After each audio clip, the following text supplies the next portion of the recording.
Today we are going to see. What if Azazel had a second plan for the Winchesters? So let's get started. The RV rumbled along the road, and Dean watched the world go by the window, reveling in the awareness that the world still existed outside his long isolation. After 2 months in small rooms in an even smaller cage, the weeks in the hospital had felt freer. But nowhere near as free as sitting beside a window bigger than he was, watching cars and houses and people and cats and dogs and cows go by in the never-ending panorama that was the U.S. highway system. The longer he gazed out the window, the further away the memory of Azazel seemed. The longer he didn't try to move with any speed or strength, the more he could forget how bad off he was. He picked up a carrot, dipped it into the dressing, and began to crunch it down. Admittedly, he'd normally have chosen something other than rabbit food with ranch dressing for a snack, but it beat IVs and long stints without anything at all. Sammy was just going to be fussy for a while, till he got some of the freaked out of his system. Cars, motorcycles, motorhomes like this one, buses, semi-trucks, people going places, doing things.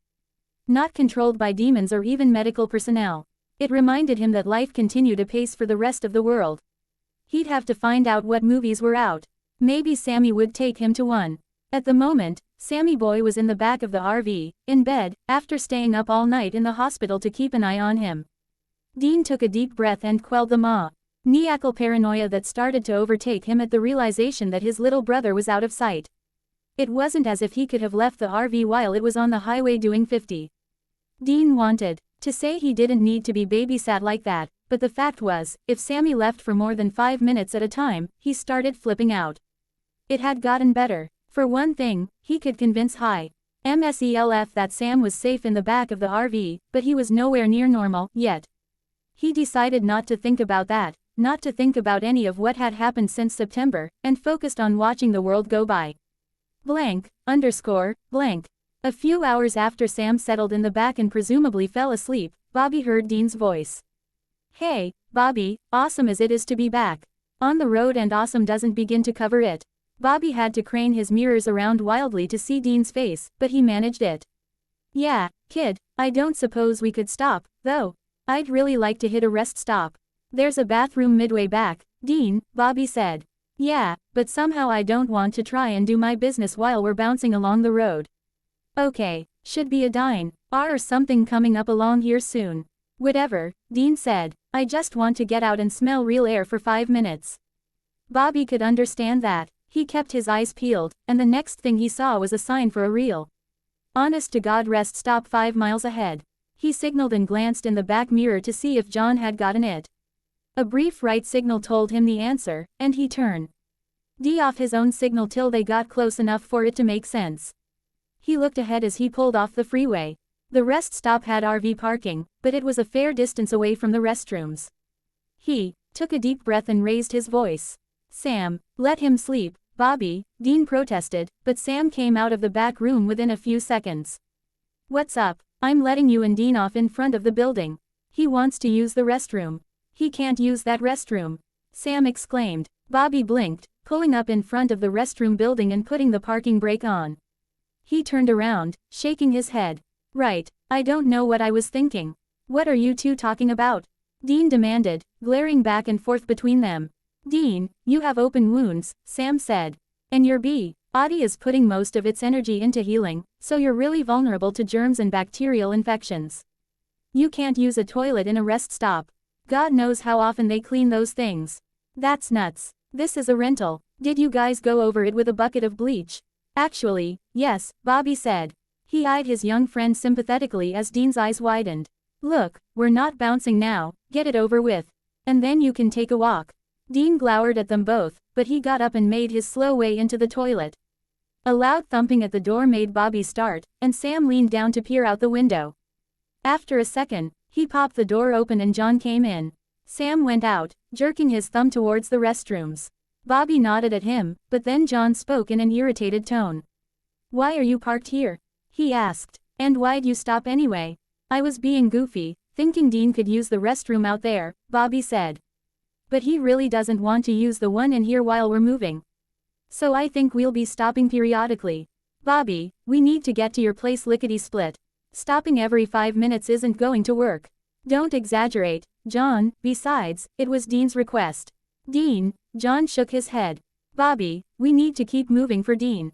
Dean wants to get out of the RV, John, Bobby said persuasively. He deserves that, don't you think? It's not safe. There's 3 of us here to keep an eye on him, John, Bobby said. And the RV's as protected as I can make it. You know, I can hear you in here, Dean called from inside the toilet. John closed his eyes, and Bobby could see he was barely controlling his emotions. The door opened and Dean emerged. Bobby could tell that he was concealing how shaky he felt, undoubtedly for his father's benefit. And I want to feel grass under my feet and wind on my face, corny as that sounds. It don't sound corny to me, Bobby said. Where's Sammy? Dean asked suddenly. Did he go back and lie down or? I think he went to the restroom in there, Bobby nodded towards the rest stop. Look, John, why don't you and Dean get down, and I'll go park this thing where it belongs before someone comes and has a conniption fit. Not unless there's at least 2 of us to look after him, John said.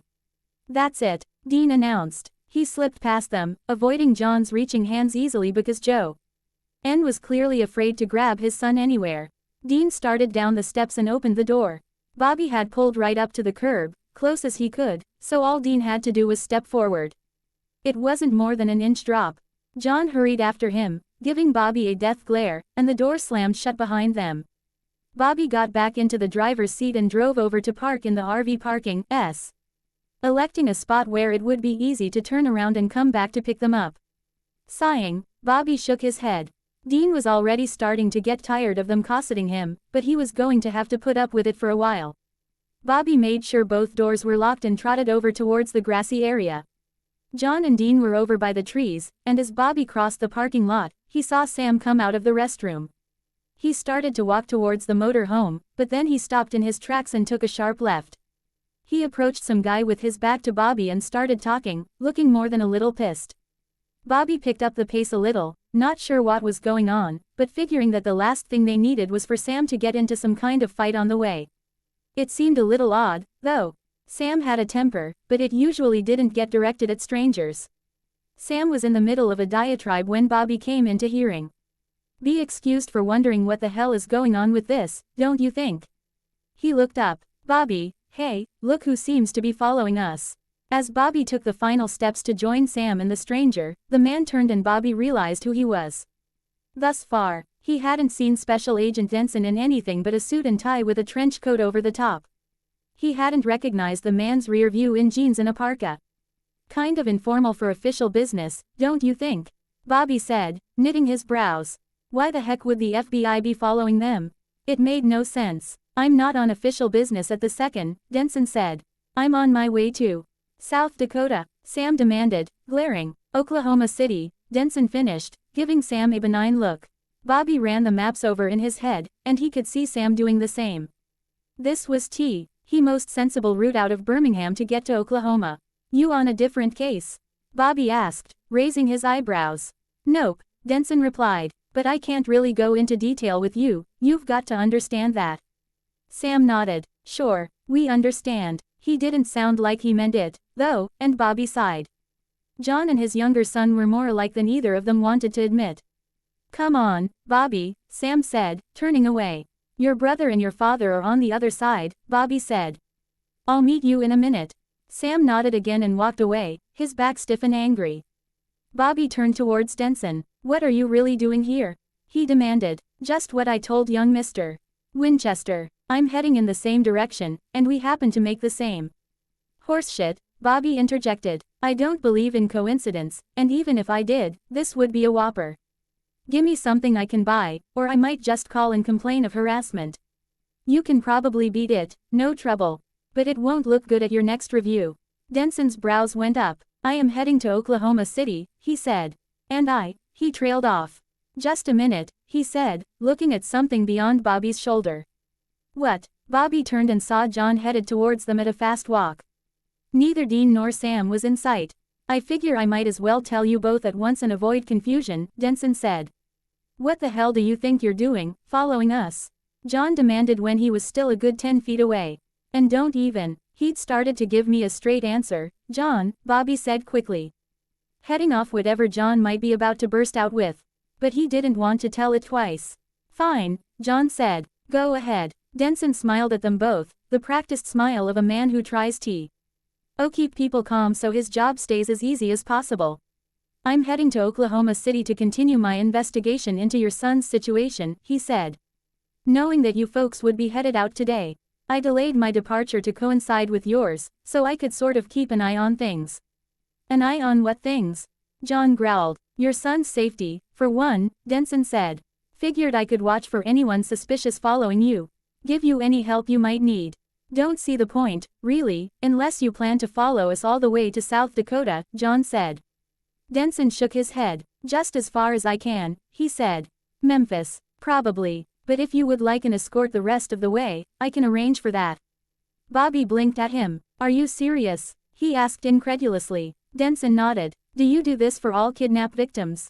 He asked sarcastically. Denson shrugged ruefully. No, but Dean isn't the typical kidnap victim, and this isn't a remotely usual case. He paused, looking irresolute. After a second during which Bobby could feel John beginning to seethe, Denson cleared his throat. Dean isn't the only victim, he's just the only victim who's still alive, the FBI agent said, and Bobby's eyebrows went up. This guy, this Azazel, he's clearly obsessed with Dean for whatever reason, but he's been killing a lot of people. Son of a bitch, John growled. Dean is going to shit kittens. Mr. Winchester, I know Dean hasn't indicated anything, but is there any chance he knew this man from before? That he's keeping something from you? John didn't respond, but there wasn't a whole lot he could say. Bobby figured he was still worrying about how Dean would react to this news. And it wasn't like they could keep it from him. It might even hit the media. Bobby shrugged. God knows what happened, he said. Dean could have caught this guy's attention anywhere. Yes, that's possible, Mr. Singer, but in my judgment, it's not likely. I don't believe in coincidences either. And the sheer number of murders that surround this kidnapping elevate it beyond the typical obsessed psychopath. There's something distinctly ritualistic about the deaths. How have you connected them to Dean? Bobby asked. I can't really go into detail about an investigation in progress, Denson said. Nevertheless, there are reasons why I continue to be concerned about Dean's well-being. Not the least of which is that he's your only lead, John said, his voice low and hard. I don't deny that's among the reasons, Denson said. How many deaths? Bobby asked. I can't. It's going to hit the news sooner or later, right? Bobby pointed out. So what's the harm? Denson pursed his lips, then shrugged. We're releasing a statement to the press tomorrow, he said. Largely preemptive. If we release it, we get to determine what details get out there. Will you be including Dean's name? John asked. At this time, no, but the press will get hold of it before long, Denson said. We'll shield him as long as we can. But it will get out. Damn it, John growled. You have no idea. He cut himself off sharply, but Bobby knew what he was thinking. When details about the cutting and the deaths hit the media, other hunters would put two and two together. It could, especially if anything about the ritual crap and the demon name got out, put Dean in danger from other hunters. They couldn't exactly explain that to Denson, though. Believe me, if I could avoid it, I would, Denson said. The minute the public hears about a serial case, we get hit by tips and pleas and offers of help. Plowing through those wastes boatloads of time. John shook his head. We've got to get back on the road, he said gruffly. I assume we'll see you from time to time till we reach Memphis. Quite probably, Denson said. Do you want me to arrange for further escort? We'll be making at least one stop before our final destination, John said. So I don't think that makes a lot of sense. Thanks anyway. Okay, Denson said. Let me know if you change your mind. John didn't say anything, he just glanced behind him, then strode off. Bobby looked at where he was going and saw Dean standing next to Sam and Agent Haynes. He was visibly sagging. It was time to fetch the RV. Catch you later, Bobby said to Denson, whose gaze refocused from Dean back to Bobby. And let me know if you decide to arrange protection even though John said no. If he catches someone following us that he doesn't know, he might overreact. I'll keep that in mind, Denson said, and Bobby shrugged, turning to walk swiftly back to the camper. He pulled it around again to the sidewalk and went back to unlock the door. John and Sam got Dean back inside and then John left. She is pretty, Dean said, peering out the window as Denson and his partner walked by. Time for you to lie down for a while, Dean, Sam said. I can stay up here, Dean protested. If I fall asleep, so what? I want to be able to see stuff, Sammy. There are windows in the back, Dean, Sam said. I'm fine right here, Dean said, planting himself firmly on the sofa. He tilted sideways, trying to lie down. Sam had to help him straighten himself out. And then he spread the blanket out over him again. Want another smoothie? Sam asked. I'm good. Go away, Sammy. Get some sleep. Sam deposited a water bottle in the drink holder before going back to the back. Bobby shook his head and got moving again. Ritualized murders. John was right. Dean would have a cow. Dean seemed pleased enough to meet me, Melissa said. But Sam seemed angry. You have fun talking to Winchester and Singer. Denson laughed, glancing at his partner's profile. They were a bit peeved, he said. And Dean was disappointed you didn't show yesterday because he'd heard you were pretty. Her eyes widened and she glanced quickly at him. Seriously? Yup. Her lips compressed, and Denson repressed another laugh that wouldn't be well received. Melissa could be a bit prickly when it came to people looking at her as a woman rather than as an agent. He hoped it would pass eventually. Maybe it was time to give it a hand. He shrugged. Why else did you think he was pleased to meet you? He asked her. Because he was just dying to meet another FBI agent. Well, I don't know. So, he's happier talking to a pretty girl. Melissa pursed her lips irritably. Use that. It's not very professional, she said. Getting your job done is the point. He shook his head. Consider it this way, Mel, if your appearance and his reaction to it keep him calm.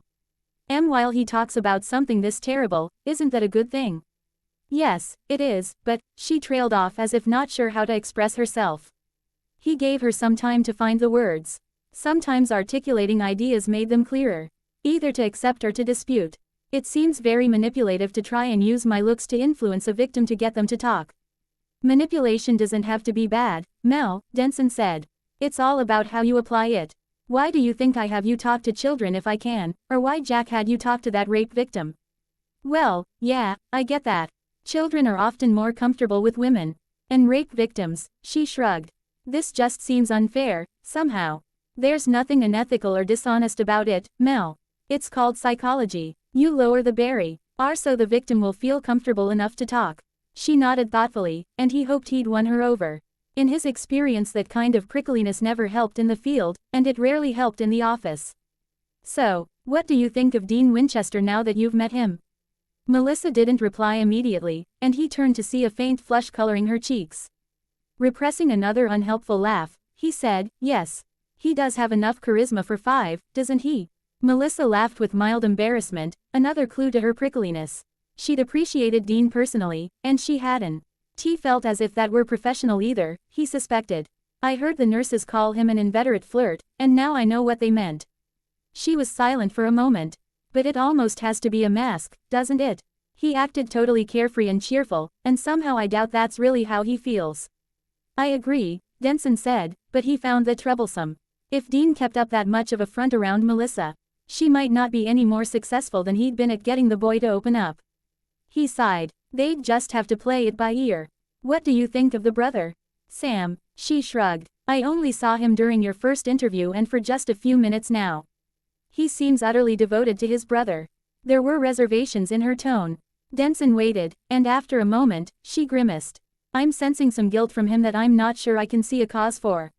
I got guilt, too, Denson said. I thought it was because he wasn't there when his brother needed him. It doesn't feel quite right, she said, shaking her head. If he was the older brother, I'd go with that, but I think it's too strong for a younger brother, especially for one with that significant an age gap. Sam didn't take care of Dean. It was the other way around. Maybe that's the source, Denson suggested. Maybe he feels like he should have been there because his brother always was for him. I don't know, maybe. On the other hand, maybe he knows something he's not telling us. Denson considered this for a moment, but before he could pursue the subject, his phone rang. The call came from a police department in Sioux City, Iowa. Denson flipped his phone open with alacrity. He'd been waiting for this call. Agent Denson, he said. This is Detective George Shaw, the man on the other end said. I understand you wanted to talk to me about an arrest I made more than 12 years ago. Can I ask why? I've run across the family in another case, and I wanted to get more information regarding that arrest since the records are still sealed. Well, I pulled the file to remind myself, but once I saw the photos of the kid, I remembered everything, Shaw said, and Denson raised his eyebrows.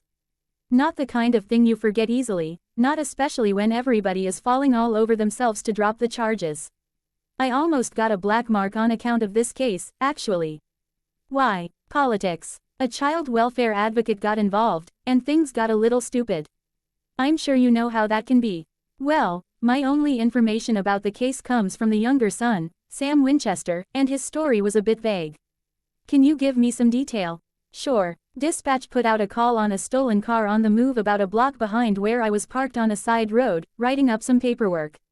Traffic wasn't heavy, so I eyeballed the car and pulled across the road to block it, sirens on. The kid stopped and actually started to back up. Another car came up behind him and that was it. He stayed in the car, leaning between the front seats to something in the back. We suspected the worst, of course, and ordered him out of the car, hands visible, you know the drill. Right, he got out of the car, but his face was pale as milk. He told us that his brother had a head wound and was bleeding, and couldn't we get him to the hospital? He didn't care what we did with him, so long as his little brother got to the hospital. The other unit took little Sammy to the emergency room. He was around 8 or 9, I think. I called it in, arrested Dean and took him down to the station. He told us he'd tried 911, but no one had shown up. Even though the operator kept saying that they were on their way. Did you find out what happened with that? One of our emergency operators got fired over that, actually. It was the last straw. I guess. She sent the EMTs miles in the wrong direction. Anyway, when the captain found out why Dean had stolen the car, he talked to the car's owner and convinced him not to press charges. And a child welfare advocate got involved. Why? Well, there were no adults around, and when we called the number Dean gave us for his father, we didn't get an answer AF. 12 hours of calls and lots of messages, which naturally led to us calling Child Protective Services. While we tried to reach his father, we placed Dean in the custody of a group home from WIC. He called a family friend to come and extricate him. Who was the family friend? Let me check. Robert Singer, Sioux Falls, South Dakota. Denson finished for him. Yes, I've met him. Ah, well, he got there the next morning with documentation declaring him the legal guardian for both boys in the absence of their father, so we released Dean to him, but Sam stayed in the hospital for a couple of days. The blow to the head had been extremely severe, so he needed rest to let the swelling go down. And the father? He showed up late in the evening the day after. Gotta say, I didn't think much of him. I couldn't figure out which of us he was angrier at, me for interfering with Dean, or Dean for letting the kid get hurt in the first place. CPS tried to get a straight answer from Averio. Nay involved about how long the boys had been alone, but Dean clammed up. Sam wasn't really able to be questioned, and neither of the adults was forthcoming. They were living in the kind of cheap apartments that have a high turnover rate. More like motel rooms with kitchens than anything else, so the neighbors weren't much help. My impression was that he'd been gone for several days at that point, though. Denson nodded grimly. Nothing he'd heard so far disagreed with that impression. Was there any effort to remove the boys from his custody? There might have been, but the minute Sam was released, all 4 of them were in the wind. They might as well never have been there. The school told me later that they'd gotten a request for records from somewhere in Ohio. I see. Dare I ask how they are? I always wondered what happened to those kids later. Sam graduated from Stanford in June, and was accepted to law school there starting in the spring. Wow. And Dean, an unemployed drifter, from all I gather, Denson said. He's the victim in my case. He's not dead, is he? Shaw asked, sounding very dismayed by the idea. No, he's alive, and he'll recover, but it will take time. Me and the wife will keep him in our prayers, then, he said. Him and his family, that all you needed? Yeah, thanks for being so candid. No problem. Denson snapped the phone shut and stared out the front window. He wasn't sure what it meant in terms of his actions, but it certainly illuminated the family a bit. What was that? Melissa asked, and he relayed the conversation to her. So, Singer's been involved with them for a long time, she observed after he was done. 12 years plus, Denson said. She nodded pensively. So, what's his history? I know you pulled his jacket. Yeah, Denson said. He took a deep breath. He killed his wife in the late 80s, he said, and Melissa whistled, her eyes widening. And Winchester made him his kid's guardian. Does he not know? Denson shrugged. I don't know, but it might not make much of a difference. It seems she had some kind of psychotic break and decided that the children in town were monsters and needed to be killed. Then she came at him with a knife and tried to kill him. It was pure self-defense. He wasn't even charged, but he wound up in a psych ward for a while anyway.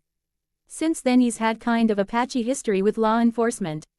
DUI, credit card fraud and, You guessed it, grave desecration. Melissa's lips pursed. You know what, I'm seeing a pattern here that I don't much like, she said. Go on, he wondered. Read if her thinking would dovetail with his. Both Singer and the eldest Winchester are clearly involved in something kind of creepy. I mean, what grown man digs up graves for fun? I get you, he said. And now someone claiming to be a demon has kidnapped Winchester's son, who was incidentally the only one of the Winchesters that Singer stayed close to, and tortured him while killing at least T.N. other people and draining them of blood. I mean, I know that the whole satanic cult theory has been debunked, but maybe it spawned something. I don't know, it just combines weirdly. I see the same pattern but it doesn't mesh with the people to me. Melissa was silent for a moment. Do you think it's possible that the reason Winchester found his son so quickly is that he's the one who tortured him? She asked hesitantly. That idea has occurred to me, but it doesn't really fit the reactions that we're seeing. Winchester would have to be a major sociopath to carry it off, and unless Sam doesn't know and Dean hasn't told him. I'd think we'd be getting a real fear vibe off of Sam when his father was around. And Dean, I can't imagine he wouldn't be displaying a little more alarm around his father if that were the case. Dean is really the sticking point for me, too, Melissa said. But I thought I'd better float the idea. It's good thinking, he replied. And it's a theory that will appeal to the tabloids and defense attorneys, so if we don't believe it, we need to come with reasons to refute it. I hadn't thought about it that way, she said, and then she lapsed into thought. The Winchesters stopped again in Tupelo, Mississippi, but they didn't stay long. Dean didn't even get out. Sam did, and he gave their car a sour look as he walked past into a grocery store. He came back with a supply of magazines and got back into the motor home, and they were underway again. Just before they got into Memphis proper, both the vehicles they were following pulled off into Olive Branch, Mississippi. Should I follow them? Melissa asked. We're almost to the point of having to turn west. Yeah, it's almost too. We need a break, and we didn't stop for lunch. They're probably eating in the motor home, she replied wistfully. Winchester isn't, Denson pointed out. Melissa shrugged agreement and pulled off the highway. Somewhat to Denson's surprise, they drove to an out-of-the-way diner and parked in the lot. Melissa parked a little closer to the restaurant, and they sat in the car. Are they actually going to stop to eat? She asked. They seemed in a tearing hurry earlier, or at least the father did. I noticed that, but I think Dean wants to stop and smell the. A knock on the window beside him made him turn in surprise. Dean stood there with Sam a little way off, looking peevish. Denson pressed the button that rolled down the window. Can I help you? Dean gave him a 1,000-watt smile and said, I just thought you two could join us for lunch since we'll be going our separate ways shortly. Denson's eyes went to Sam, whose express bordered on appalled before he smoothed it out. An imp of mischief, no doubt similar to the one prompting Dean, made him smile. Yes, we'd be glad to. Good. This place has the best fries in the whole state, maybe even the whole South. We'll meet you inside, Denson said. I'll hold you to that, Dean replied, and Denson, nodding, rolled up the window. Dean continued towards the front door of the restaurant with Sam walking alongside his brother. Sam looked like he was remonstrating, no doubt against the folly of breaking bread with law enforcement. Are you sure this is a good idea? Why not? Denson asked. They're not suspects, we already agreed on that. She pursed her lips, but shrugged. Okay. Locking up the car, they followed the boys into the restaurant. Both of the older men looked up sourly when they approached, but since 2 tables had been shoved together to make room for 6, they had to have known the agents were coming. Winchester sat at one end, with Dean on his right and Singer on his left. Sam sat next to Dean, which left the opposite end and the spot next to Singer free. Accordingly, Denson sat at the end opposite Winchester. Predictable, Winchester muttered. Dad, Sam hissed, looking embarrassed. Winchester shot his youngest son an inimical glare, but he didn't say anything else. Denson guessed it was probably a reaction to the inherent power statement of sitting in the end chair. With neither assigned as the head or the foot, it made their roles at the dining table ambiguous. A waitress walked up and asked them for their beverage preferences. Everyone but Melissa and Sam ordered beer. There was a brief tussle over Dean's order between Sam and his brother, but Winchester settled it in favor of Dean. Sam got Coke and Melissa ordered Diet. Then the waitress left and they all looked at their menus. All but Dean, actually. Denson wondered why. After a steady diet of hospital food following an irregular feeding schedule at the hands of his captors, Denson would honestly have expected the kid to want to revel in his options. An awkward silence reigned while they all looked at their menus. He made his own selections and gave his order when the waitress came back. Once she was gone, the silence fell again until Dean broke it. "Hey, Sammy, would you go grab me some tissue, please?" he asked. Without argument, without even a question, Sam got up and went towards the bathroom. The minute he was out of easy reach, Dean slid sideways into the chair opposite Melissa. Winchester's eyes widened, and Denson heard him mutter irritably. Dean ignored him, leaning towards Melissa. "So, do you go by Melissa or Missy or what?" "Mel," she said. "Mel, I like that," Dean said. "So, where you from, Mel?" "I live in Birmingham," she said. "Yeah, but is that where you're from?" he asked, grinning. "I mean, how often does the Bureau send people back to their hometowns?" Mel laughed. "Okay, no, I grew up in Juneau, Alaska," Dean asked, and she nodded. "That's a pretty place. I haven't been there for, what, 10 years? He glanced at his father who shrugged. "'Bout that," he said. "I guess. So, how'd you decide to join the Bureau, Mel?" "You mean, what's a pretty girl like me doing in the FBI?" she asked, her eyes going sort of cynical. "No," Dean said with a very slight shrug. "I just wondered if you always wanted to be an agent or if you got headhunted in college or something." Melissa's eyes widened slightly, and she smiled involuntarily. "I always wanted to be in law enforcement. I did ROTC in college, and spent 4 years in the Marines. So, I got headhunted all right, but from the military." "Cool. You know, my dad was a Marine, weren't you, Dad?" "Yeah, I was," Winchester said grudgingly. "In Vietnam. I spent 2 years in Afghanistan," Melissa said. "I was an MP." "Thank you," Dean said to her, and Denson wasn't sure initially what he meant. That can't have been pleasant. Sam came back at that moment and stared briefly at the changed seating arrangements. Then he settled into the newly empty chair and offered Dean the tissue he'd fetched. Dean took it and leaned sideways to stuff it in his pocket, but his face froze and he started to tilt further. Denson reached out automatically to help stabilize him, but before his hand even touched the kid, his brother was on his feet and steadying him. Dean glowered up at Sam, narrowed his eyes at Denson's outstretched hand, and looked pointedly at his own hand, which was gripping the table, holding him up. "Back off before I smack the both of you. I'm not a kid, I can take care of myself." "Dean," Sam hissed, and Dean gave him a death glare that quelled him. Sam sat back down and Denson exchanged an amused look with Melissa. "Speaking of kids, Agent Denson," Dean said, and Denson turned back to face him. "Do you have any of those little shiny toy badges you guys give to kids to make them feel good?" Denson blinked at him and didn't immediately answer, a little startled by the question. "I've always wanted an FBI badge," he added in an oddly wistful tone. Denson moistened his lips and glanced around the table, stalling a little while he tried to figure out how to answer the question. Sam looked mortified, Winchester looked stuffed, and Singer looked frankly amused. "Actually, no, I don't," Denson replied. "How about candy?" Dean asked. "Nope." "Well, what do you give kids when they come up to you all excited because you're an FBI agent, then?" Dean asked. "Do you think I look like an FBI agent?" Dean snorted. "Have you looked at your shoes, lately?" he asked. "And the suits you wear, they're a dead giveaway." "Are they?" "Sure," Dean said. "You have a classic FBI look. The CIA is flashier. The NSA is almost painfully nondescript, and Homeland Security all look like the Blues Brothers." Melissa snorted. "You've really thought about this," Denson said, raising his eyebrows. "Yeah, I've been studying up," Dean said, and he winked at Melissa. She flushed again and looked down at her glass. "Why would you do that?" Denson asked, in part because the others were actually looking sort of alarmed. Dean shrugged, and the muscles around his eyes twitched slightly, the only indication that the movement might have caused him a bit of pain. "Well, I've been thinking about becoming a male stripper, specializing in authority figures." Winchester let out a choked laugh. Singer covered his mouth with his hand while Sam stared at his brother in appalled silence. Melissa flushed deeper, and Denson concealed a smile. "I mean, anyone can fake a cop or a fireman, but it takes a bit more effort if you want to be convincing as one of the various kinds of federal agents." "It's an interesting job choice," Denson observed. "Yeah," Dean said with a smirk. "I got the idea after I saw an episode of Dr. Sexy where this male stripper had to have plastic surgery because he'd gotten burned in a fire."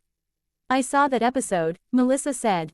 "But wasn't he all about dressing like college professors and private school headmasters?" "How'd that make you think of federal agencies?" You watch that show? Denson asked, giving his subordinate a puzzled look. Melissa's eyes widened and she blinked at him owlishly. It's strangely compelling, Dean said. And it's great mind candy, Melissa said, recovering her composure. Oh my god, Dean said abruptly. The new season has to have started by now. Whatever happened to Dr. Hermosio's baby, and did we find out who the father was? And what about Dr. Waverly's husband? How sick is he really? Melissa opened her mouth, then paused and shook her head. That's too complicated to explain. A lot's happened this season. But if you don't tell me, I'll have to wait for reruns, Dean protested. Actually, you could download it on iTunes, Melissa suggested. I have a friend who doesn't have any other way of watching it, and she gets them like 24 hours after they air. Dean glanced over at his brother. Is that connected to that pod thingy you got me? Sure. Dean dug in his pocket and pulled out an iPod. Would I have to watch it on this teensy screen? He asked. I don't think so. Sam looked at Melissa.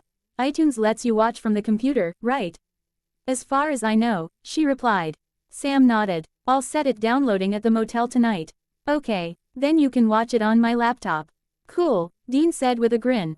At that moment, the waitress arrived with a helper and their food. Denson watched, amused, while Dean teased his brother about how much rabbit food he ate. Sam evidently had a preference for healthy food that he hadn't gotten from either his father or Dean. Denson, himself, had gotten a burger and fries. So he could test out Dean's claim that this place had the best fries in the state. So, Agent Denson, where are you from? Call me Cal, Denson said. Cal, Dean repeated. Seriously, man, you need a nickname. His brother's eyes widened as Dean spoke. Sam seemed doomed to embarrassment for the duration of this meal, though Denson didn't see anything so wrong with most of what Dean had said. Sam appeared to be somewhat oversensitive to his brother's behavior. Cal is my nickname, Denson replied. For what, Calvin? Denson said. Dean clearly found that a very unhappy naming choice. I'm guessing you weren't named after Calvin and Hobbes, he said glumly. No, Calvin Coolidge, actually, Denson said. I'm apparently related to him. That kind of sucks, Dean said. Could be worse. I have an uncle named Aloysius. Dean glanced aside at Sam, who in this instance seemed to be entirely on the same page. That would be worse, Sam said weakly. And as for where I'm from, Denson paused to recover the accent he'd long since left behind. Thibodaux, Louisiana, he said in his best Cajun drawl. People tease me about being posted to the Deep South, and I tell them Berm. Ingham is the North so far as I'm concerned. I'll bet, Dean said, laughing. Louisiana, huh, lots of ghosts. Denson shrugged. Lots of ghost stories, certainement, he said. Dean seemed to warm to his theme. Haunted houses, spirit dogs, banshees, all sorts of things. When he saw Denson staring at him, he grinned. I'm kind of a buff. You ever see any ghosts, Cal? No, but my sister claims S. He saw a squadron of Confederate soldiers near her college campus in Baton Rouge. Highland Road and Lee Drive, right? Dean asked, eyes sparkling. He really did seem to be interested in the subject. It seemed to make his father and brother uncomfortable. Somewhere around there, Denson replied bemusedly. That's a famous haunting, Dean said matter-of-factly. In 1999, a bunch of people called the cops because they saw a bleeding body in the road wearing a Confederate uniform. Really? Melissa asked. That's not the half of it, Singer said. Those soldiers have been seen out there for decades. Winchester looked over at him, his eyes wide, and Singer shrugged. Why would they do it, though? Melissa asked. I mean, why would the spirits of dead people stick around? That's the thing I've never understood. Isn't unfinished business the typical reason? Denson asked. It's one of them, Dean said. Sometimes it's because they don't know they're dead, sometimes their bodies weren't properly disposed of. Like in Antigone, Melissa suggested. Auntie who? Dean asked. Antigone, Dean, Sam said impatiently, and Denson saw a bit of irritation enter the older brother's eyes at the condescension. It's a Greek play by Sophocles, in which a woman is put to death for attempting to bury her brother, so he wouldn't be screwed for the afterlife. Dean gave him an incredulous look. What, you mean his body was just left out to rot? Him and all the guys in his army, Sam said. It was meant to discourage future rebellions. That must have stunk things up a bit, Dean said. Weird play. He shook his head and looked over at Melissa. You ever seen any ghosts? I bet there are a few in Alaska. Sure, there are bunches, she said. At Ketchikan High School, there's a kid who fell from a catwalk and died in the 40s. Sometimes people see his body, but the blood spot comes back no matter how many times it's painted over. I've seen that. Dean leaned towards her, his enthusiasm apparent, and somewhat flattering. The body or the blood stain? He asked earnestly. Oh, the stain. How big is it? Dean asked instantly, eyes bright with interest. Melissa shrugged. It wasn't very clear, actually. Because the paint was fairly fresh, or so I was told. You ever see anything else you couldn't explain? Apart from the celebrity of Keanu Reeves, not really. Dean tilted his head. You don't like Keanu Reeves? He asked curiously. Not really. I thought most women liked his body, at least.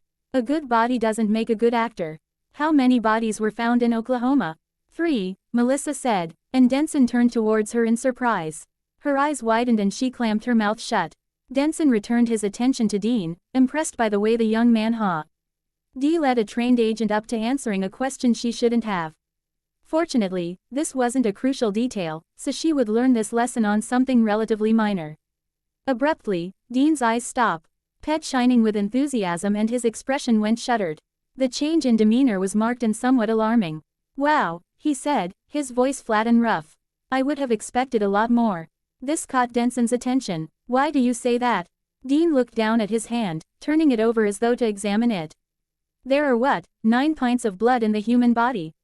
He asked. About, Denson said. Everyone at the table had fallen silent in the wake of that question. Why? Dean's eyes came up and met his.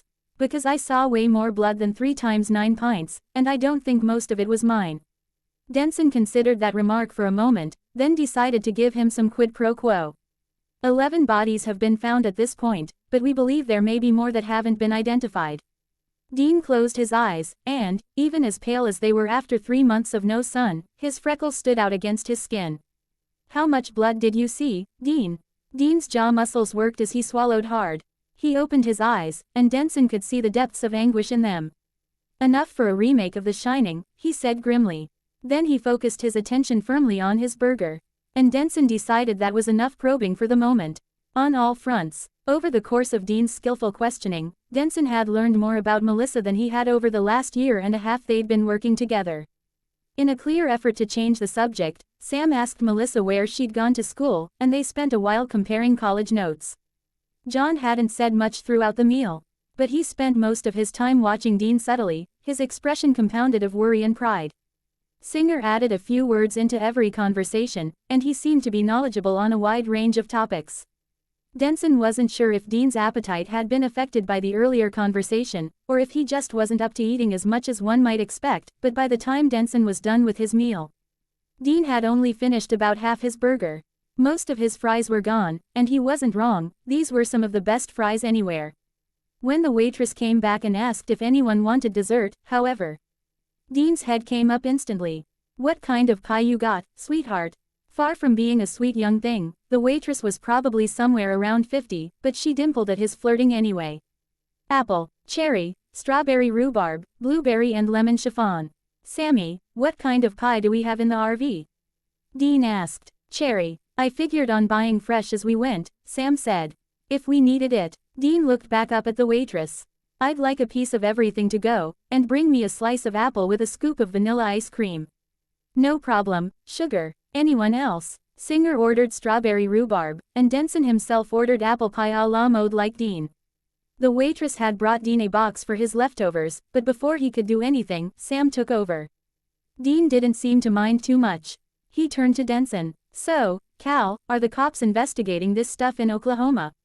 The OCPD? He asked. They have been, but I have an appointment with a detective. They tomorrow to get their information and take over. What detective, if you don't mind my asking? Denson shook his head and shrugged. Detective Grace Hanadarko, he said. Dean's eyes widened and he tilted his head.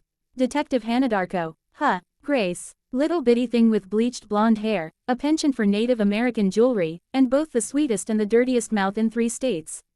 That her? Denson blinked at this description. I've never met her, but I don't imagine it's a real common name. Dean, Sam exclaimed, embarrassed yet again. It's a good thing you haven't got the SLIGH test chance in hell of catching this guy, because we might have to worry about conflict of interest or something. Maybe, I don't know. You can't trust those procedural cop shows for shit. I take it you know Detective Hanadarko. Denson asked. Dean grinned. We played tiddlywinks. Denson was just wondering if this was a new euphemism when Sam gave his brother a disbelieving look. Tiddlywinks, he repeated. Seriously, what's so weird about that, Sammy? Dean asked. His brother gave him a dubious look. You know, like quarters. For drinks. Oh, Sam blinked. Okay, that makes sense. Dean rolled his eyes. Sammy, you already knew we played doctor. What did you think I meant? Honestly, I had images of little colored plastic discs. One of the guys in my dorm had a set. Seriously, Sam shrugged. I was going to ask what you did next, get out the Ouija board. Dean looked, if anything, offended, which seemed a little odd for a guy who was clearly interested in the supernatural. What are you, nuts? He demanded. I don't do Ouija boards. I'm not crazy. I've played with a Ouija board, Melissa said, and both the brothers turned to look at her with wide eyes. Are you nuts? Dean asked incredulously. What's the big deal? It's just a stupid game. Mostly that's all it is, Sam said soberly. But strange stuff can happen. Yeah, didn't you ever see Witchboard? Dean asked. Sure, that's why we. Oh my god, you're an idiot. You know it's not for real, right? Ghost stories aside. Dean gazed at her for a moment. Yeah, I know, he said, and Denson didn't believe him for a minute. But why tempt fate? Quote, that's what I say, the waitress said. Them Ouija boards are crazy weird. She put a bag of little styrofoam boxes down in the middle of the table, and another box down on top of Dean's leftovers. What's this? Dean asked. I figured you'd need some more fries when you finish up that burger later, she said. Doris, you are an angel, Dean said. And I should know. Both Winchester and Singer choked, and Sam just looked pained. Thanks, sugar. Let me bring you that pie. They engaged in small talk over dessert. Dean ate 3 or 4 bites of ice cream and a couple of bites of pie. But he seemed to be losing steam a bit. Well, we'd better be getting back on the road, Winchester said. I want to make it to West Plains before we stop. He glanced at the bill and dropped a pile of cash in the middle of the table. You ready to go, Dean? Dean smiled weakly. Sure. Hey, Cal, tell Grace hi for me, would you?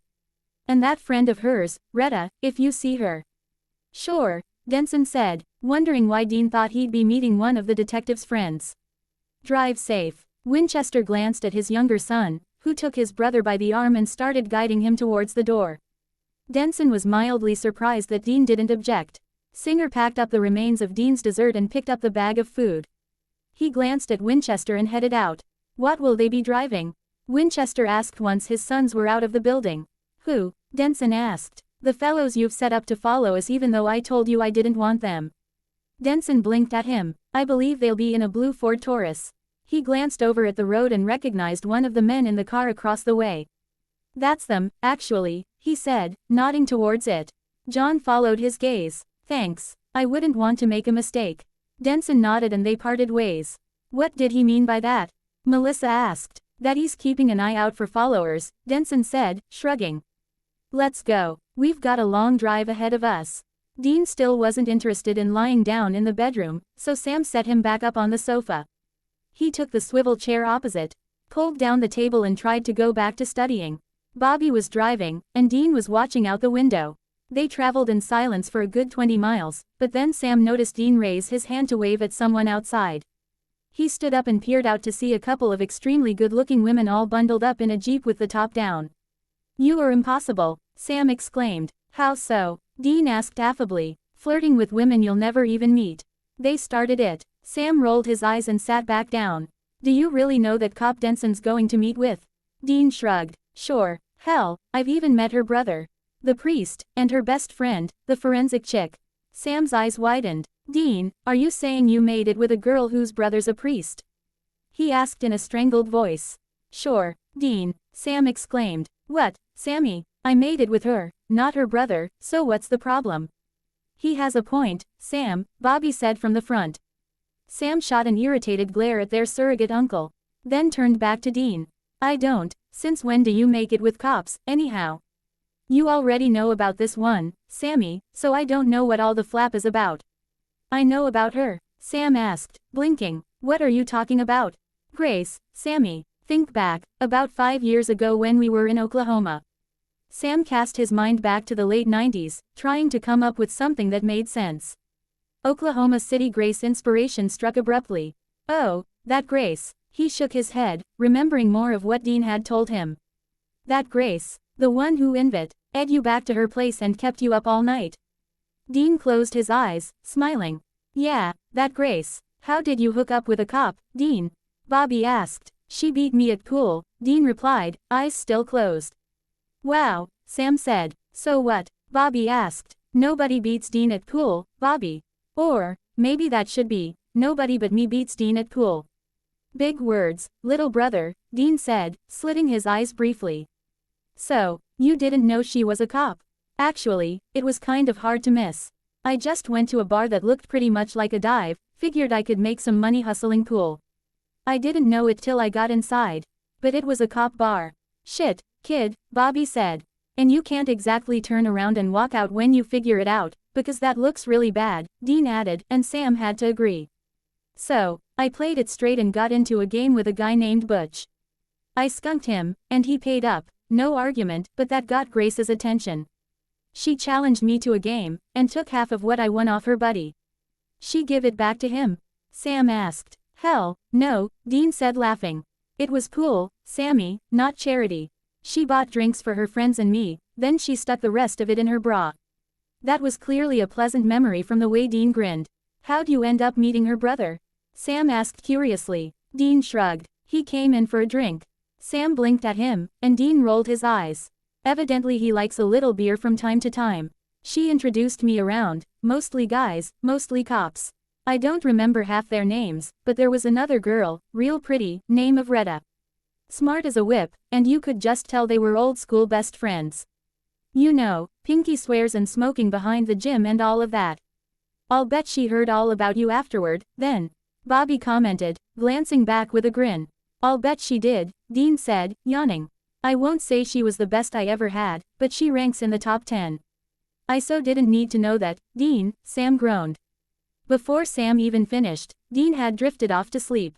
Sam stood up and walked forward, settling in the passenger chair where he could still see Dean, but where he was a little closer to Bobby. How you doing, Bobby? He asked. Spectacular, Bobby said dryly. That little performance of your brother's wasn't exactly designed to lower blood pressure. You seem to enjoy it. Sam remarked sourly. Some of the time it was pretty funny. Sam rolled his eyes and looked out the window. A couple of times I thought your father was going to have a stroke, Bobby added. And you weren't far behind him. You gotta learn not to let stuff get to you so bad. They were coming up on an interchange, so Bobby stopped talking for a few minutes while he negotiated the traffic. When they were back on the straight highway, he chuckled. Towards the end, there, I think Denson was impressed. By what? Sam asked. Dean's little interrogation. That female agent, Melissa or whatever. She must be fairly new at this. She's probably not used to having lunch with people she's not supposed to be candid with, Sam said. And Dean's just like that. He always could get anyone to tell him anything. Except Dad. He sighed. So, that's 11 bodies so far, and you note Denson didn't even tell us where they were all found. All we know is that there were 3 found in Oklahoma City. We still don't even know how they've been linked back to Dean. Probably blood types and DNA. There were jars of blood in that house, and I'd imagine the same was true of the place where we found Dean. Is there some way you could, I don't know, get into the computer files and find out? Bobby asked. I'm sure it's very proper and all for them not to tell us about their investigation, but it's damned inconvenient. And we can't pretend to be FBI investigating, because the FBI's already been by and they undoubtedly left business cards. Not only that, the FBI knows all our faces. I'll see what I can do. Sam said. I haven't done much of that kind of hacking, but I know the principles. Glad to hear it, Bobby replied. Could come in handy. Sam shook his head, looking out the window. How are we going to do this overnight? You and Dad staying in here? As we discussed it, your dad will sleep on the floor, I'll get the double bed sofa thing Dean's sleeping on now. And you boys will sleep in the back of the RV. With me on the door side of the bed, Sam finished. Why do you say that? Because that's how it works. Weakest member of the group sleeps the furthest from the entrance. Dean always slept on the door side of the bed, no matter where we were. He sighed and sat back. No, that sounds good. I had unpleasant visions of scouring some motel room bathroom. Your daddy and I figured that would be too much trouble. This way, we'll be on hand to keep tabs on things. Works for me, though Dad snores like a buzzsaw. Dean and I are used to it, but. Bobby laughed. I'll survive. Blank, underscore, blank. Dean ate on his burger and fries off and on all evening, but when they stopped for dinner, he still had enough room for a slice and a half of pizza. He slept more of the evening than he would have preferred, but he supposed there were worse things. Like staying awake on a thin mattress in a cage with a demon prowling around. All right, it's time for bed, Bobby announced suddenly after they'd all finished eating. Aren't we going to a motel? Dean asked. We got plenty of beds right here, Bobby replied. Damn, I was ND of hoping to get to watch Sammy scrub out a bathroom. You'll get plenty of that once we get to my place, Bobby said. You boys take the back room, and your dad and I will work things out up here. Dean considered objecting, but truth be told, he didn't really have enough energy to object. He just got up and trudged back to the back room by way of the bathroom. When he got there, he found Sam waiting with a pile of bandages and some kind of ointment. We've got to change your dressings. I'm not a salad, Dean growled. No, but we don't want those to get infected, and I can see that you've been seeping a little. Dean groaned, but he let Sam bully him into taking off his clothes down to his shorts and letting him remove the bandages.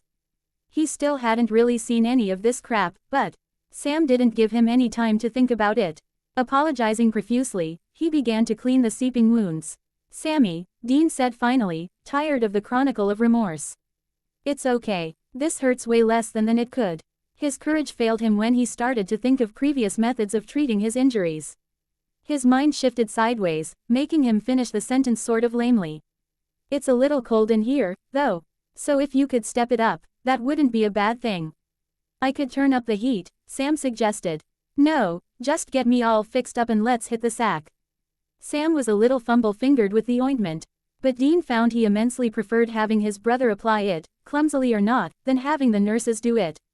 Seemed kind of weird, because the nurses had all been girls. And he usually preferred to have girls touching him all over, but there was nothing sexual about this treatment. He shuddered slightly. You okay? Sam asked instantly. Did I hurt you? Fine, Sammy. You didn't do anything. He knew Sammy wasn't a demon, and he for sure knew Sammy wasn't working for a demon. He couldn't be as certain of the nurses. He trusted them because one of the three, Sammy, Dad or Bobby, was always present, and he knew they'd make sure nothing happened that shouldn't. Sam wound bandages around his torso again. Dean had resigned himself to looking like a mummy, but he didn't have to like it. Once that was done, he sagged to the bed and looked down at his thigh. The scars there were pink and healthy, if a bit too perfectly shaped. I wonder why that one healed okay, he muttered. Because it was so fresh, I think, Sam said. It was only done the day before we got you back, right? Yeah, Dean said. So they were able to clean the crap out of it and it just healed normally. Hun, Dean shrugged, wincing slightly when that caught the healing cuts on his back. He rose and started around the bed to climb in. Hey, dude, that's my side, Sam said, putting an arm out. Dean shook his head. Baby brother's on the inside, he said automatically. Hurt brother on the inside, Sam countered. Remember when you had a concussion and 3 broken ribs? Dean blinked, casting his mind back. I guess, he said slowly. You were, what, 14? Yup, Dad had me sleep on the outside till you were a little more mobile. He nodded towards the protected side of the bed. The blanket's electric. Dean smiled faintly and made his way around to the other side, still puzzling over the argument. He didn't remember the incident Sam had referred to all that clearly. Though that could probably be explained by the concussion. Flipping the covers back, he slid in, the bandages catching a little on the sheets. They felt cool and clean, and smelled new. He paused and glanced over at Sam, who was in the process of disrobing. Maybe you should wrap me a little thicker, he said. I don't want to stain the sheets. The sheets are cheap and they were bought for the trip, Sam said. There's also a thick pad underneath to avoid staining the mattress. Don't worry about it. Dean still wasn't happy with the idea, but he didn't have the energy to fight about it. He relaxed and tried to settle into sleep. Sammy got in on the other side and Dean felt a waft of cold air by his feet. Sorry, Dean, I forgot. My feet kind of hang off the end. He shifted, and Dean could tell that he was curling up on his side. You really are ginormous, aren't you? Good night, Dean. Feels like old times, doesn't it? Except my feet never hung off the bed back then, Sam said with a small laugh. Go to sleep, Dean. Dean closed his eyes, and he drifted for a while. It wasn't really sleep, he didn't think. He could still hear the buzzsaw in the other part of T. He motor home and feel Sam shifting on the bed beside him. Sammy. He'd changed some in the 4 years since he'd run away from home to go to college. Not a lot, he was still Dean's little brother, half girl, half genius. But he wasn't altogether the same kid. For one thing, he actually seemed to like Dean again. It had been years since they'd spent much time together that hadn't been marred by fighting. That last while, Sam had interpreted most of what Dean said as an attack, and when he wasn't being defensive, he was going on the offensive himself. Dean knew a lot about Sammy's movements in California, all the places he'd lived and worked, but he didn't know much of the day-to-day stuff. He'd watched from a distance, so he didn't even know how his brother had met the girlfriend who'd turned out to be a demon.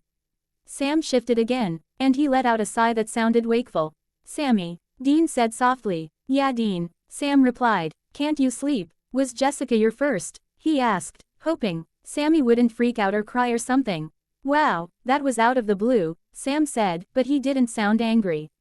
No, she wasn't. Why, I hoped not, Dean said, immeasurably relieved. Not even close, Sam said.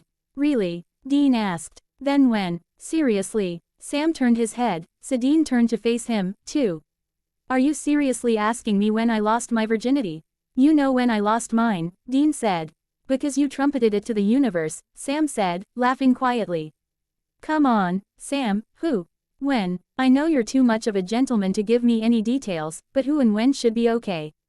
Sam was silent for several moments, and Dean began to wonder if he'd fallen asleep. Then Sam took a breath and spoke. Margie Sternweiss, Spencer, Wisconsin, junior year. Dean blinked at the ceiling. You unbuttoned enough to have sex in high school? He asked, frankly incredulous. Sam snorted. She kind of attacked me when I told her we were leaving town. Was it the War of the Virgins? No, Sam said. She knew exactly what she was doing. Those Catholic school girls, I tell you, Dean said, leaning closer. Tell me, please tell me she was wearing her uniform. Well, not the whole time, Sam said. And Dean would swear he flushed with embarrassment, but the light was too uncertain to tell for sure. Doe, shut up, Bobby shouted. Sam clapped his hands over his face. Oh my God, he exclaimed in heartfelt tones. Dean, I am going to kill you. Will you all keep it quiet back there? Bobby shouted. Dean laughed. Sorry, Bobby. Sammy, leave me alone so we can let the grown-ups sleep. Dean, Sammy started to protest, but he cut himself off and fell silent. Dean snuggled down and finally dropped off to sleep. Sam woke up deep in the night to go to the bathroom. He slipped out of bed and started towards the door, but he stopped when he realized that he wasn't alone. Blinking, he regarded Castiel in puzzlement. What are you doing here? He asked. Keeping an eye on Dean, the angel said. Stepping aside to let Sam pass. He's sleeping, Sam muttered as he went by. He took care of business and walked back into the bedroom. The angel was still staring at Dean. That's kind of weird. You know, I have already stopped 3 nightmares, Castiel said. Oh, Sam paused, blinking. That's good. Go back to sleep, Sam. Sam said, and he rolled onto his side and dropped off. Blank. Having stopped in Fort Smith to stay the night, Denson and Melissa arrived at the Oklahoma Police Department at 10 in the morning. They were directed to a bullpen where a piñata of a longhorn head, the mascot for the UT Austin football team, hung from the ceiling. Beneath it, a blindfolded woman with long blonde hair and a street ick in her hands was being spun by a scruffy-looking guy. Denson stopped in mild astonishment and watched as the man brought her to a halt and gave her a gentle shove towards the piñata. Oh, come on, Ham! Exclaimed a handsome fellow with brown hair.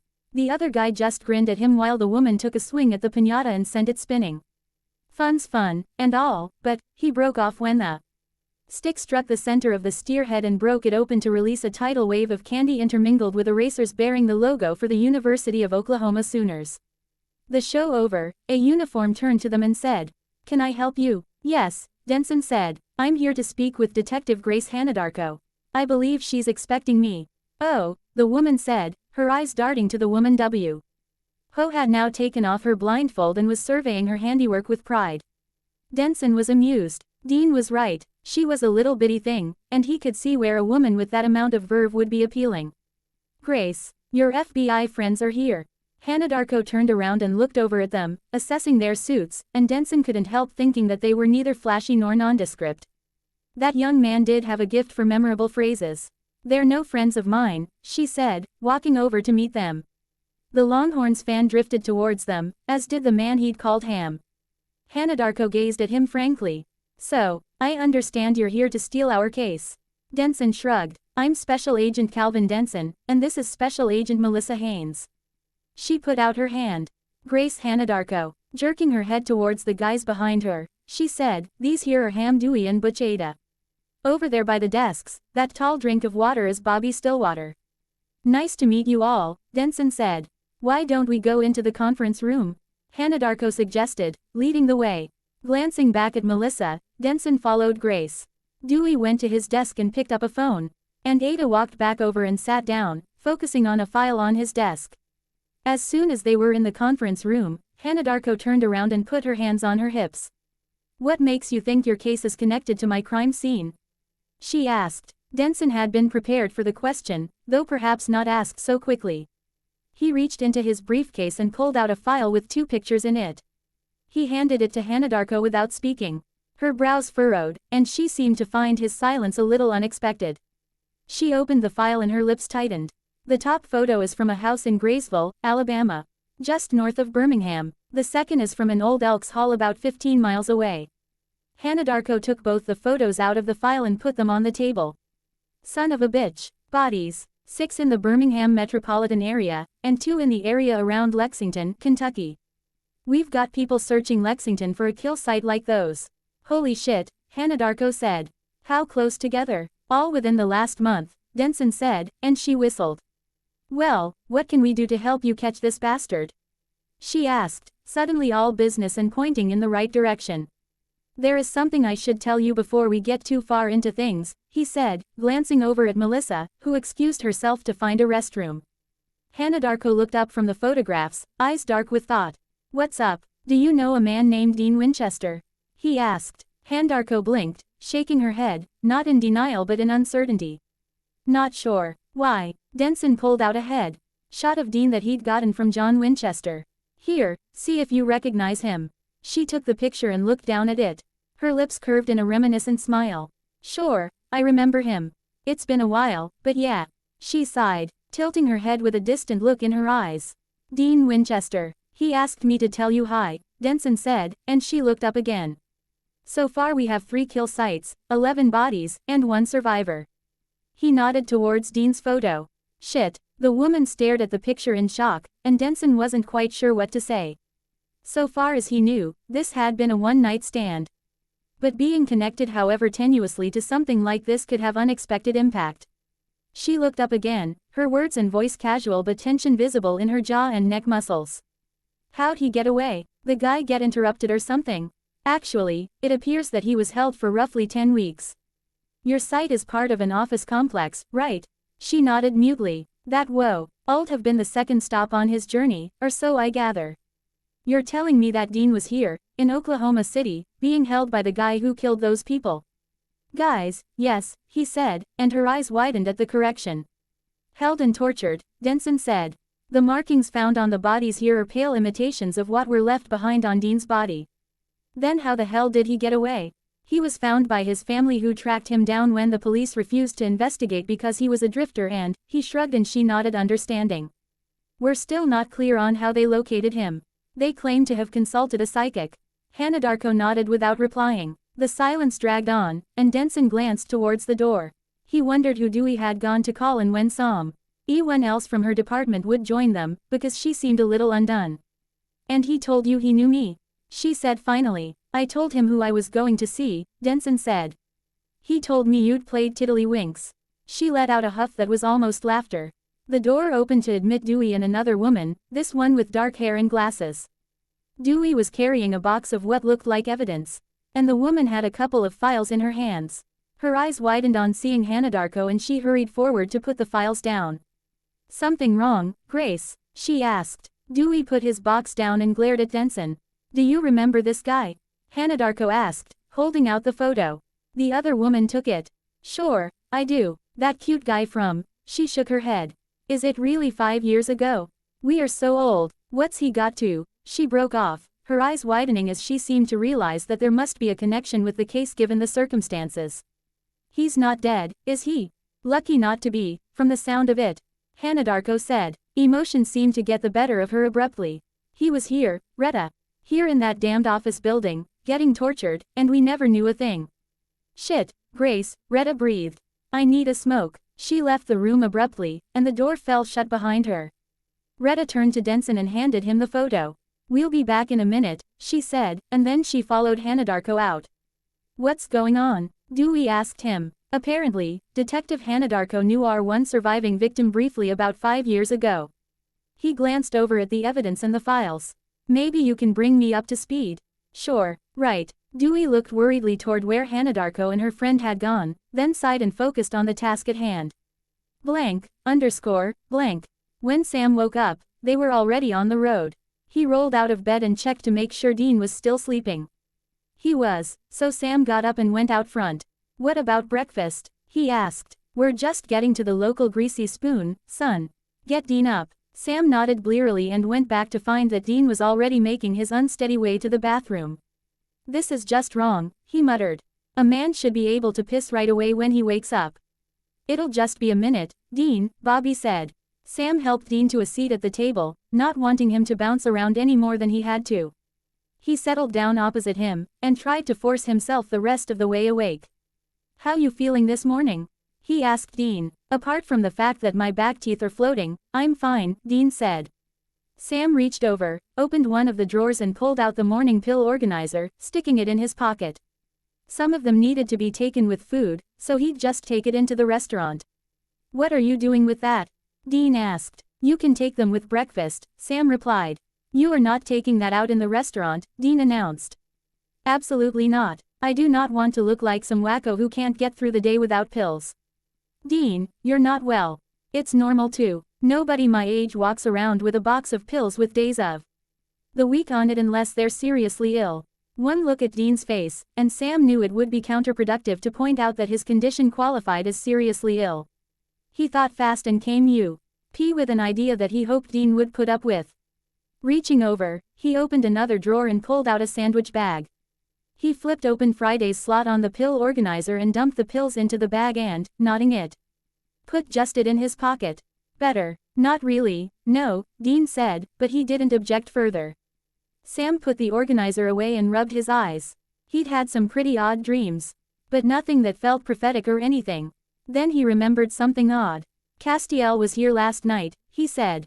What for? Bobby exclaimed. He was just keeping Dean from having nightmares, I guess. Kind of weirded me out a little. I got up to use the bathroom, and there he was, standing in the bedroom, watching him sleep. Dude, him, is right here, and that's freaky. Sam turned back towards Dean in surprise.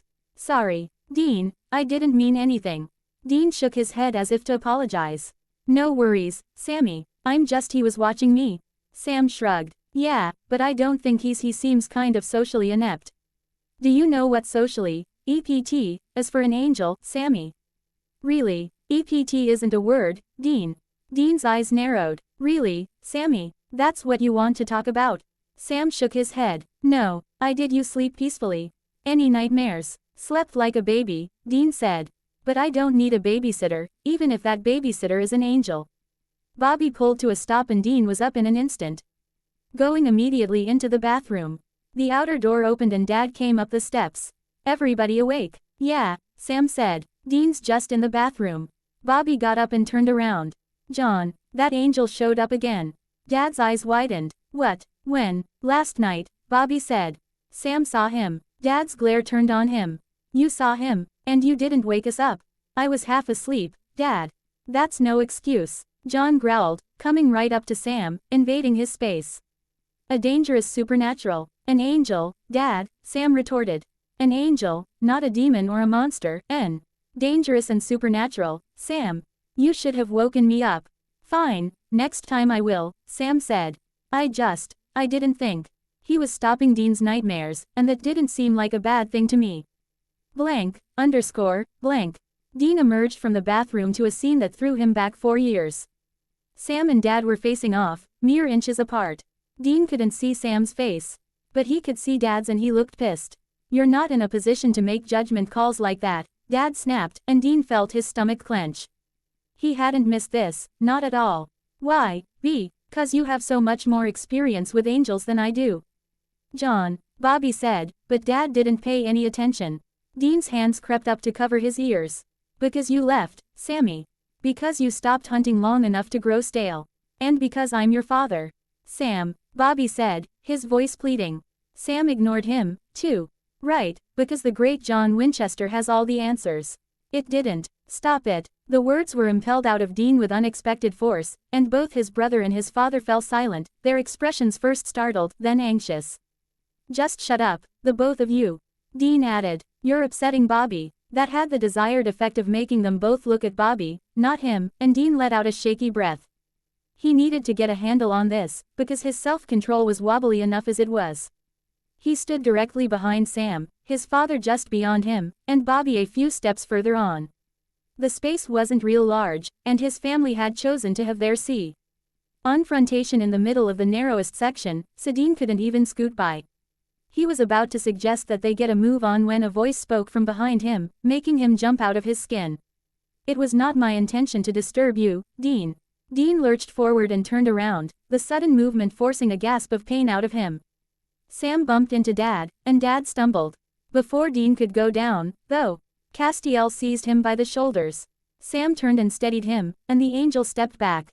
Damn it, Dean exclaimed. If you don't want to disturb me, don't just appear behind me like that. I could not appear in front of you, Castiel said. That space is occupied by a Sasquatch who still had his hands on Dean's shoulders. Fussy, he growled. That's what you are. You're fussy. You coming to breakfast with us? No. Okay. Dean shook his head. Well, I'm hungry. Anyone else up for some breakfast? Starving, Sam said behind him. Dean turned to look at his brother, and while he was facing away, he heard a sound like wings. When he turned back, Castiel was gone. Dude, I hate that, Dean said. Let's go, Dad said. The sooner we eat, the sooner we can get back on the road. Dean noticed Sam reaching into his pocket as though to check on the pills he'd tucked away there. Sammy, you might as well leave those here. I'm not taking them in the restaurant. Sam gazed at him and glanced down at his pocket. Okay, he said. Fine, we'll get it to go, and you can eat it in the RV.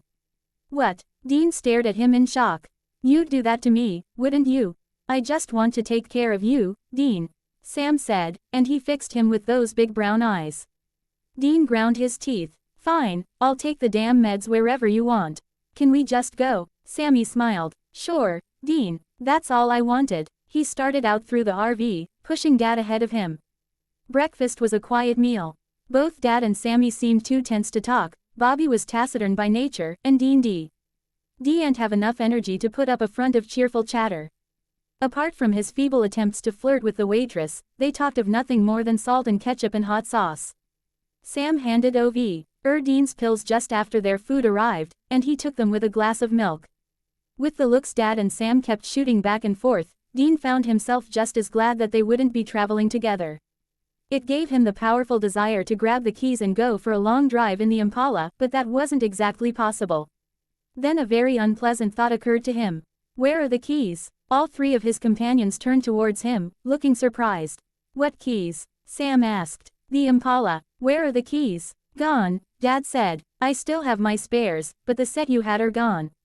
Dean shook his head. So much was gone. His clothes, his weapons, his keys, his music. He'd kept thinking that if he could just get out, he could go back to life as he'd known it, but that was gone. The Colt 1911, the PT-99. The knives he'd sharpened and cleaned since he was in grade school, everything he'd ever known was just gone. Never coming back. And his car had been cleaned by a demon. Which more or less meant that it would have to be cleaned again before Dean would be able to stand the thought of driving it, to remove any trace of Azazel's touch. Sammy had given him the music back in a way. And for that he was immensely grateful, but Azazel hadn't just taken his freedom, hadn't just maimed his body and left him a physical wreck, he'd also taken Dean's whole life. Dean ate as much as he could. But it wasn't as much as he knew he should. They boxed up the sausage and hash browns, but Dean stopped Sam before he could box up the eggs. Trust me, they don't heat up well, Sammy, he said. He could feel himself sagging a bit. Let's just go. Sure, Dean, whatever you want, Sam said. As they walked across the parking lot, Dad caught Sammy's arm and held him back. Dean didn't turn around, he just kept walking towards the RV with Bobby, He didn't want to hear what they had to say. Bobby helped him up the stairs and Dean didn't fight him when he suggested going back to bed. He just pulled off his pants and took the coat off. He lay down and fell straight asleep. Blank. Once Dean was asleep, Bobby returned to the door where he saw that Sam and John still stood a good 20 feet off, arguing. Their behavior of late had been too good to last, but he could wish they'd managed to keep the inevitable explosion out of Dean's hearing. Watching him hunch and pull in on himself during that uber-tense meal had pissed Bobby off no end. The kid didn't need the stress, and the argument out there didn't seem to be abating. In fact, it seemed to be picking up steam. After several minutes, he went to the driver's seat and fired up the RV. Going back to the door, he looked to see if the action seemed to have had any impression on the pair of them. They had started towards him, from the looks of things, but they'd stopped within a few steps to continue the fight. Bobby'd had enough. He shut the door and locked it, then returned to the driver's seat. Putting it in gear, he backed up and drove out onto the street, taking care not to run anyone over however much he was tempted. He was on the on-ramp before his phone rang. Shock and disbelief had evidently lasted a while for the pair of them. He picked up the phone. "Yeah, what the hell are you doing, Bobby?" John demanded. "You and Sam can ride together till you get this shit out of your systems," Bobby replied. "You can't be alone with Dean," John protested. "Yeah, why not? What if he needs something? Or what if something comes in there with you? We agreed that someone need to be mobile at all times inside the motor home." "I'm not alone in here," Bobby said sarcastically. "How so?" "I've got an angel riding shotgun," Bobby snapped, and then he shut the phone irritably. "I do not have a shotgun," said a voice directly behind his right shoulder. Bobby jerked with surprise, but he managed to keep from swerving at all. "And I do not require one." "Don't do that," Bobby exclaimed. "Do what?" the angel asked. "Sneak up on people like that. Why did you tell John that I am riding shotgun?" "To get him off my case," Bobby said. "I didn't know you were actually here. But you do need assistance in caring for Dean. Why did you leave Sam behind?" "Because the two of them fighting like that isn't good for Dean. They need to settle things between them before they turn Dean into a knot." "I see. I will remain in the back room with Dean to aid his sleep. If he needs anything, I will attempt to provide it." He strode away, leaving Bobby flabbergasted. Grace took a long draw on her cigarette and blew out the smoke. He was there, in that stupid office complex. "I've driven past that place I don't know how many times in the last 2 months. Retta put an arm around her friend. "You couldn't know, Grace." "No one knew. Is that supposed to make it better?" Grace demanded. "No," Retta said slowly. "No, it's not supposed to make it better. It's just the truth." "The truth, Retta," Grace said, her voice rough with emotion. "The truth is that a serial killer, a mass murderer, just strolled in here, with a captive, stayed a while, then left again, all without tripping a single alarm." "Yeah, I know," Retta said, not sure what her point was. "That's terrible," Grace retorted, her tone suggesting that Retta had somehow suddenly gone stupid. "Yes, it's terrible, we all know that, but you knew the guy." "That doesn't make it more terrible, Retta," Grace said. "It just makes it real." Images of the crime scene entered Retta's mind, and she abruptly wondered if any of the blood in her lab belonged to that nice young fellow. Some of it almost had to, she supposed. "Yeah, it does make it more real, I guess. Earl told me to stay away from this case." Retta stared at her in shock. "What? He told me to stay away from this case," Grace repeated. "He said it was above his pay grade, whatever the hell that means." "He's an angel." "What's above an angel?" "I don't know," Grace replied irritably. "Angels with bigger offices." God had nothing to do with that horror," Retta said emphatically. "No, I'm sure he didn't, but whatever's going on may not be something Earl needs to know. Honestly, sometimes Earl doesn't seem to know much. But he told you to stay away from this case." "Yeah, so he'll be thrilled that the FBI is taking it away." Retta didn't know what to say to that. She'd already been aware of Grace's irritation over the FBI's assertion of jurisdiction, but having a victim that she knew involved in the case had to make things just that much worse. "How did you find out?" Retta asked. "Did you just see the photo and realize, or?" "No, Agent Denson told Dean who he was going to see, and Dean told him he knew me." She snorted. "He told Denson to tell me hi." "Wait, a guy you slept with 5 years ago had an FBI agent tell him he was going to see you on his case, and he remembered your name and told the guy to tell you hello." Grace shrugged with funny little grin. "Shit, Grace." "What?" Grace raised her eyebrows. It's not like we did anything wrong, Retta. So what happened to him? How come he didn't wind up dead and cut to pieces? How'd he escape? Quote, he didn't, Grace said. Get this, when the cops refused to investigate, his family tracked him down with the help of a psychic. No way, Retta exclaimed. I'm sure the FBI believe that as much as I do. God knows how they really found him, but why couldn't it be a psychic? Retta demanded. A psychic, Retta? Grace asked incredulously. Psychics, angels, Retta returned, matching her tone. Psychics, Grace repeated. Retta rolled her eyes at Grace's persistent skepticism. Then something occurred to her. Ask Earl, she said. What? Ask Earl if psychics are for real. Retta said. Grace's eyes widened. You think? She breathed. Sure, and he already knows about this case, so I'm betting he'll know if that psychic was real. The door from the main office opened and Ham stuck his head in. It's time to go to the scene. You okay, Grace? You wanna come? Sure, Ham, Grace said, standing up. I'm fine. Be out in a second. K.H.E. shut the door as she put out her cigarette, tucking the butt in her pocket. Are you sure you should go? Retta asked. Grace turned to her in surprise, and Retta rushed to explain herself. If Earl told you to stay away from the case, you have the perfect excuse to. This is my job, Retta, Grace retorted angrily. I don't want an excuse not to do my job. I've ignored Earl's advice before. Fine, Retta stood up. Then I'm going, too. Grace paused, her hand on the doorknob. You sure? You told me that crime scene gave you nightmares. I can handle it, Retta said. Grace stared at her for a second longer, then shrugged and left the stairwell. Retta followed her out. Blank. John had driven as fast as he could to catch up with Bobby and Dean. Sam had hung on for dear life. But he hadn't spoken a word since John had explained Bobby's sudden exit to him. Now they were in sight of the motor home, trucking along at a reasonable speed, and Sam still hadn't spoken.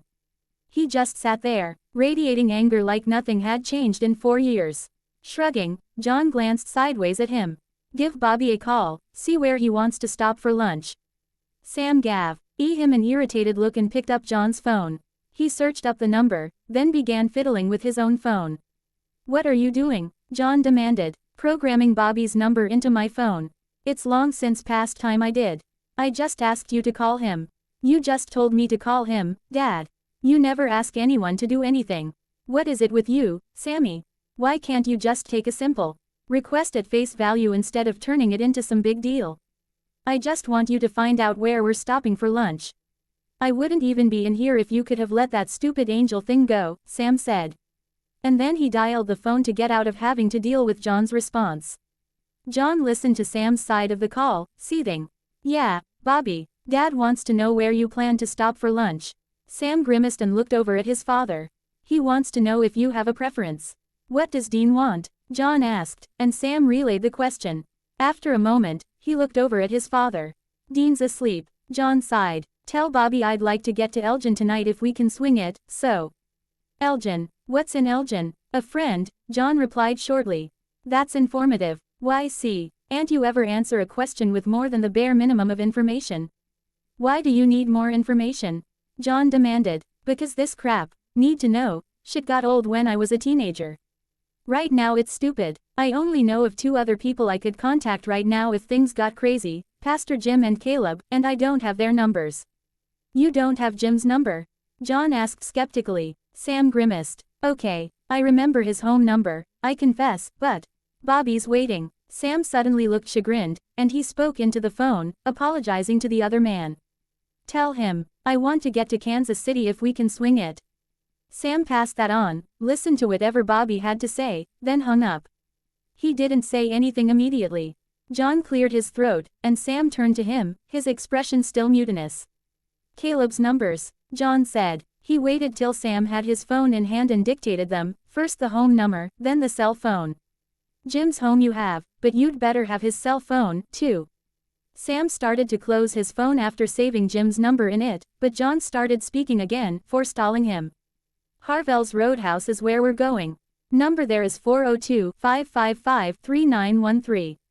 Are we meeting someone? Sam asked. Harvell's is a hunter bar, John said. His face took on an oddly rueful cast. And it's where you spent your first Christmas, actually. Seriously, Sam said, looking startled. So these people know us. Me and Dean, I mean. Yeah, why didn't we ever go back, then? Sam asked. It was a reasonable question. You left us with everyone you trusted from time to time. Did you not trust them? It wasn't a lack of trust, John said. He didn't want Sam to think that of Ellen. I had other reasons for not wanting to go back. What, Dad, are we going to be safe with these people? Yes, Sam, I trust Ellen. Ellen, it's a woman. Ellen owns the place these days, runs it with her daughter Jo. But why didn't you ever go back, Dad? You must have had a reason. Yeah, there was a reason. Sam remained quiet. If he'd asked again, John wasn't sure he'd have told him, but he just waited. John sighed. I got her husband killed. Jo's father. And she blames you. I don't know. I took the body back, told her what happened, and then I left. And you haven't been back? Not once in 20 years. Why are we going now? She has a kid working with her these days. I think you call them hackers.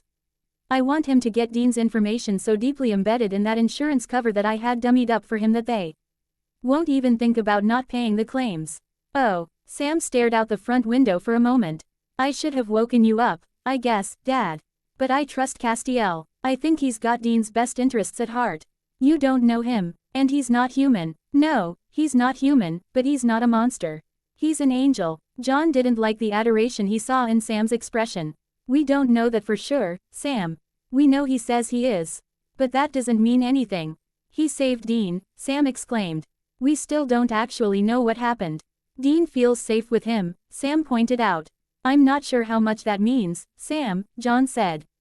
Dean was always way suspicious of people. He always listened to what you said about being cautious and careful, not taking things at face value, being paranoid. He cut off sharply and was silent for a second, and John wondered what he was thinking. Anyway, he's a hunter, and he feels safe with him. John didn't say anything for a moment, debating internally. Finally, he took a deep breath and let it out slowly. You were raised a hunter, and you didn't pick up on Jessica. Sam winced, but the reaction wasn't nearly as intense as John had expected. Ma, YBE, that's what he'd been thinking about. How if he'd been a little more suspicious, more paranoid, he might not have been taken in. I was ignoring everything to do with hunting, Dad. And Dean was held by that monster for 2 months. Tortured and abused. He would have trusted Ted Bundy if he'd let him out of that cage. Yeah, but he did more than just let him out. He protected him. He kept the demon from taking him away. That doesn't make him an angel, Sammy, John said. He shook his head. Frankly, I'm not even sure he's sane, given some of the things he's told me. What are you talking about? It doesn't matter. I'm just not sure I really believe in angels. Why not? You believe in demons. Demons are one thing, Sammy, angels are. He shook his head, shrugging. If you accept the existence of absolute evil, demons, then you have to accept the possibility of absolute good. Where? In the world of fantasy or folklore? Dad, our job is all about fantasy and folklore. Not fantasy, Sam, John said. Folklore I'll give you, but fantasy, no. Other people would think it was fantasy, Dad. John rolled his eyes. Yeah, I know. He shook his head. Okay, I think I know what got Bobby so ticked. And I should have noticed. What? Dean always got really tense and miserable when we fought back when, and he was pissed at me after you left for making it impossible for you to be in contact with us. And he was pissed at you for leaving. That was the first time he went off by himself when I didn't send him. He didn't have a particular mission. Yeah, he did, Sam said, and John raised an eyebrow at him. He was getting away from us. John snorted. We have to keep our fights out of Dean's sight and hearing. He doesn't cope well with it at the best of times. And these aren't the best of times. Sam agreed. Okay, I will if you will. John bit back on the immediate irritation that remark called up. This might prove challenging. Denson stopped in the doorway to the table room. The walls were a matte black, just as they had been in the unfinished house in Graysville, with the same red symbols. The floor was covered with that ubiquitous beige carpeting that one finds in cheap office buildings. But he could only tell that because of the 4-inch square imprints that clearly marked the legs of the table. Otherwise, the floor had been saturated with blood to varying degrees, and had dried black. He could see concrete through the carpet where pieces had been cut out for testing, and the concrete itself was stained. Melissa looked sick to her stomach, but he couldn't blame her. There was blood on the ceiling here, too. The smell, even after more than a month, was almost overpowering. How many blood types did you find? He asked. 6 distinct types. This was Retta Rodriguez, the forensic scientist who had come along, he thought, as moral support for Detective Hanadarko. I've processed them for DNA, but unless we get samples to match, that doesn't tell us much. We assumed that some kind of table was placed here, Hanadarko said, gesturing at the 4 clean imprints in the carpet. But there's no security cameras, nothing to tell us what went on. She seemed remarkably composed. We've recovered the table along with most of the large equipment, but much of it has been badly damaged by the fire the unsub lit to cover his escape. Large equipment, Denson figured they wouldn't be much help if he kept them in the dark. Many of his colleagues would shut them out, but he didn't usually work that way if he could help it. The situation as we've pieced it together is this. A man calling himself Azazel and claiming to be a demon abducted Dean Winchester in Beatrice, Nebraska on September 4th. A demon, Hanadarko repeated, and she gave her colleagues an amused look. Rodriguez looked anything but amused, and Dewey just looked grim. That's right up there with psychics. Denson nodded. He couldn't blame her for the skepticism, or for the attempt at gallows humor. This couldn't be an easy situation for her. By the chronology he gave us, this would be the second place he was held. There was a door on the opposite wall from the entrance they'd used. What's through there? He asked. Another, smaller office, Dewey said. More blood was found in there, but nothing like the amount in here. Denson walked through into the smaller space. The smell in here was fainter, and spoke of fear and human waste. This must be where he was kept, Denson said. Melissa walked forward and squatted by the bloodstains. The mattress was here, no doubt, and you can see. Here and here, the hash marks left by blood seeping through the mattress and into the carpet around the bars of the cage. Cage, Hanadarko exclaimed. Melissa looked up. Long enough to lie down in, tall enough to sit up in, and just about a foot wider than his body.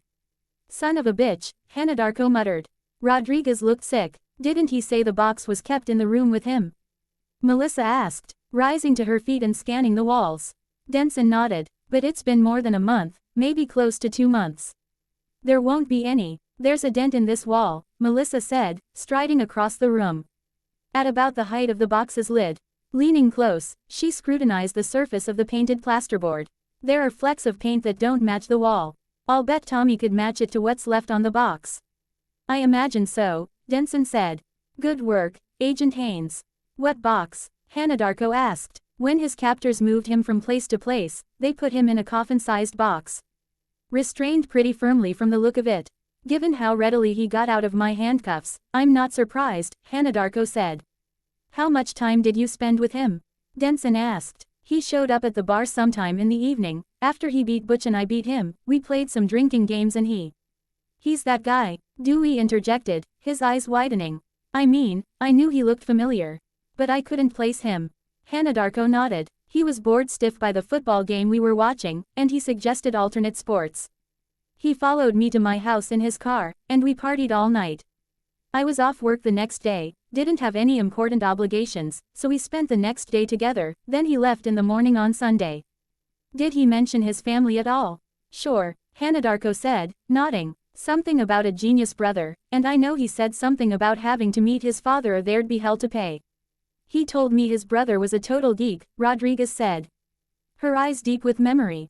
I remember him telling me that Sammy might like my line of work. Denson blinked. I almost forgot. If you're Retta, then Dean asked me to say hi to you, too. Rodriguez, eyes widened and she turned right around. Denson realized that he probably should have given her that message privately, but it was too late now. Is there anything else you can tell me about Dean? Most of what I know about him is probably irrelevant, Hanadarko said. Unless you think it's somehow important that he's not into bondage. I doubt it, Denson said with a straight face. But from the set of her shoulders, he suspected it might be a good thing that Haynes was still gathering samples. I take it you didn't do much talking. Actually, we talked a lot, but none of was really important. She said, we talked about movies and previous partners, favorite foods, that kind of thing. He talked a little about his brother, and it was clear he doted on the kid. But I didn't get much more than that. More the feeling he was glad to have a little time to himself. We basically had fun. She shrugged, a half grin on her face. A lot of fun. I see. Denson's phone rang and he picked it up. It was the local office's evidence team reporting that they were 5 minutes away. FBI evidence retrieval will be here shortly, he said. I'm sure they'll appreciate your help. Drive. Rodriguez. Rodriguez nodded without turning around and went back out into the kill room. Did Dean witness the murders? Hanadarko asked. Not from what he said, Denson replied. He told us he never saw any person other than the man who called himself Azazel. Do you have any information that would identify him? Oh, we know who he is, a dentist named Andrew Sean Munn.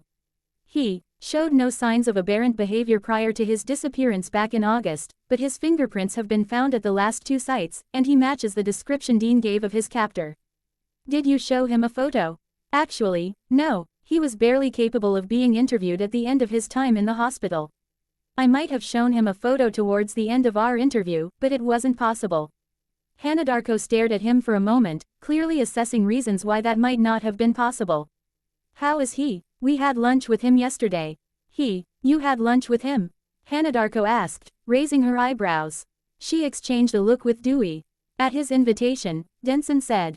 He was actually quite insistent. If he's this irrepressible after 2 months of torture and an additional month in the hospital. I can't imagine what he was like when you knew him. We've described him as having enough charisma for 3 people, Melissa said. He had that, Dewey said with feeling. He even had Butch laughing over how badly he beat him at pool. I didn't notice anything in particular, Hanadarko said. Denson did not snort, and he gave Haynes a stern look when he saw her eyebrows go up. Hanadarko had more than her fair share of charisma, too.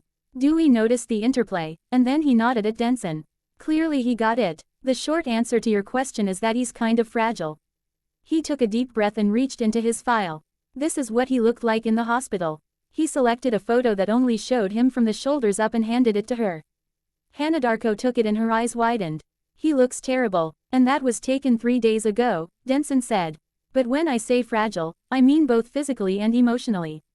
He's going to be a long time in recovering from this. No kidding, Hanadarko said, handing back the photo. But his family's with him. I don't think you could pry them away with a crowbar, Denson said. That's the way it should be, she said. Denson wholeheartedly agreed. He just hoped that his suspicions about connections between Dean's family and his attackers were unfounded. So, what's the time frame on this? Blank. Having parked, Bobby walked back through the motor home to wake Dean. He was frankly surprised and faintly worried that the kid hadn't woken yet on his own. He'd been sleeping for hours since breakfast. It was almost 2, and since he'd slept the night through, that just seemed like a long nap. He stepped into the back room and found the angel standing at the foot of the bed, watching Dean. Just as Sam had described him in the night. He glanced over at Bobby, nodded, and vanished with that sound of wings. Bobby wondered what that meant. Did he have wings that hid inside his trench coat? Like in that weird John Travolta movie? Had he flown away, or had the similarity of that sound to wings simply given rise to the legend that angels had wings? He shook his head. It didn't much matter at the moment. He stepped a few feet further into the bedroom, but before he even touched Dean, the kid started blinking. Where are we? He asked. Kansas City, Bobby replied. Time for lunch. They both heard the door open, and the RV shook as John and Sam got on board. First John, then Sam pushed their way into the bedroom, which cramped the tiny space down to nothing. Dean's eyes went wide, and Bobby saw his shoulders hunch down. Before Bobby could even speak, though, Sam shoved past his father to stand beside the bed so as to clear the doorway. I need to check him for seepage or anything. So get out so there's a little space. As he spoke, he opened the windows in the wall next to him. Sammy, John started, sounding irritated. Bobby took matters into his own hands, giving John a shove. Let's go get us a table. We can talk to Dean in the restaurant. John must have heard the warning tone in his voice, because he gave way. Bobby pulled the fanfold. Doors shut as they went and locked the outer door behind them. If you and that youngest boy of yours don't start behaving yourselves, I'm going to. We're working on it, Bobby, John growled. If you thought you were being subtle, you were mistaken. Good, Bobby snapped. It took a few minutes for them to be seated, and John placed orders for all 3 Winchesters. After several minutes awkward small talk, Bobby cleared his throat. What are you planning to do when we get to my place? Well, that panic room of yours has to be finished by now, right? Bobby gave him a dour look. I just had to tell you about it, didn't I? He said resignedly. What of it? I figured we could stash Dean there while I try to find this demon and exterminate it. Bobby blinked at him. You want to stash Dean in the panic room? What if Dean don't want to be stashed in the panic room? He'll do what I tell him, John said, his eyes narrowing at this challenge to his authority. John's tendency to assert dominance over everyone in his vicinity was one of the reasons Bobby had stopped wanting to work with him. His boys got it more than anyone, and Dean most of all. Oh, he will he? Bobby growled. You ever give the slightest thought to what that will mean? I don't know what you're talking about, John said. My God, you never thought about it at all. Are you saying we can't use your panic room? John demanded. Hell, no, I'm not saying that, but it's a panic room, John, not a living space. It's a little box underground with dark walls, no windows and no natural light. Somehow I don't think that's what Dean's going to want at this point. He needs to be safe, Bobby, John said, his voice low and intense. And I can't take him with me hunting that demon. Hell, I can't take Sam with me. God knows what might happen. Blank. Dean approached the table that had been pointed out to them, Sammy hanging back to talk to the waiter. He was probably checking to make sure Dad hadn't ordered him anything too artery-clogging. A guy might think Sammy wanted to live forever. Dad and Bobby were sitting in a booth, and there was a fake decorative planter at the top of the partition between Bobby's back and the walkway. He could hear them speaking from a ways off, but it was a mumble of male voices. Then he abruptly got close enough to hear words. I get that, John, Bobby said. But I don't think the panic room is the answer. Dean got claustrophobic in the MRI. Dean paused to listen to what they were saying. What panic room? And what did Dean's thoroughly embarrassing attack of claustrophobia have to do with anything? It's not that small a space, Bobby, Dad protested. Not as small as an MRI machine isn't exactly a ringing endorsement, John. It's a boiler, hollowed out, crusted with salt and otherwise untreated. The walls are nearly black. Hell, none of my house is out of better homes and gardens, but piles of books, dust and clutter beats the hell out of an underground room that's 10 foot by 10 foot and lit by a battery-powered lamp. He'll be safe there, Dad said. And we have to keep Dean safe. He'll understand that. Yeah, he'd be safe. But that room is meant for hiding in, not living in. Dean realized that he was shaking. He didn't like the sound of what he was hearing, but he didn't know if he could stand up to Dad's insistence. He couldn't bring himself to move to bring the conversation to an end. It's just till I kill the demon. You have any bright ideas about that, John? Because last I heard, you can't kill demons. Dean, is something wrong? Sam put a gentle hand on his shoulder, and both Dad and Bobby fell silent. Dean, you're shaking. Are you okay? Does something hurt? Dad got up and came around the partition and Dean didn't think. He didn't consider, he just reacted. He winced away from his father, not meeting his eyes. John wanted to shoot someone. How could they have been so stupid as to talk that openly when Dean could come upon them unaware? He leapt up and went around the end of the booth to find Dean standing there like a deer caught in headlights. Dean, what is? He broke off because Dean actually flinched away from him, turning into Sam's body for comfort. What did you do? Sam demanded, putting his arm around Dean and leading him over to an empty table. He got his brother to sit down and knelt in front of him. Dean, are you okay? Dean sagged in the chair, then put his head down. The waitress came back with their drinks at that moment, and paused, seeming startled by Dia. And sitting at the table and the rest of them gathered around awkwardly. John drew her aside and said, do you mind if we switch tables? My son's having claustrophobia issues, and I think the booth might be a little too confining for him. No, of course not, she said. Let me get your silverware for you. We've got that, thanks, John said, giving Bobby a nod. He started shifting the napkins and silverware over. If you could just, I'm afraid he'll be embarrassed. She smiled at him and put the drinks down on the table in the booth. Your food should be up shortly, she said before she went away, taking the tray with her. John moved the drinks, and by the time their new table was set up, Dean was a little calmer. Sam started telling a funny story about his first year of college and refused to be deterred from it. Since it was obviously letting Dean relax a bit, John stopped trying.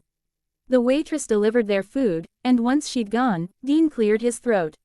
I'm not hiding in a hole underground, he said, his voice less than steady. We can talk about it later, John said. No, Dean said emphatically. I'm not hiding in a hole in the ground. We can. No. Dean's voice was increasing in volume. John opened his mouth, and Dean shook his head sharply.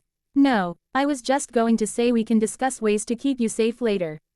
Dean took in a shaky breath. Just so long as it doesn't include me living in a hole in the ground. I would never put you in a hole in the ground, Dean, John said, reaching out to squeeze his son's hand. And I would never let him, Sam said, giving John a dark look. Okay, a 10 by 10 boiler underground. Whatever, I'm not living where there are no windows. No, you're not, Sam said firmly, his eyes on John's. We'll find another option. John held onto his temper by teeth and toenails. They could talk about it when Dean wasn't around. Then Dean turned to Sam. Promise, he said pathetically. Sam turned towards his brother. I promise, he replied in a solemn voice. Dean smiled at him weakly, and Sam reached out and squeezed his shoulder. John closed his eyes. He was screwed. He'd have to fight both his sons to get Dean into the panic room, and probably Bobby, too. Heaven knew what the angel would think if he decided to get involved. It took longer than John would have preferred to get out of the restaurant. Dean dawdled over his food, eating very slowly. Every time John tried to suggest that Dean finish his lunch in the RV, Sam gave him a challenging glare, and John finally gave up. They could lollygag as much as they wanted. He wasn't going to try to hurry them. However, the reason for the delay became apparent when Dean finally rose and they headed towards the RV. Bobby had gone ahead to open the door. Sam was fussing along beside his brother, which Dean was putting up with for whatever reason. Then, however, with the door open and the lowest step extended down to the proper position, Dean stopped dead, staring into the dim motor home. Sam stopped a step further on and turned towards his brother, his brows drawn together. What is it, Dean? I'm not ready to be shut back in there again, he said. Not for the next however many hours. Is there somewhere we can go, somewhere open? Dean, we need to get moving. I'd like to get to tonight's stop as early as possible. John would really rather not arrive when the bar was full up, as it was like to be on a Friday night. Sam glared at him, but Dean hardly seemed to notice. He turned around and gazed into John's eyes with an anxiety that was painful to witness. I know, Dad, and if you insist on going on right away, I'll try, but I don't think I can do it. In the face of that statement and with Sam looking at him like he was some kind of ogre, John couldn't force the issue. He sighed. Bobby, you know of any place within a short drive that would fit the bill?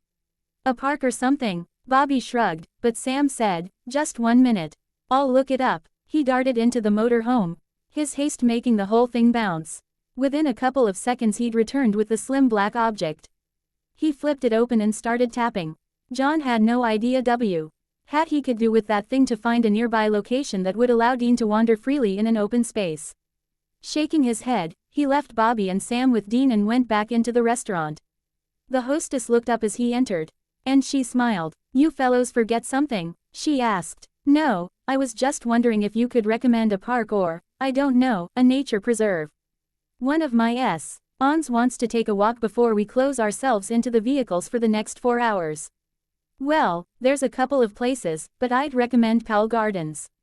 I took my grandnephew there a couple of months ago, and it was fascinating. Quote, where is that? They got bogged down in her trying to give directions, and before she'd finished drawing her map, Sam walked into the room with his laptop in hand. He looked down at the map and grinned with an edge of amusement. Powell Gardens? He asked, and they both nodded. He put the computer down on the counter and turned it so John and the hostess could both see it. Here, Google Maps has directions and everything.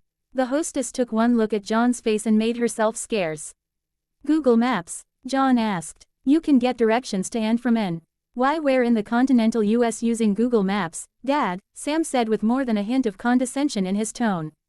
I found it a while ago and was just waiting because I figured you'd gone to the bathroom.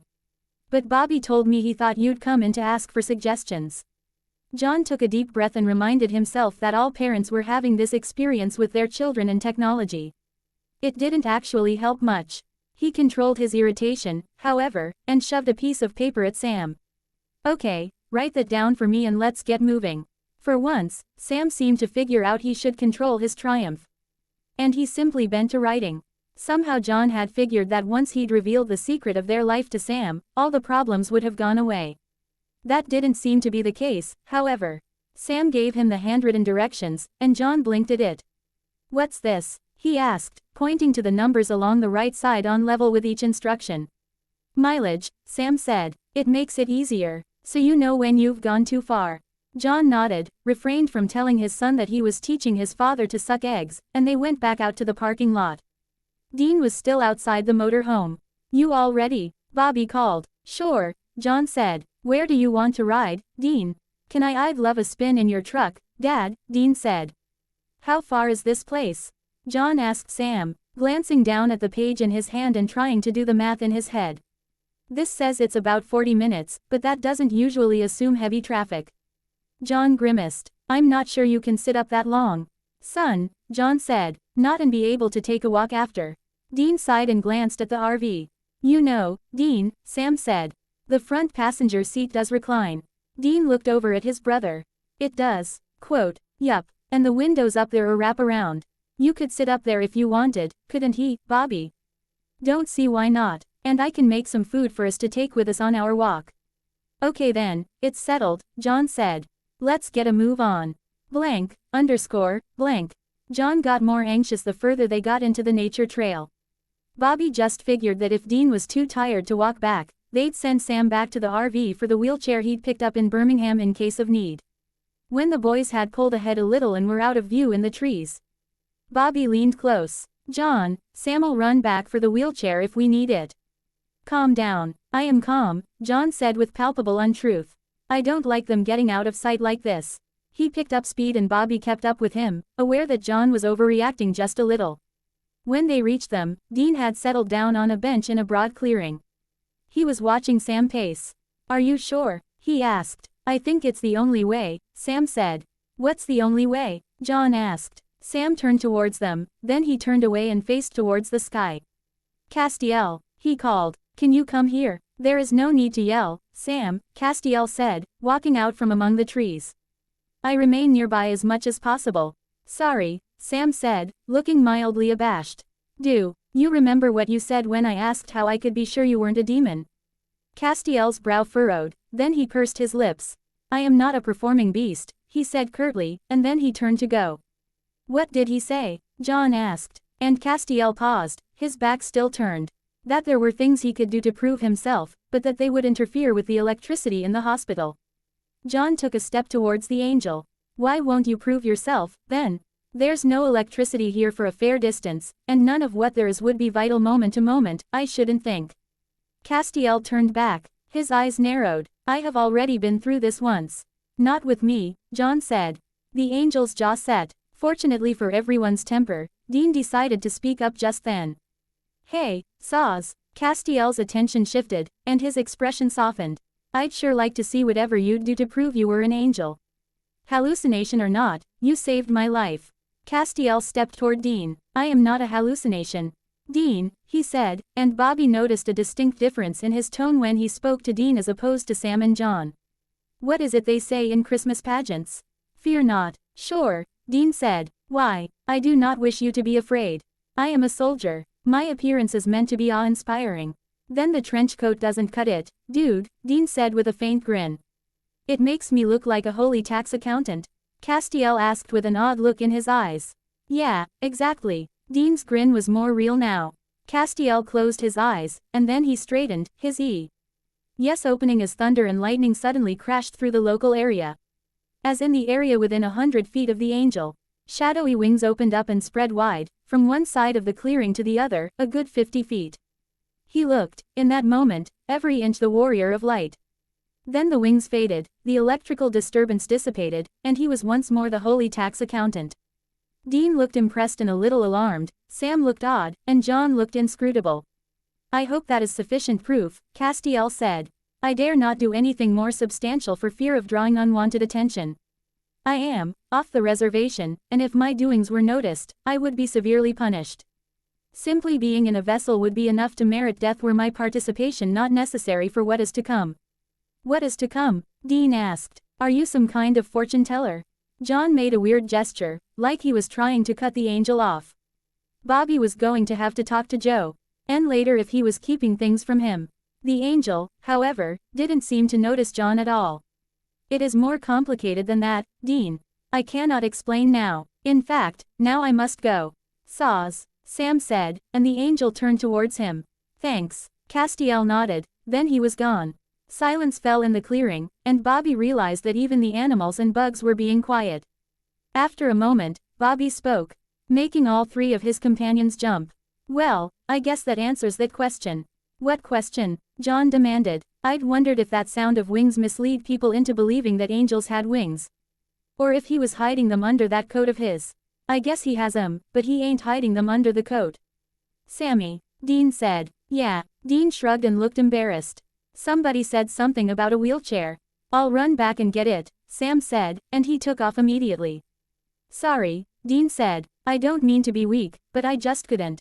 John took 2 long steps towards his son and went down on one knee in front of him. You are not weak, he said firmly, placing emphasis on each word. You came out of that horror sane in yourself. That is not weakness, Dean. Freaking out about getting into the RV isn't strength, Dean said. It's not weakness, either, Dean. Well, then, what's weakness? Dean demanded. John didn't seem to have an answer to that. Bobby shrugged, sinking into catatonia. For one, he said. Caleb went there, not for long, but he did go there. And how about going completely bug nuts? I did that for a while, and it was memorable. Yo, you went. Dean shook his head as if the idea was unimaginable. I was institutionalized, Dean, Bobby said. For about 6 months. Seriously nutfuck wacko. After what you've been through, it's amazing that you're coherent. Much less that you flirt with everything female that you see. Dean shook his head. I don't. I saw at least 3 female dogs while we were walking through here, and I didn't flirt with a one. Clearly serious conversation was over. John tried a little more, very awkwardly, but Dean talked determinedly about the movies he wanted to see as soon as he could. Bobby was a boo. To step on John's foot when Sam came trotting up, pushing the chair. Dean climbed gratefully into it, whispering something to his brother as he did so. Sam's eyebrows went up, but he grinned. Then he took off like a bat out of hell, pushing Dean ahead of him at speeds heretofore unknown to wheelchairs. Damn it, John exclaimed. We need to talk about. What, John? Bobby asked. How he's feeling. What's wrong with that? John asked defensively. Nothing, except that neither of you is good at talking about that. You got to let him go at his own pace, John, or you're going to spook him. He's freaked out enough. If his dad, the great and terrible John Winchester, starts wanting to talk about feelings, he might just blow sky high. The great and terrible, John repeated disdainfully. You're more widely known than you realize, Bobby said. And you were always hard on those boys without bothering to explain your reasons. I know you had reasons, and good ones, and now Sam does, too, but the fact is. Dean will try to do what you tell him, whether it's good for him or not. John gazed uneasily at him and didn't respond. When they got towards the front, they found Sam pushing Dean in circles in the parking lot. Dean whooping and hollering with glee. It was excessively silly and probably good for both of them. Dean made no objection to getting into the motor home this time, but he didn't want to go back to bed. He wanted to lie down on the front sofa that converted into Bobby's bed again. They got him settled and John went off to his truck. By the time they got back on the highway, it was past 5. And Bobby knew John had to be fuming. It was a good 6 hours to Elgin, and that assumed there weren't any traffic problems or road work. Behind him, Sam and Dean started playing cards.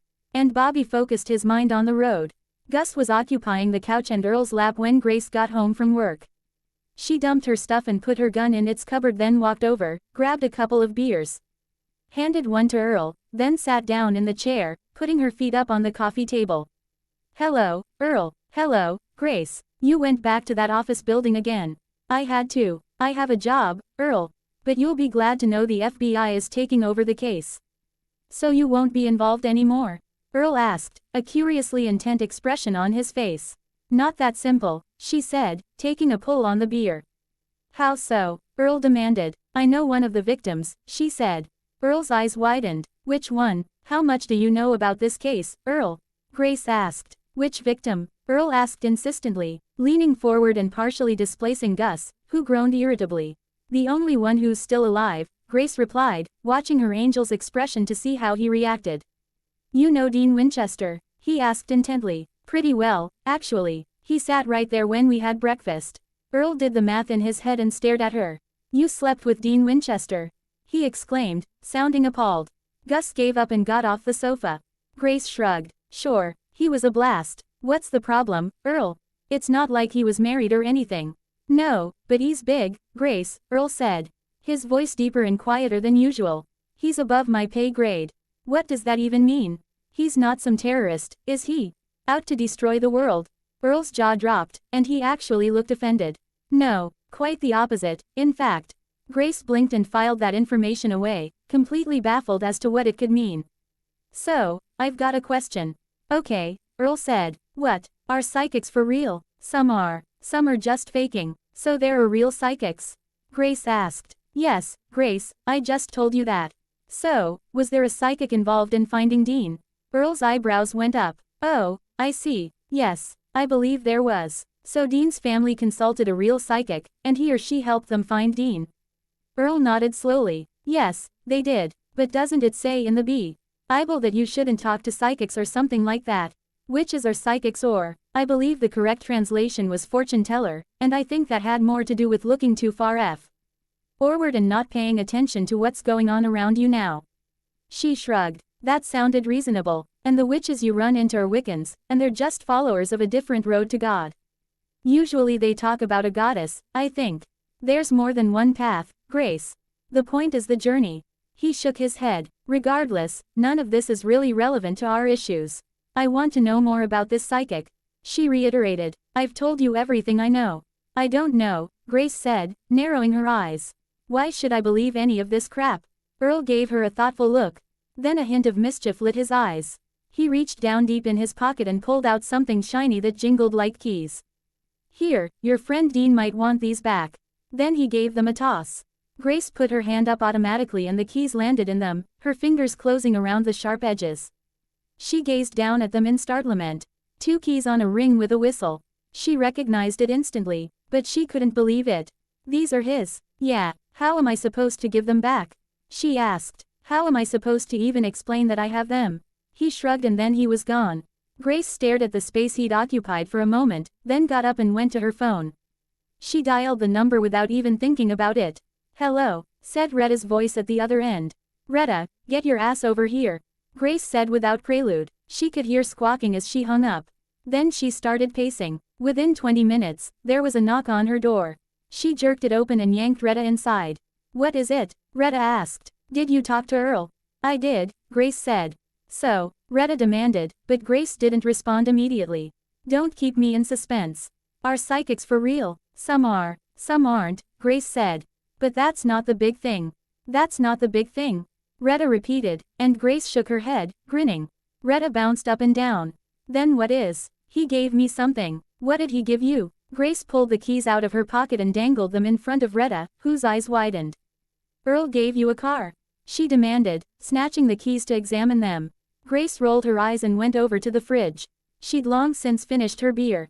Raising the bottle above the door of the fridge, she said, Want one? Sure, Retta said absently. She was still looking the keys over minutely, as if expecting to find some angel dust on them or something.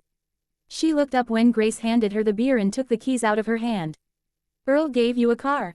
She repeated, her tone growing even more incredulous.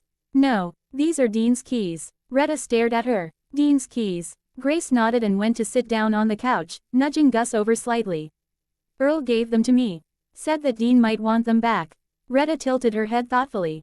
Didn't Dean drive some kind of a 1967 Chevy Impala? Grace interjected. Retta nodded appreciatively. It was a nice car, she said contemplatively. After a moment, though, she sat forward. But why did he give you Dean's keys? It was a whole thing, Grace said with a snort. A thing? Grace shrugged. What does that mean, a thing? I told him I slept with Dean and he got all weirded out about it. Retta drew her brows together, looking puzzled. Grace snorted again. I know, he said. You slept with Dean Winchester. Like that, like it was some kind of a big deal. Did he say why? I'm getting to that. I pointed out that Dean's not married, not attached to anyone, and he said he knew that. But that Dean, I mean, is above his pay grade. Retta blinked at her. Okay, he'd already said the case was above his pay grade. Do you think that's why? Maybe, I don't know. Grace shook her head. So I asked him what that meant. I asked if Dean was some kind of terrorist or planning to destroy the world. She paused, waiting to see Retta's response. Oh, that's likely, Retta growled. And Grace had to admit she had a point. Dean hadn't come across as the type. So, what did Earl say? Retta demanded when she still didn't say anything. Grace leaned forward confidentially. Without a pause, without even thinking about it, he said, no, the opposite. The opposite, Retta repeated. He's going to save the world. Grace shrugged, laughing. I guess, but from what? Global warming. So why'd it matter that you'd slept with him? Retta wondered aloud. He didn't really explain, Grace said. She contemplated the cheerful, devil-may-care kid she'd spent a weekend with 5 years earlier. I wish I could see him, she said, sighing. I wonder where he is. Blank, underscore, blank. It was late when Bobby pulled the RV into the parking lot of the roadhouse. John had stopped by the freeway for gas, but he hadn't wanted Bobby to wait for him, so it was just him and the boys. The lot was pretty full, so he drove around back to see if he could find enough space for a motorhome. He parked next to Ellen's station wagon and shut the engine off. Sam had put Dean to bed hours earlier, and Bobby hadn't seen either of them since. He hoped they were sleeping. But he walked back to the bedroom to check and stood in the doorway a moment. Sam was curled up as tight as a man his size could get, and Dean had an arm around him, cuddling him close. Bobby remembered seeing them like that when Dean couldn't have been more than 8, lying in a bed of blankets on his living room floor. Sam had been smaller than Dean back then. Leaving them sleeping, he went to the side door and climbed down. Fresh air and a little walk would do him good. As he descended, the rear door of the roadhouse opened and Ellen walked out, wiping her hands on a dish towel. Excuse me, but you can't park back, she broke off as she drew closer. Bobby, hey Ellen, he said, stepping to the ground and closing the door behind himself. I'd heard you were out and about, but I sure as hell didn't expect you to show up here in a cheesy rental RV. Bobby glanced back at the bright slogans and advertisements and shrugged. It works, he said. Where's your car? Birmingham, Bobby replied, and he had a sudden, amusing thought. You want to see the cutest thing ever? He asked. She raised her eyebrows, and he jerked his head towards the door behind him. Follow me, and be real quiet. Looking puzzled, she shrugged and, when he opened the door, came after him without argument. He stepped far enough into the bedroom to let her peer in, and her eyes widened. Sam and Dean were both still asleep, but Dean had shifted slightly now his forehead rested against the crown of Sam's head. Ellen stared for a moment, but Bobby watched her expression change from surprise and pleasure to anxious concern. She turned to him, brows knit in dismay. He jerked his head back towards the door, and they headed outside again. What in the hell has happened to him, Bobby? She demanded. He looks like shit. Where was he? And where's John? He stopped for gas, Bobby said. So he's driving the truck? Ellen asked and Bobby nodded. The door opened behind Bobby, and Sam walked out. Scratching his head. Bobby, we stopped. Where? He trailed off, staring at Ellen. Sam, this is Ellen Harville. Ellen, you remember Sam? She was gazing up at him with a bemused expression. Yeah, he was about 2 feet tall the last time I saw him, though. Sam held out his hand to shake, and Bobby had the impression that he was uncomfortable. Dad said we spent my first Christmas here, he said, glancing over at the building. How's Dean? Bobby asked. Still asleep. Sam glanced around. Where's Dad? He stopped for gas. How long ago? He'll be along, Sam, don't worry. The rear door of the roadhouse opened again, and Bobby heard Joe's voice. Mom, you out here? Jacob's asking for you. Come on out here, Joe, Ellen called back. Joe let the door fall shut behind her and walked over. What's up, Mom? She smiled at Bobby and glanced curiously at Sam. This here is Sam Winchester, John's younger son. Joe walked forward and looked at Sam, her arms crossed, not putting her hand out when he did. I'd heard you went to college. Sam dropped his hand, looking puzzled. I did. I graduated. And you came back to hunting. She gave her mother a look that Bobby had no trouble understanding. I came back to help find Dean. Are you going back? Joe asked, and Bobby didn't look at Sam. It was a question that nobody had asked so far, and Bobby genuinely didn't know the answer. Nope, Sam said. I went, I saw and I conquered. I'm done. Joe shot her mother another look, then held out her hand. Nice to meet you. I was sorry to hear your brother was missing. Any news? He's in the back of the RV. Sam said. Sleeping. The machine behind them shifted slightly, and Sam was already on his way inside when the screaming started. Bobby followed, but he got a sense that Ellen held Joe back. He retreated after a moment when it was clear that it had only been a nightmare and that Sam had the situation handled. When he got back outside, he groaned. Screams in an RV outside a bar. Most places no one would want to get involved, or if they did, they'd call the police. But Harville's was a hunter's bar. 5 guys and a woman were standing outside in various states of alarm. All of them with weapons at the ready. Bobby recognized all but one of them, a young black man. He shut the door behind him and stepped down to ground level. Everything's fine, folks. Just a nightmare. Caleb stared at him, eyes widening. He holstered his pistol, giving the rental RV a dubious look. Bobby, what? Everyone turned at that moment because a black truck pulled into the lot and parked behind the motor home. John was out of the cab like a shot. What's going on here, Bobby? He demanded, looking at all the guys with guns. Caleb, how are you? Gordon, good to see you. Now put that thing away before I hit you with it. Dean had a nightmare, and he got loud this time, Bobby said. Dean, Caleb repeated, taking a step forward. You found him. Several of the others looked relieved as well. And Bobby was impressed. John really had left no stone unturned, and since he didn't ever talk to other hunters much, that was unexpected. Yeah, John said. Sam and me found him. He turned to Bobby. A nightmare. I didn't stay, John, Bobby said quietly. I figured Sam had it covered. John looked at the motor home and nodded. Probably right, he muttered. At Ellen's prodding, Joe had started trying to gather up the other spectators and to guide them back into the bar, throwing a few irritated glances behind her. She clearly wanted to stay and find out what was happening. Caleb did stay, and no one disputed his right. He'd had as much contact with the boys growing up as Bobby'd had. Sam's back, Caleb asked. John, why didn't you call and tell me that Dean was okay? I've been searching. John blinked at the other hunter, and Bobby felt a little guilty himself. I'm sorry, Caleb, John said earnestly. I haven't been thinking of anything but Dean for a while now. For a while, Caleb repeated. How long a while? Since we found him. John shifted uncomfortably. He's been in the hospital ever since, about 6 weeks now. Caleb looked startled, but Ellen looked furious.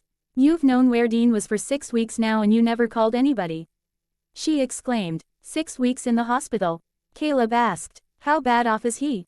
Words seemed to fail John, so Bobby cleared his throat. He's going to live, which wasn't altogether certain at the start, he said. What in hell happened to him? John grimaced and glanced towards the peanut gallery. Joe wasn't having much success in getting the others to go back inside. I'll explain later. Ellen nodded, though she still looked incensed, and Bobby knew that even if she forgave John for being preoccupied, she was going to be mad at him for a long time for not thinking of letting her know. She shot him an irritable look that drove that point home. The door opened, and Sam stuck his head out. Dad, you're back. He glanced around, seemingly made uneasy by the crowd. Is everything okay out here? Sam, come on, you've got some people to meet, John said. Sam grimaced and glanced behind him. Maybe we should wait. Out of the way, Sasquatch. Dean growled from behind his brother, and Sam was suddenly hurtling forward. He stumbled a few feet away from the door to the RV and turned around, glaring at Dean. For his part, Dean glanced around at the people, and Bobby could see that he hadn't expected so many strangers. Being Dean, however, he simply spread his hands and said, "Ta-da." Spotting Caleb, he grinned.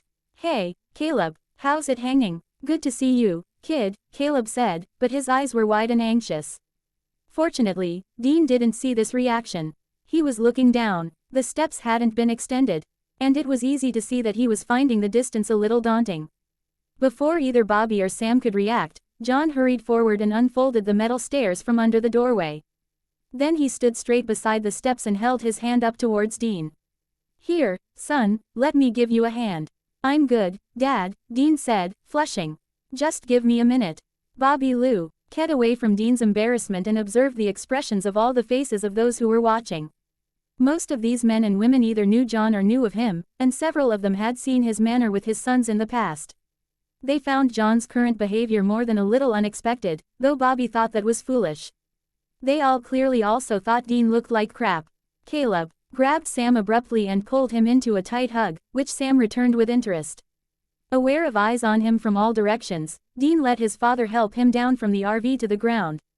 There didn't seem to be much point in resisting the inevitable, since if he'd tried to go down on his own, he'd probably have brained himself on the hard-packed, frozen dirt of the parking lot. The night was so cold, Dean could feel the hair in his nostrils freezing. Controlling a shiver, he took a step towards where Caleb was hugging Sammy, but was pulled up short when his father abruptly threw something around him.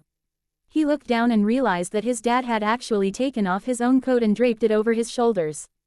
Dad, I'm fine, Dean protested, trying to shrug the jacket off. You were shivering, his father retorted. And Dean scowled. Come on, let's get you inside. He started hustling Dean along towards the rear entrance to the place. I want to say hi to Caleb. He'll come inside, too, John said. Dean let himself be hurried along, reflecting that if he needed an extra layer, it was on the bottom, not the top. He did tend to get awfully cold lately. He thought it was just the hospital. Those places were always cold for some unknown reason, but he hadn't stopped. A girl with a very nice ass went ahead of them to open the door and Dean wanted to hit someone.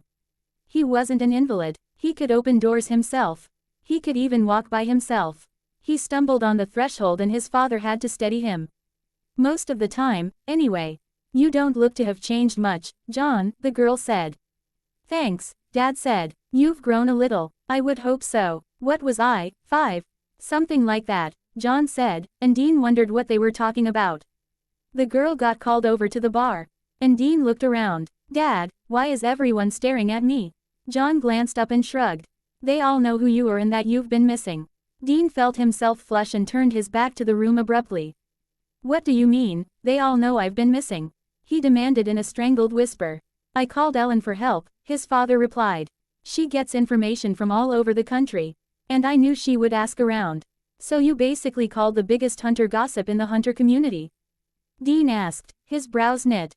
Gossip, huh? Dean froze at the sound of the deep, feminine voice behind him.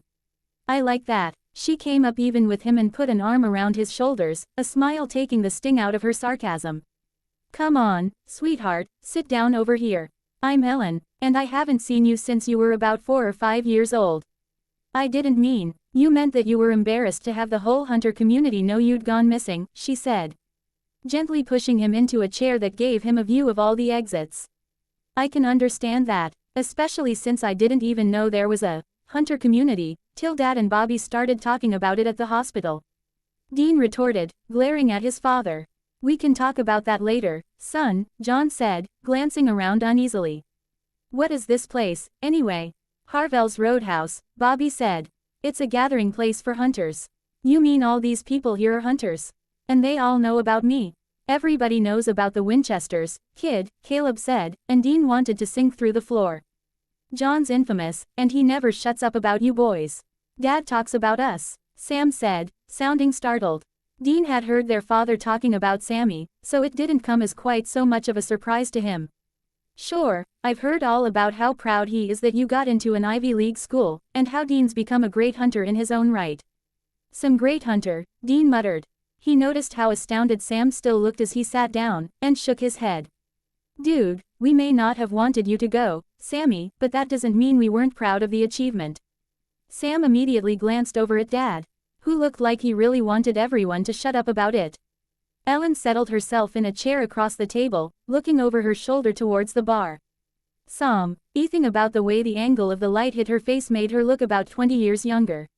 She was beautiful anyway, but that glimpse showed him a woman who was positively stunning. As she turned back, Dean had a sudden flash of realization. I know you, he exclaimed, gazing at Ellen, who smiled at him.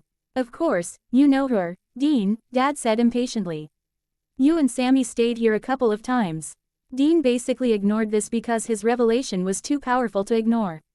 I remember you and you had that really annoying little blonde girl.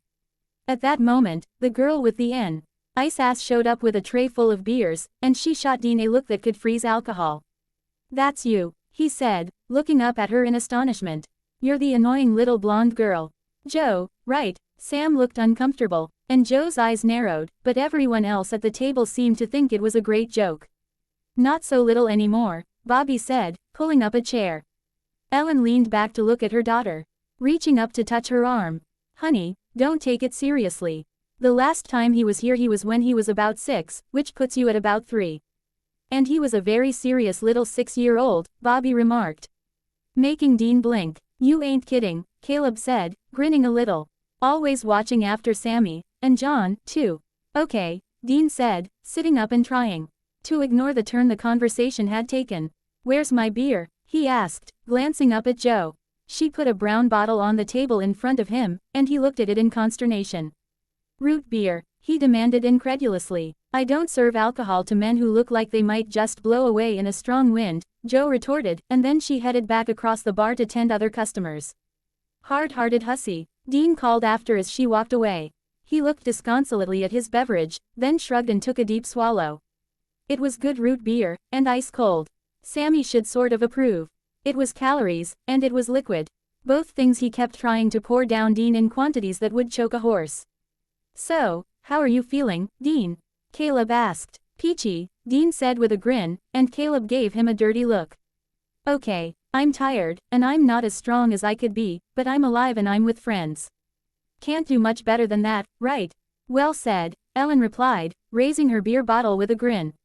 Dean sat back and hoped the conversation would go on without him. He was feeling a teensy bit overwhelmed by all the people. Strangers were still sneaking peeks at him, most of the crowd had gone back to whatever they'd been doing. Dad was talking, explaining Dean's stay in the hospital in general terms. Evidently he didn't want the demon being public knowledge. Dean was good with that. And he could tell that Sam got the point, too. Explaining how Dean had come to be missing for 2.5 months might get dicey after a while, but maybe they could just avoid the subject until some new exciting event occurred. A couple of guys, a black man about 5 or so years older than Dean and a white guy with pale, curly hair, took up positions across from a target on the wall Dean was sitting against. He expected darts and figured he could probably handle that, but then the black guy pulled out an absolutely beautiful, elegantly proportioned throwing knife of matte black steel. Dean's heart rate suddenly jumped, and he froze in place, feeling rather like a rabbit facing a really large coyote. The black man raised the knife up over his shoulder and let fly. With a very solid thunk, the blade seated itself in the target, and Dean gave an involuntary jerk. Searing fiery lines etched across his back, new designs to join the old. It couldn't be called slicing, it was too precise.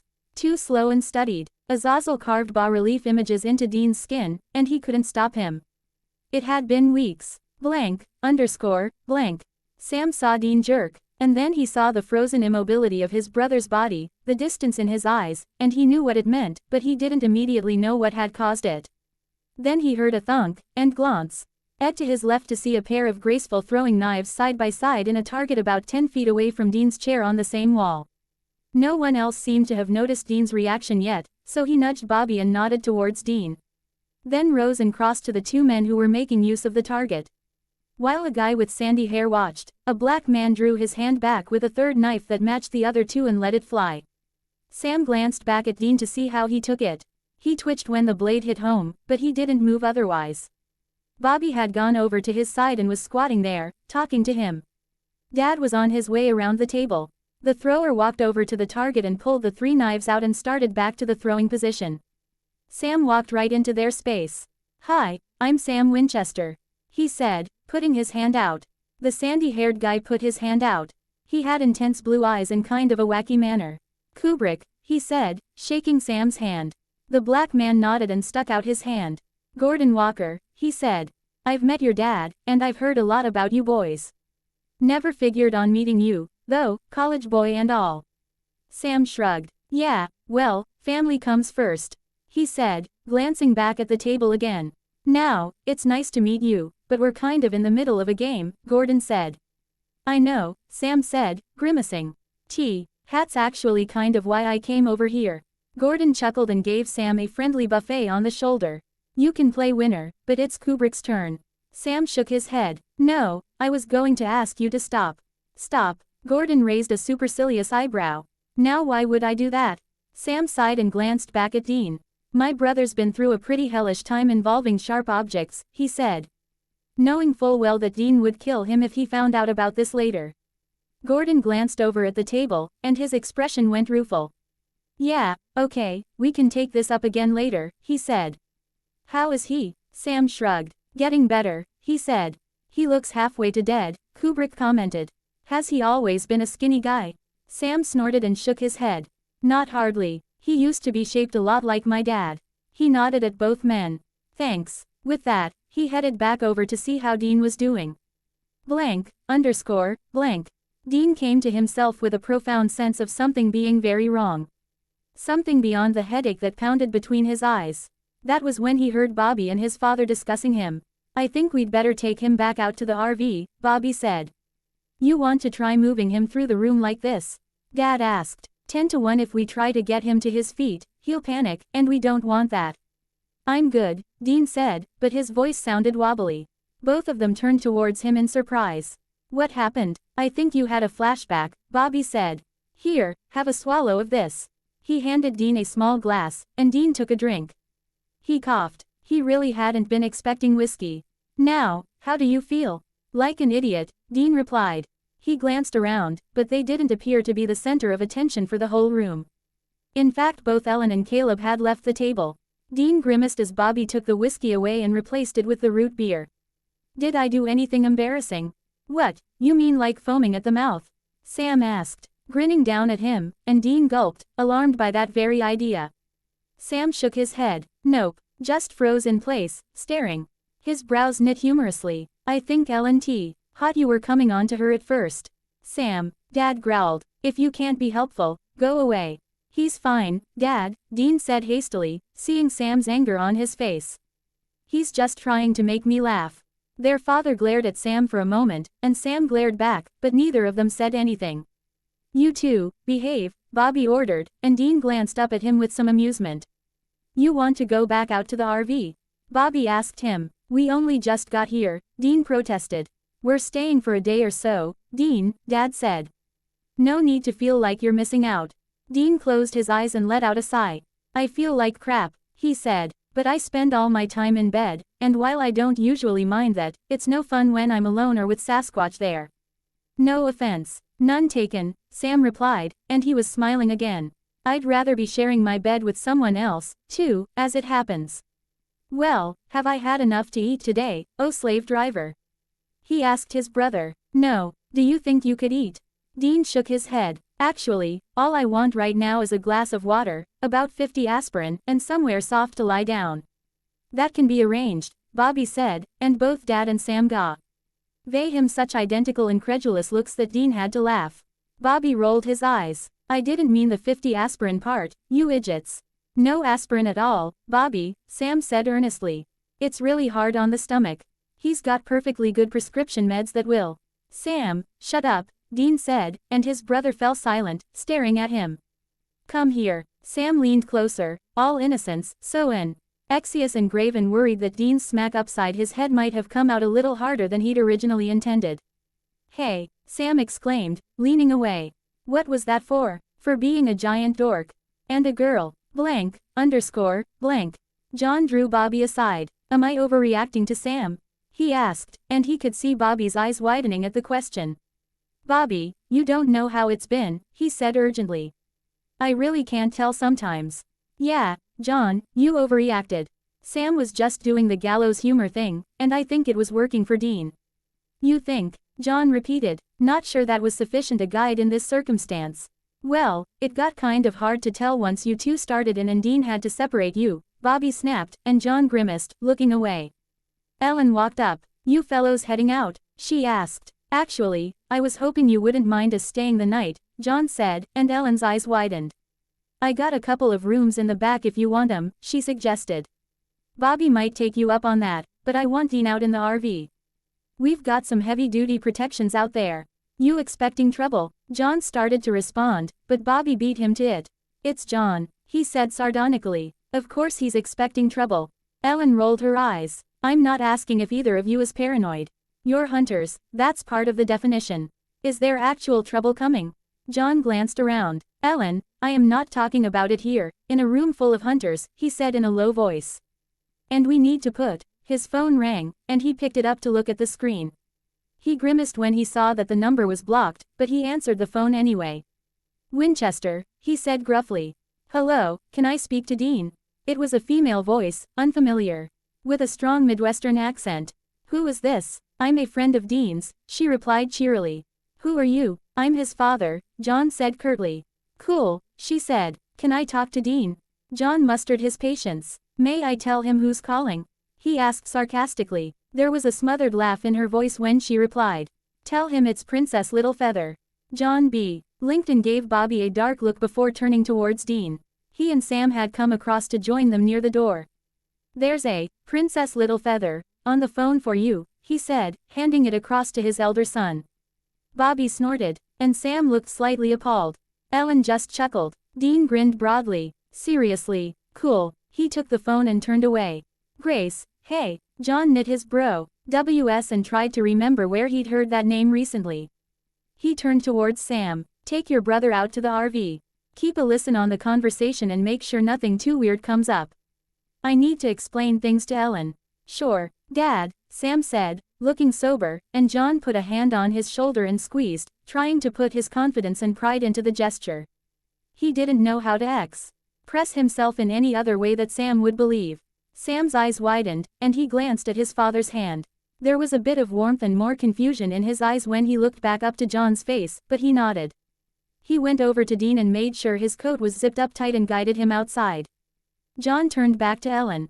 Is there somewhere where we can talk more privately? She glanced around the bar, then caught her daughter's eye and jerked her head towards the back. Joe nodded, looking a bit irritated but not unreasonably so. Ellen led the way towards the stairs. John knew the way already, from years gone by. Not much had changed. She'd repainted the walls of her living room, but the sofa and chairs were still the same. A lot of new pictures littered various flat surfaces. Joe's high school graduation, a few posed shots, some snapshots clearly taken while she was in college. She didn't finish, did she? John asked, picking up a framed photo of Joe in front of a college dormitory with 3 other girls. Ellen snorted. No, and now she's already trying to make Sam's return into part of her case for why she dropped out. You might point out that he only came back because his brother was missing. John said, putting the photo down and sighing. He was all set to throw me out the door until I said that. He shrugged, turning back to face her. I don't think she won. T.S. a reason like that to pull her into hunting. Next time she starts talking about it, I'll mention it. God knows if she'll even hear it, though. Ellen shook her head and walked over to a small tab with a collection of liquor bottles on it. Anything for you gentlemen. John walked over to the window while Bobby gently nudged Ellen aside with a remark that she served enough drinks. The sky was dark, not a star in sight. And this far from town, the light pollution wasn't bad enough to hide them.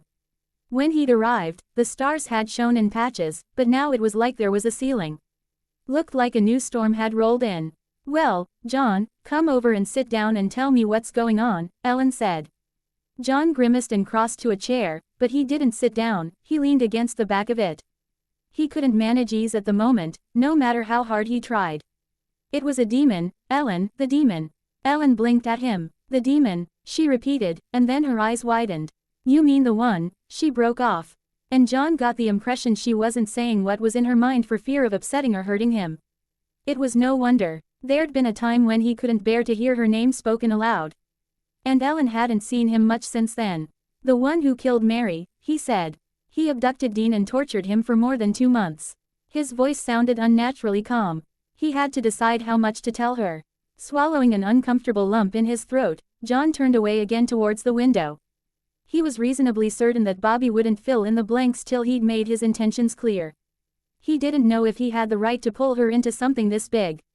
John, Bobby said with a note in his voice that made John turn towards him. Bobby pointed towards the stairs, over behind Ellen. And John turned the rest of the way around and stared in surprise. He'd never done this before. What is it? Ellen asked, turning in her chair. She leapt up with an exclamation when she saw the figure standing behind her. Hello, Ellen, Castiel said. It is good to see you again. Again, she glanced at John and Bobby. Have we met? Not yet. Both Bobby and Ellen seemed a bit taken aback by this. But John just rubbed his forehead tiredly. He hated it when Castiel talked about the time travel thing. But I have been here before, Castiel went on, and John looked up. I have been observing Dean since his conception, and he spent time here. Ellen, this is Dean's stalker angel, Castiel, John said with a bite in his voice that he couldn't quite help. Castiel, meet Ellen. I am not a stalker.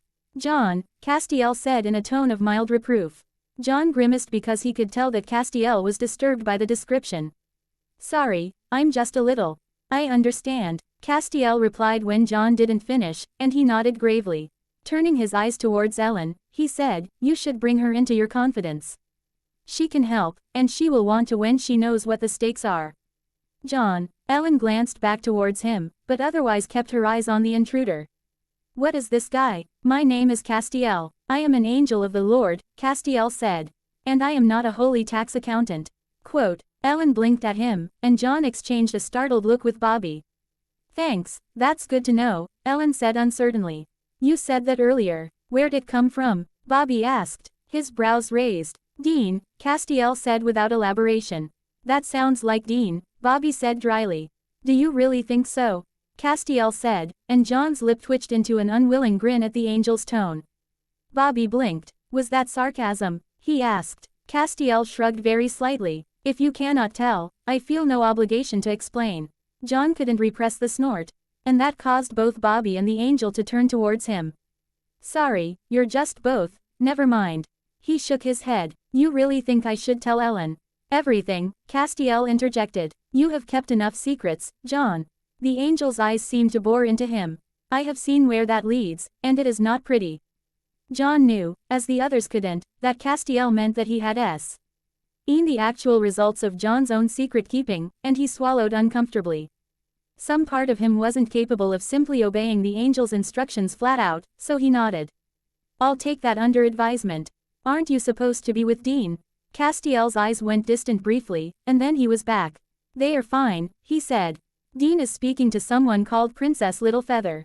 Bobby just snorted. Ellen turned toward John. Littlefeather? Grace? John asked. Indeed. They are safe enough for now, and I will know if something changes. Is Sam asleep? I do not believe. So, it's not as easy for me to tell with Sam. John nodded thoughtfully, but Ellen tilted her head. Why not? I cannot read Sam's thoughts as I can read those of other humans. Neither Bobby nor John reacted to this intelligence. But Ellen's eyes widened. You can read our thoughts. I get scattered glimpses, Castiel said deprecatingly. Bobby shrugged. If it helps, I don't think he does it on purpose. Castiel nodded once. I could no more turn it off than you could turn off your sense of smell. Bobby tilted his head thoughtfully. That could be awfully convenient at times. Castiel sniffed the air lightly in Bobby's general direction and made a noncommittal grunt, and the implication was obvious.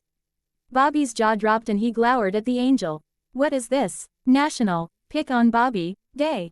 Without missing a beat and with a totally deadpan expression, Castiel said, that was in November. For a moment, Bobby was speechless, but then he snorted. Oh, I missed it, huh? Castiel allowed himself a slight smile. Yes. Ellen waved Bobby silent when he started to respond. Okay, so you can read our thoughts. Why can't you read Sam's thoughts? It is because of the demon blood, Castiel said. And an explosion of fury went off in John's head. He'd been researching the possibility, but he hadn't wanted to say anything to anyone yet, not till he was sure. What demon blood? Bobby asked. Castiel. John growled. He thought really hard at the angel about how he wanted to keep this mum until they'd had a chance to look at the implications. Castiel turned to him, his blue eyes flashing coldly. There are too many secrets, John. They serve no one but the enemy. John set his jaw and didn't respond.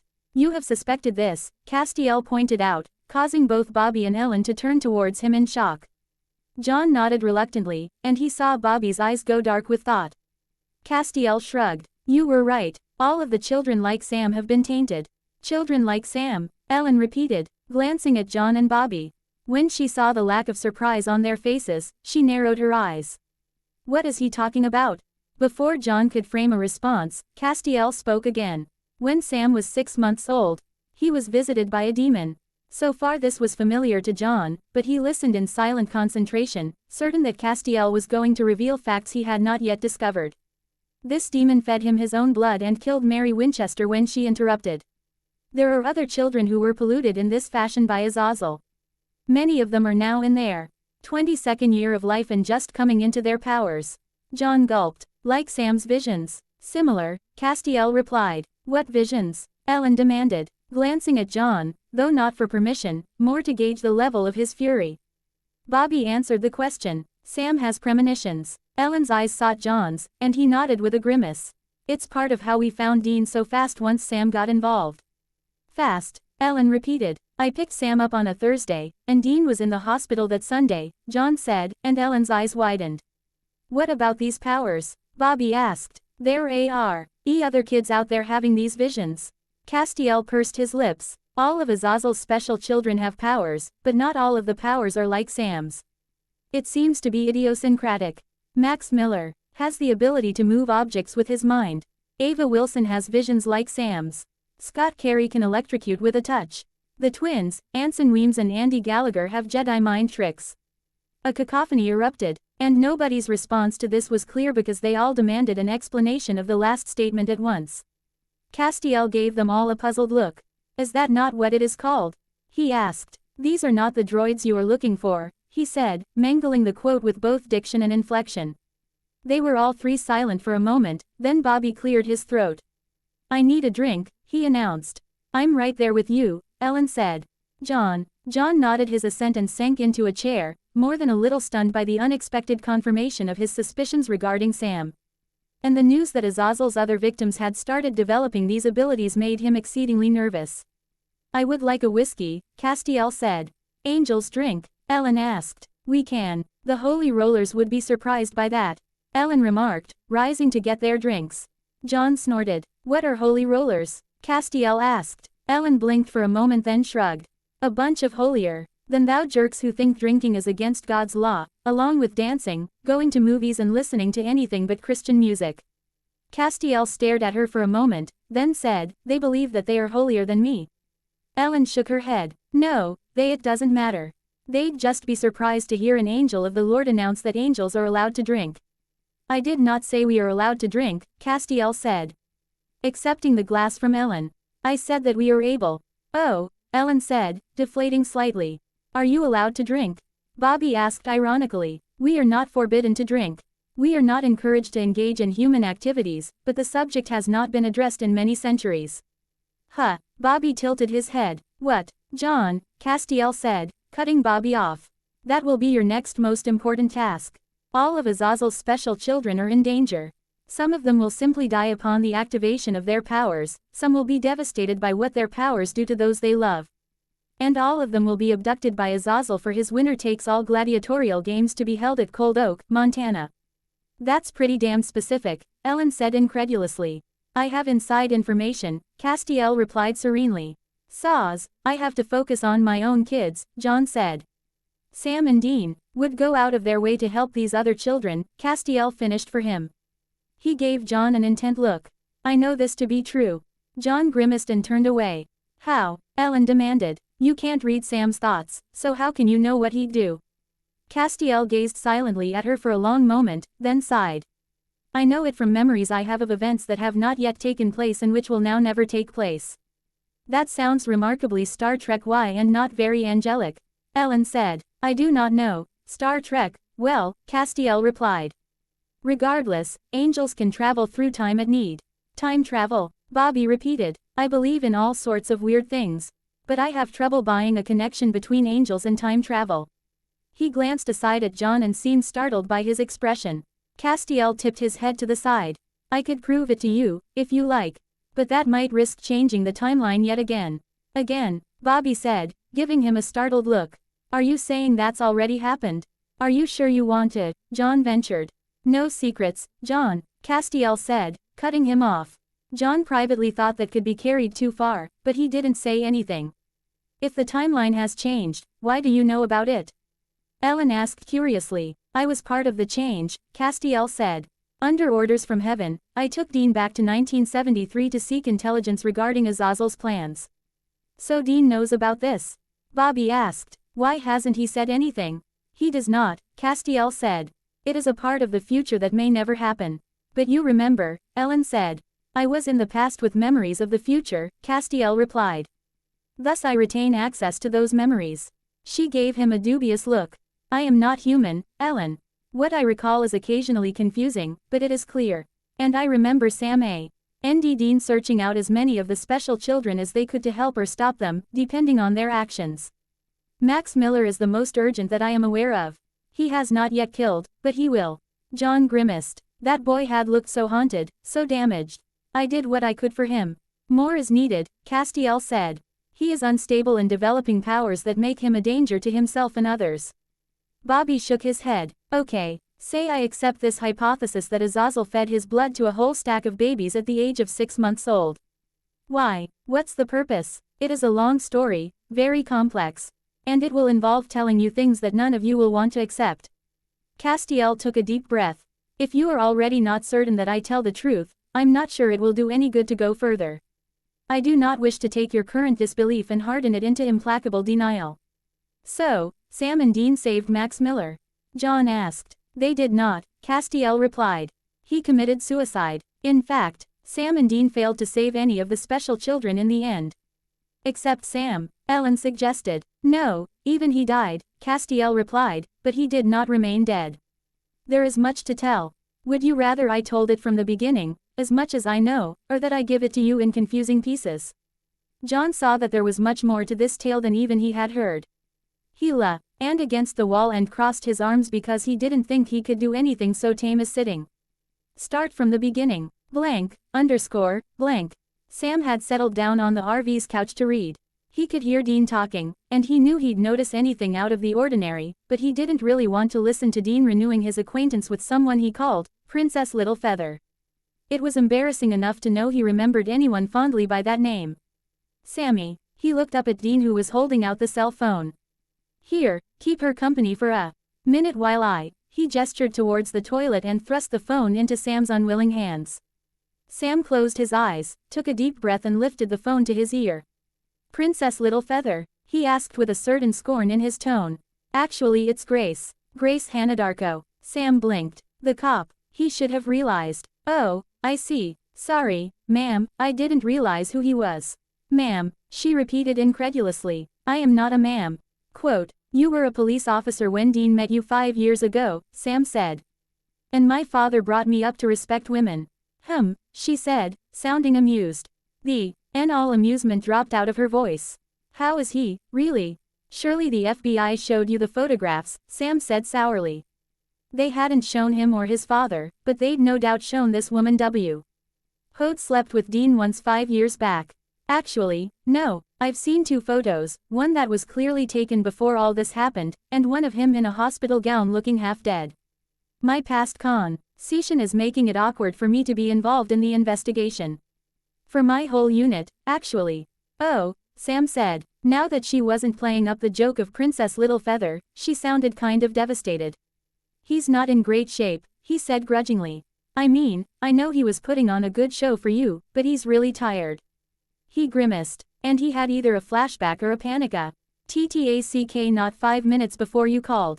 I'm not sure which. I don't suppose you could find an excuse to end the call soon. I need to change his dressings. You make him sound like a salad. That's what he said, Sam muttered. He's been cut up bad, and he nearly died several times because of internal bleeding. He spent 6 weeks in the hospital, and they only just let him out yesterday. Don't you worry, I'll finish things up with him. I'm glad you and your dad are there for him. Sam nodded. So, he cast about for some conversational gambit. Are you married or anything? Seeing anyone? I see lots of people. Grace said with a laugh in her voice. But the chances of me getting hitched are 1,000,000 to 1. How old are you, anyway? I remember Dean telling me about his younger brother. But I don't quite recall how old you were then. I was 17, Sam said. And Dean told me all about you. When you were 17, that must have been educational. Yeah, kinda. Dean thought I was too straight-laced, so he was trying to broaden my horizons, I guess. He should've brought you to see me. I was 17. In a year. Sam snorted. I actually was pretty straight-laced. Was? Grace asked. Okay, Sam admitted. I thought so, she said with a smothered laugh. Dean walked out of the bathroom and grabbed the phone. Sorry, Grace, didn't mean to pawn you off on Francis like that. Sam rolled his eyes. So, how about some phone sex? It'd be the most action I've had in months. He paused and Sam looked back down at his book, really not wanting to hear either side of phone sex. Dean's next words kind of surprised him, though. Oh, okay, no, I can see how that might be a conflict of interests. Wait, you're working my case. Sam looked up, not liking the tone. Grace, no, Dean said, his voice quiet. She must have said something because a second later, Dean started talking louder and faster, his words stumbling as he kept changing his mind about what he wanted to say. You've got to stay away, you don't know how dangerous, it's too. Sam put a hand on Dean's shoulder. Dean, calm down. Without even looking, Dean struck out and knocked Sam on his butt.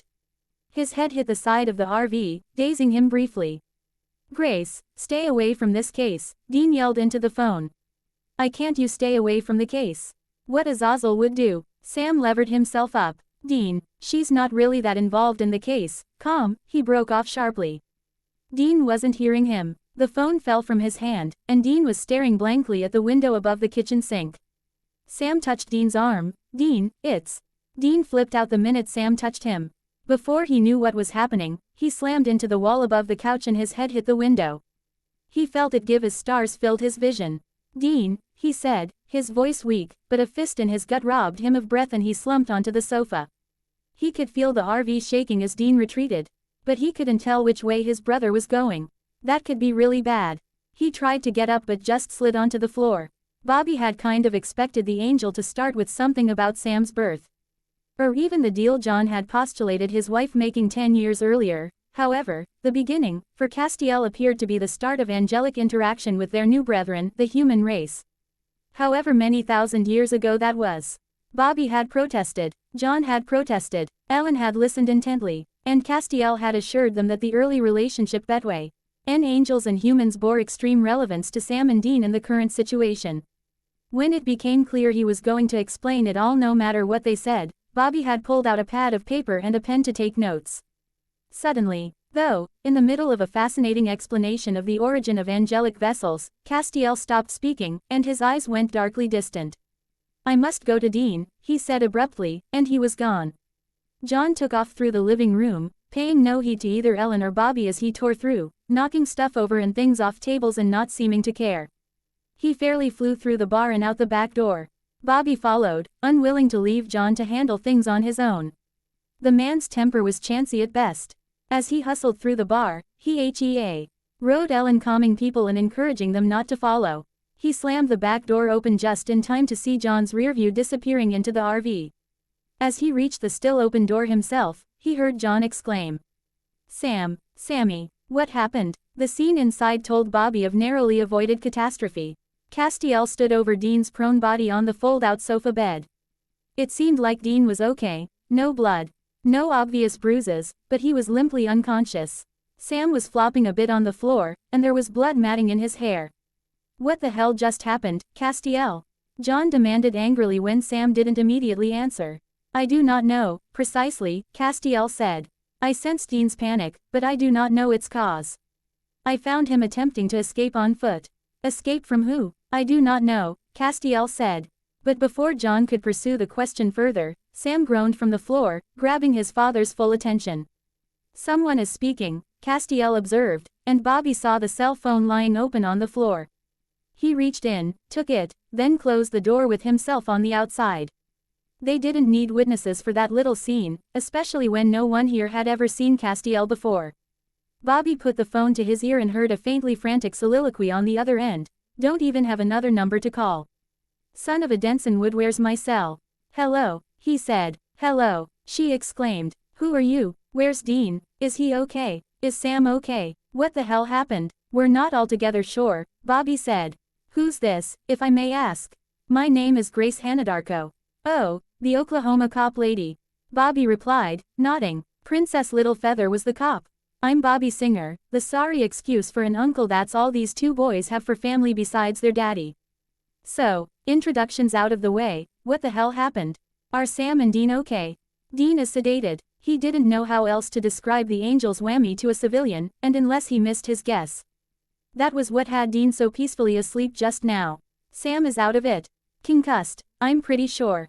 "Was there someone else there?" Grace asked. "Why, did you hear anything like that?" "No, but, Sam's concussed."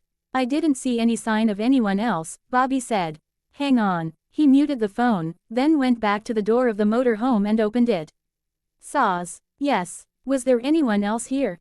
he asked. "Can you tell?" "No," Sam said, and Bobby blinked, startled to see the kid awake and making sense. He was sitting in the booth in the kitchenette, letting John tend tea. Oh, the lacerations on the back of his head. Dean had a panic attack and maybe a flashback, too. He flipped out, but it was just us. "Who's on the phone?" John asked. "Detective Hanadarko," Bobby replied. "AKA Princess Littlefeather. I'm finding out what happened from her side of things." John nodded and Bobby closed the door. Unmuting the phone, he said, "No, there wasn't anyone else there." Dean just flipped out. "Hell, She sounded upset. Dean and me were just talking about old times, then he had to go take a leak so he handed me over to his brother to keep me company. Felt kind of like high school.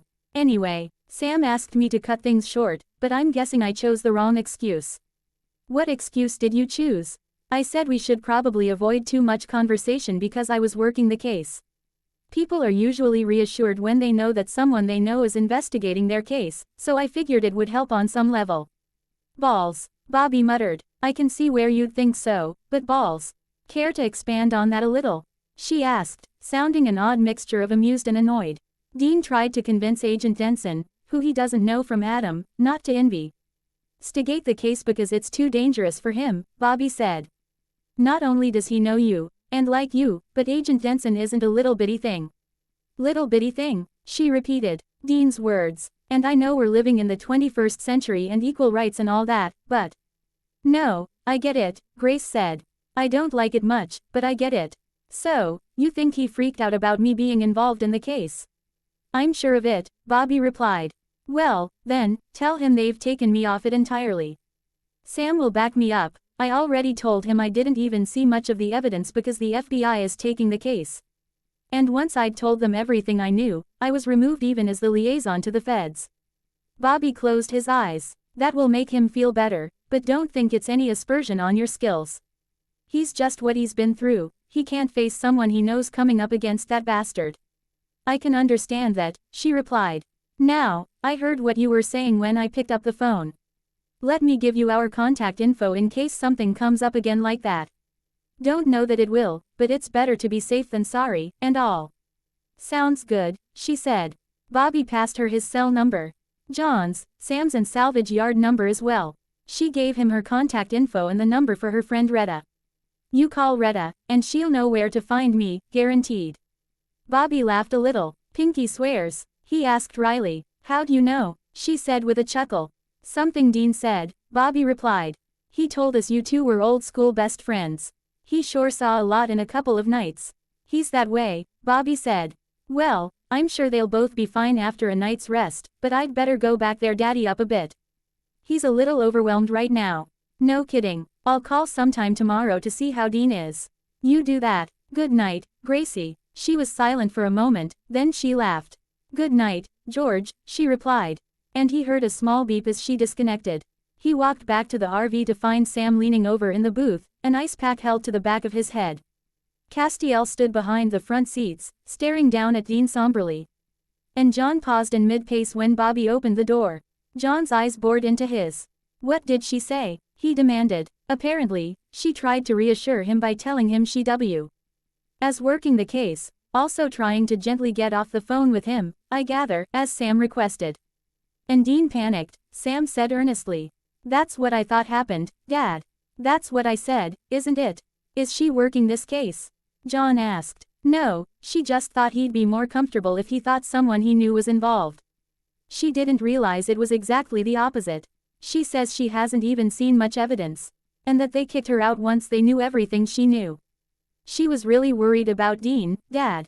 I'm sure she didn't freak him out on purpose. John just nodded absently and turned towards Castiel. Can you? The angel was looking upwards.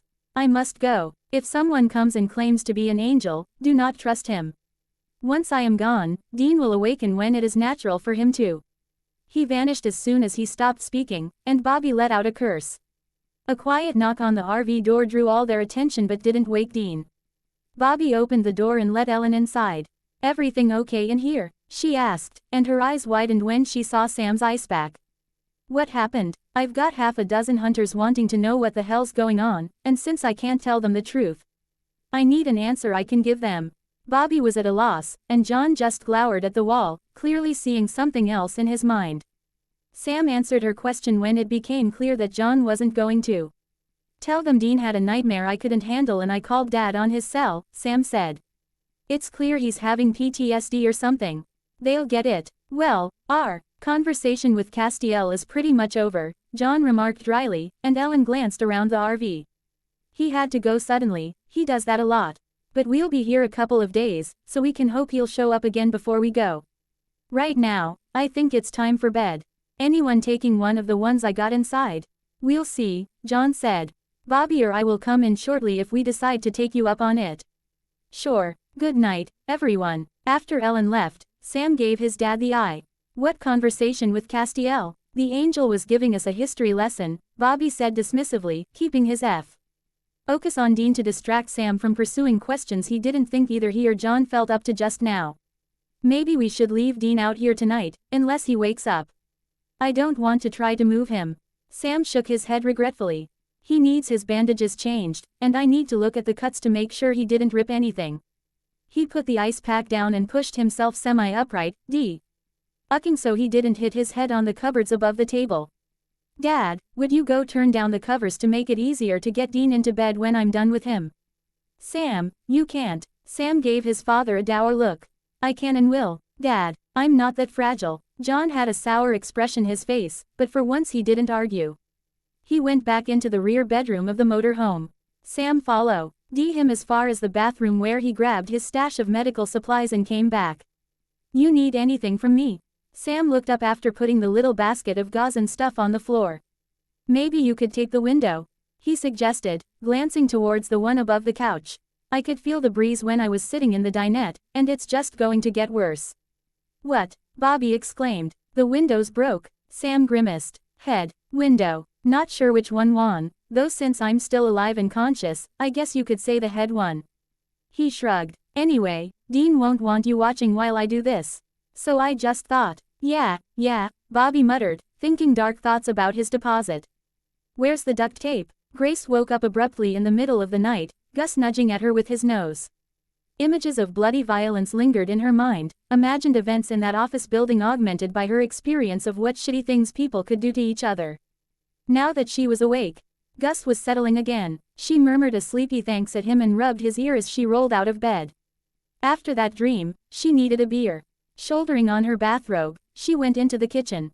Grabbing a bottle out of the fridge, she popped the top off and turned around to find herself face to face with a strange man. Her reaction was immediate and automatic. She swung the bottle at the guy's head and scuttled sideways, throwing herself over the bar to get to the cabinet where she kept her gun. Utensils and beer bottles flew every which way, but she paid them no heed. Jerking the cupboard open and grabbing her pistol, she turned quickly, knowing the guy had to be coming after her. He was so close behind her that he might as well have teleported, and she shot reflexively. The barrel aimed directly at the center of his chest. The smell of gunpowder stung in her nostrils. He stared at her, eyes narrowing, but showed no evidence of pain. Who do you work for? He demanded, his voice deep and angry. Who the hell are you? She felt cornered and seriously contemplated pumping another bullet into him. Who do you work for? He repeated. Oklahoma City PD, she retorted. What of it? Who are you? Why are you? He blinked, and his eyes lost some of their cold fury. You are not. He paused, grimacing. Idiot, he muttered, and then he was gone, leaving the sound of beating wings behind him. She dropped her gun to her side and tried to catch her breath. What the hell? She breathed, and finally pushed herself away from the wall. After grabbing another beer, she sat down in the living room and tried to figure out what had just happened. First, she'd been attacked by a man who looked like a reasonably attractive office drone, but he hadn't touched her. Hadn't actually done anything to her. She'd shot him, and he barely seemed to notice. And those questions, that reaction, it was like he'd been expecting something else. Grace. The suddenness of the exclamation made her jump and she spilled yet more beer. Damn it, Earl, she growled. Are you okay? Earl asked urgently, looking around the living room, actually tracing the path of her recent visitor. What did he do? What did he want? Who was he? Another angel, Earl said. He didn't seem much like you, Grace said. He wouldn't. He's not a last chance angel, he's a foot soldier, I think. Certainly this room reeks of retribution. Did he hurt you? Retribution, Grace exclaimed, but I haven't even done anything wrong lately. What did he do? Well, he scared the piss out of me. That's what he did, Grace. He asked me who I work for, Grace said, glaring at him. I told him. He looked confused, muttered that someone was an idiot, and left. He called you an idiot? Earl asked, and that seemed to bother him. No, I don't think so, Grace said, shaking her head. I think he called himself an idiot. What the hell was that, Earl? Who the hell? And why me? I don't know, but you're okay. He didn't touch me, not even after I shot him. Earl's eyes widened. You shot one of God's soldiers, he said slowly. And you're still alive. He didn't even seem upset, Grace remarked. Except the whole idiot thing, but that came after. She had never seen Earl looking this alarmed. What's going on? I don't know, Grace. I'll go see what I can find out. He vanished and Grace scowled. Go back to bed, Grace, I'll take care of things, she muttered, filling in what Earl should have said. Everything will be okay. She dragged herself out of the chair. I'll come back and let you know what's up later on. Sighing, she flipped off the lights and went into the bedroom where she found her intruder from earlier sitting on the edge of the bed, Gus's head in his lap. He was stroking Gus's ears with a peculiar intensity, and Gus looked delirious with joy. Hello again, she said. She was startled that her reaction was so low-key after everything that had happened earlier. But she felt a little numb. The angel looked up, his blue eyes earnest and solemn. I wish to apologize for alarming you. It was not my intent to alarm, he broke off. It was my intent to alarm you when I believed you were someone else. I would not have wished to alarm you. He shook his head. I am not being clear. I get it. I'm a cop. He relaxed slightly. Good. I am also here to ask you some questions on a very important matter.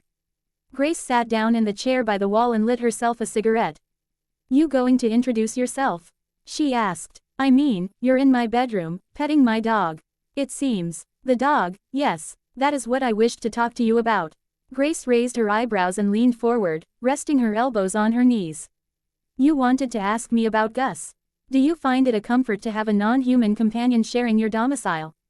Yeah, Grace said, blinking at him. Yeah, I do. Does he prevent nightmares? I don't know prevent, but he wakes me out of 'em pretty often. She leaned across and rubbed his nose. He's my good boy. Does his presence give you hope?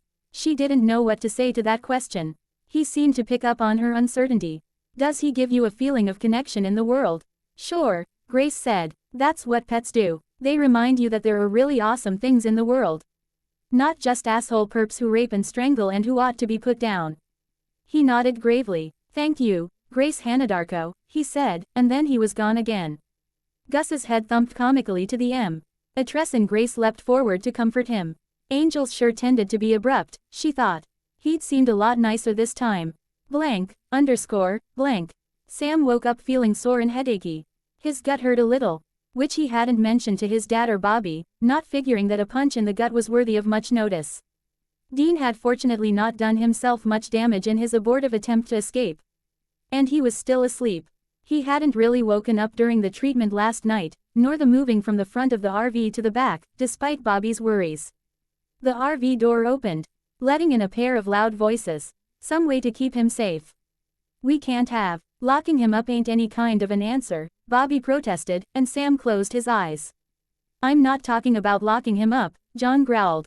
You always exaggerate things. It ain't exaggeration, John, it's. Dean shifted uneasily, and that goaded Sam into action. He slipped out of bed and grabbed a sweatshirt, pulling it on as he padded down the short hallway. Be quiet, he hissed. Do you want to wake Dean? Both men had the grace to look embarrassed. He's still sleeping? John asked. Sam glowered at his father. For now, unless you two keep on with your bitch fest. What's this about, anyway? John and Bobby gave each other mistrustful looks, and then Bobby said, why don't we go outside to continue this discussion? I don't want to leave Dean alone. You stay here, John said, but Sam shook his head. No, I need to be part of this conversation, he said. Leave the door open, Bobby suggested. We can hear him from outside. And it's actually a pretty warm morning for this time of year. Sam grimaced, but he pulled his boots on and followed his father and Bobby outside. Now, what's this about locking Dean up? Bobby is exaggerating, John said grimly. Bobby's eyes narrowed. You want to put a padlock on the RV, he retorted. What? Sam exclaimed. I do not. John ran his hands through his hair. I just want to find some way to make it harder for him to get out in case of panic attack. The only thing I can come up with is a padlock on the door, John, and that's crazy talk. What if he tries to get out when the damn thing's moving? John demanded. Won't do much good to save him from a demon just to turn him into road jam. Sam shuddered at the image. And that drew his father's attention to him. Sit down before you fall down, John said roughly. I'm fine, Dad, Sam growled. No, you're not. He walked up and peered into Sam's eyes, having to lean up to do it. Your pupils are still uneven. Sit down, boy. Resentful and irritated, Sam sat in the patio chair presented by Bobby. You just don't like me towering over you, he grumped. Okay, John, I take your point, Bobby said, ignoring the sidebar. But, leaving aside the effect it would have on my deposit, a padlock isn't the answer. What if the thing caught fire and the boys couldn't get out? Or Dean might just grab himself the emergency exit, which would be kind of impossible to put back in once it's hit the highway. Sam shook his head. Look, we're not going anywhere for a couple of days, right? John shook his head. Not yet, I guess, but. So, we can work this out later, Sam said. I'm going to go make some breakfast. He stood up a hair too fast and swayed a little. You're going straight back to bed, Sammy. John said. I'll bring you something to eat in a little while, but you need some rest. Sam wanted to protest, but his father's expression convinced him it would be pointless. Besides, he felt a powerful need to go check on Dean. He mastered his balance and went back into the RV, aware of Bobby and Dad talking quietly behind him. He had a feeling they were talking about him now. Closing the door behind him, he checked the thermostat and turned it up a notch. Grabbing a couple of bottles of water, he headed back into the back and stopped dead on the threshold. Dean lay sprawled on the bed, face down, and he looked fine, but what brought Sam to a halt was the sight of a red dog with a thick, curly coat lying right up against Dean, head down on crossed paws. The minute it heard Sam, its head came up and it gazed up at him with gentle brown eyes. Its tail wagged tentatively a couple of times, then when Sam didn't do anything at all, it lowered its chin to its paws and stared up at him. Hey, there, buddy, Sam said softly. Where'd you come from? The dog's head came up again, and Sam swore it wanted to answer him but didn't have the words. He backed out of the room and put the water bottles on the counter as he passed. Dad and Bobby were still outside, so he opened the door and went out. John turned as he hit ground, and his eyes darkened. I thought I told you to go to bed. There's something in the trailer, Sam replied. Both John and Bobby looked instantly alarmed, but Sam shook his head. No, don't freak out, it's just a stray dog. The possibility of germs and disease occurred to him suddenly, and he turned and hurried back to the bed, bumping against the walls and surfaces as he ran through. Shoo, he said, waving his hands at the dog. Shoo, get, well, son of a bitch, Bobby muttered behind him, and he glanced back to see that his father and Bobby were shoulder to shoulder, filling the doorway. Shoo, Sam said again, but the dog was just looking up at him, a curious look in its eyes, seeming puzzled by his behavior. This wasn't working. He started forward, but a hand clutched in his sweatshirt pulled him back. No, Sam, it might bite you. It might bite Dean. The expression the dog turned on John looked almost offended, but then Dean began to shift uneasily in his sleep, making the distressed sounds Sam associated with his nightmares. The barest beginnings of the ones that turned into screaming if they weren't stopped. His father didn't release him, and he was about ready to slide out of the sweatshirt when the dog took action. It looked towards Dean's head, nuzzled his cheek briefly, then settled closer. Dean quieted, and he actually pressed his head against the dog's nose. That's not normal, Bobby muttered. It's a dog, Sam countered. He slipped out of the sweatshirt, leaving it in his father's hand. Hey there, buddy, he murmured, sitting down on the edge of the bed. The dog looked at him curiously, and he put out a cautious hand. It gave Sam's fingers a lick, and Sam glanced at his father. I don't think it's going to bite, Dad, but it might be dirty, and Dean can't afford dirt right now. He rubbed an ear, and then started looking the dog over. To his surprise, it cooperated. He totted up the issues he found. Matted fur, ribs a little too obvious, clearly not someone's pet, but also clearly socialized. It's a girl, he said, rubbing her belly. I'm not sure of the breed. Well, let's get it off the bed, John said. Come on, girl, Sam said, pulling at her gently. You need a bath. We're not bathing it, Sam. We're putting it outside. She's a stray dog, Dad, Sam protested. She's not being cared for, and Dean clearly finds her comforting. Maybe we should see what he thinks before we evict her. John shook his head. We don't need a dog. Sam was looking down at Dean. His brother seemed relaxed. He didn't always look relaxed these days, even when he was asleep. He bit his lip, then raised his eyes to his father's. Actually, research shows that people who are in poor health get better faster if they have pets, Sam said. And the beneficial effect of pets on stress is well documented. Sam, his father growled. It's true, John, Bobby said. And if Dean's going to be staying at my place a while, I have no objection. We should check with Dean, Sam reiterated. In the meantime, though, you need a bath, girl. He pulled her away from Dean. She went with him meekly enough. I think I'll take her inside. I don't want to bathe her in the same shower Dean has to use. John hoped that the minute they got outside, the dog would bolt from Sam and that would be the last they saw of it, but far from bolting, the creature actually seemed to enjoy the bath. Ellen, too, hopped on the bandwagon of, a dog will be good for Dean. He had to admit, she was a pretty thing, not a small dog, but not particularly big, either. I think she's still a puppy, Ellen said. Not a baby, but not grown up yet, either. At that point, Sam was scrubbing at the dog with a dry towel. She's well behaved, he said. Clearly socialized. They'd left Bobby with Dean, and John was chafing to get back to him. But he didn't trust a dog showing up out of nowhere like this. Doesn't it seem kind of coincidental? He asked. Dad, I told you, go put some holy water in a bowl and we'll test her. Sam said with a sort of patience that made John's hackles rise. We've already given her salt. They had. She'd lapped it up eagerly, which Sam said indicated dehydration. You know, she's looking awfully hungry. Ellen said. Gimme a minute. She disappeared, and John scowled. What's wrong, Dad? Why can't you just assume she's a stray that wandered in and found a warm place to sleep? Because we are who we are, Sammy, and because our life is never that simple. She's a dog, Dad, Sam said irritably. Someone probably dumped her. He rubbed both sides of her face with the towel, looking positively gushy. The dog looked blissful. People can be so mean, Sam said, and John rolled his eyes. And yes, Dad, I know I'm a girl. I've had you and Dean telling me ever since. I insisted on keeping my face clean when I ate ice cream at 4. I have never called you a girl, John said with icy dignity. That was Dean, and I always tried to stop him when he started it. Sam shrugged. Whatever. I know you think I'm soft. John closed his eyes. Sam, do we have to get into this right now? Sam shook his head and fell silent until Ellen showed up with 2 bowls. One of T.H.M. had water in it and was plain ceramic, the other glinted dully silver beneath a liberal helping of ground meat. Good idea, Sam said. That is silver, isn't it? My grandma would be horrified by this use of part of her tea service. But I figure it's a good cause. Blank, underscore, blank. Dean woke up and stared at the ceiling of the motor home. He felt sore and very, very sleepy, but he was done with being in bed. He was half surprised not to find Sam sitting up next to him, some book open on his lap, reading, but it was kind of nice to wake up alone. He so rarely spent any time alone lately. He rolled over onto his back and stretched his arms out wide, then crossed them over his chest.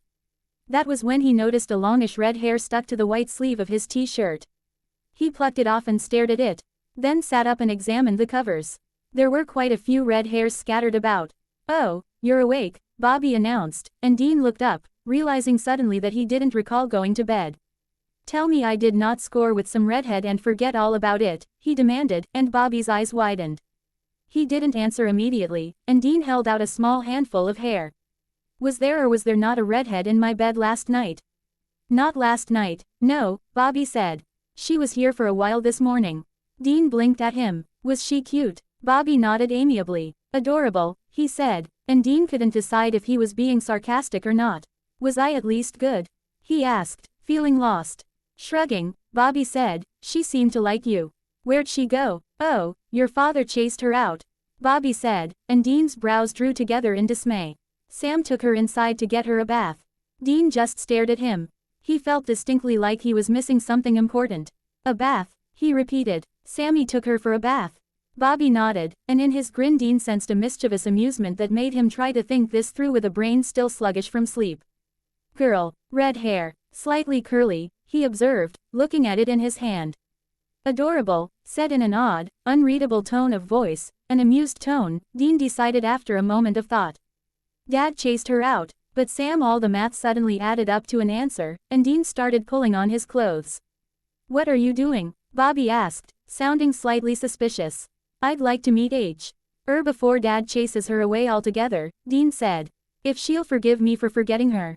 Bobby snorted. She seemed a very forgiving sort, he remarked. And I don't think Sam will let your D get rid of her before you've had a chance to see her. I don't suppose you guys picked up any thermal bottoms? Dean asked as he contemplated his jeans and just how easily cold penetrated denim. Actually, I think we did, Bobby said. And he dug in one of the cupboards. Here, feeling like a dumbass, Dean pulled them on. He'd never much worried about cold before unless it dropped below zero, but he got cold really easily right now. He wasn't sure if it was the fact that he always felt slightly weak and shaky, or if it was the fact that he weighed about 3 pounds. Either way, he didn't want to spend the day shivering. So he pulled his jeans on over the damn thermals. Once he was bundled up to a fare thee well, he and Bobby headed across to the bar. Seen in the light of day, it was a ramshackle building. And typical of the prairie, it was basically no color at all. Sort of a grayish-brownish shade that was created by wind and weather rather than the paint mixers at the local hardware store. He pushed the door open into the bar and saw that the place was empty except for Joe, who was wiping glasses and putting them in their racks. She jerked her head towards a swinging door behind her. And Dean nodded his thanks and made his way towards it, Bobby close behind him. It opened onto a kitchen that made up in cleanliness what it lacked in the latest of modern conveniences. The walk-in fridge looked like it dated from the 50s, and Dean was reasonably certain that the cook stove was of a similar if not earlier vintage. There was some noise coming from a room a bit further on. And Dean made his way around the kitchen tables and appliances into what was clearly a mudroom. A door to the left led off into what he assumed was dry storage, and there was a deep metal sink beside a door with a window to the outside in the upper half. It was the kind of door that tended to be an invitation to thieves and monsters, but he didn't remark on it. His father was closest to him, with Ellen and Sam standing together in front of the sink, blocking most of it and all of its contents from view. Dad became aware of his presence first. He turned, and his eyes widened on seeing Dean. Dean, what are you doing in here? John demanded. You didn't need to come inside, we were going to bring your breakfast out to you. Dean shrugged. I kind of wanted a change of scene, he said. Son, you're still recovering. John started, but before he could develop on this theme, one Dean didn't really want to hear about right now, Ellen stepped to the side, revealing the beauty that stood in the sink. She was maybe 2.5 feet high at the shoulder, with curly, reddish gold hair. Warm brown eyes turned towards Dean, and her tail began to wag furiously. Directly in front of him, his father started to speak. Dean ignored him and started forward. So this is my new girlfriend, he said with a grin. Sam had looked up apprehensively, but at Dean's words, he grinned broadly. Dean walked forward, past his father. Hello, sweetheart, Bobby wasn't wrong, you are adorable. Dean, wait, John said, catching his arm and holding him back. We don't know anything about this dog. She's a dog, Dad, Sam said in what was clearly an oft-repeated refrain. Dean wondered how long they'd been arguing. It wasn't the angry, vicious kind of fighting, so he didn't much care, though, and, it appeared. Neither did his new girl. When it became clear that he wasn't coming any closer, she hopped out of the sink, trotted over to him and jumped up, putting her front paws on his thighs.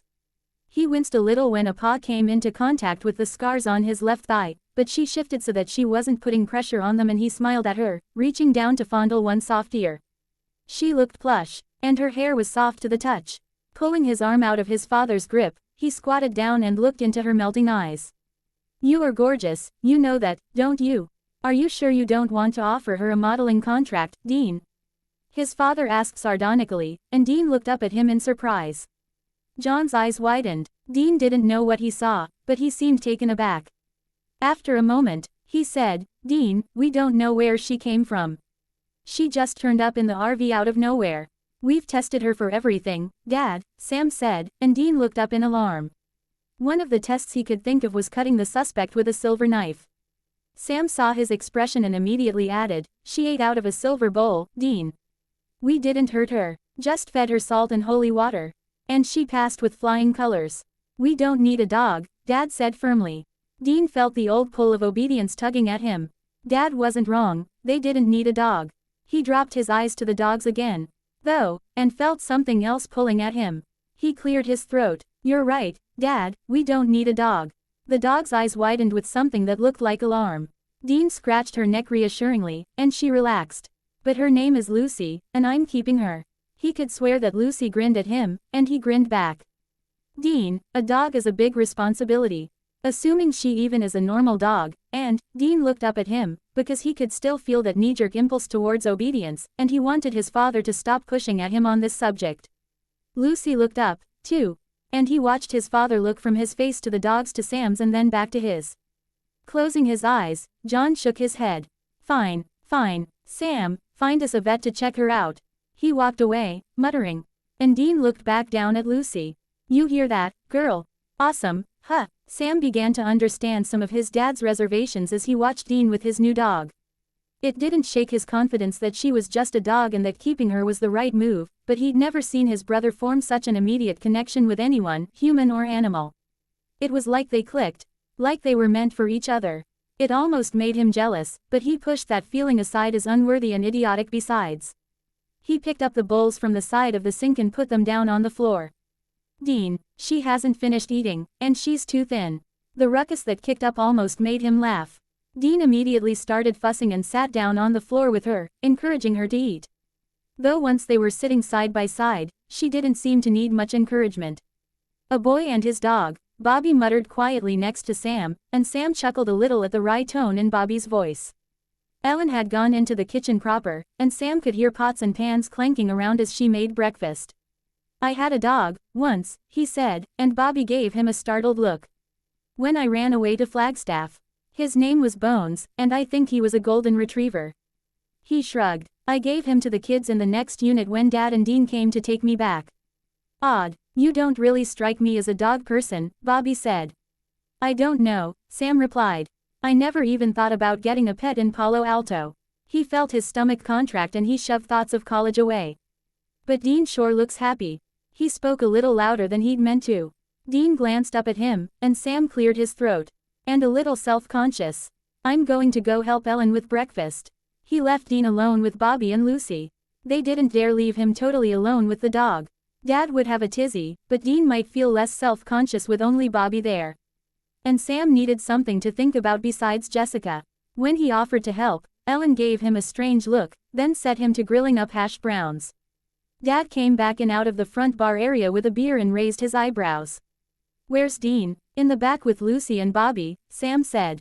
I figured Bobby could keep an eye out to see if the dog turned into a ravening monster. Very funny, Sam, Dad said. I just think it's a hell of a coincidence. I mean, Ellen, how many stray animals do you get out here? Actually, a lot of people dump critters out this way, Ellen said.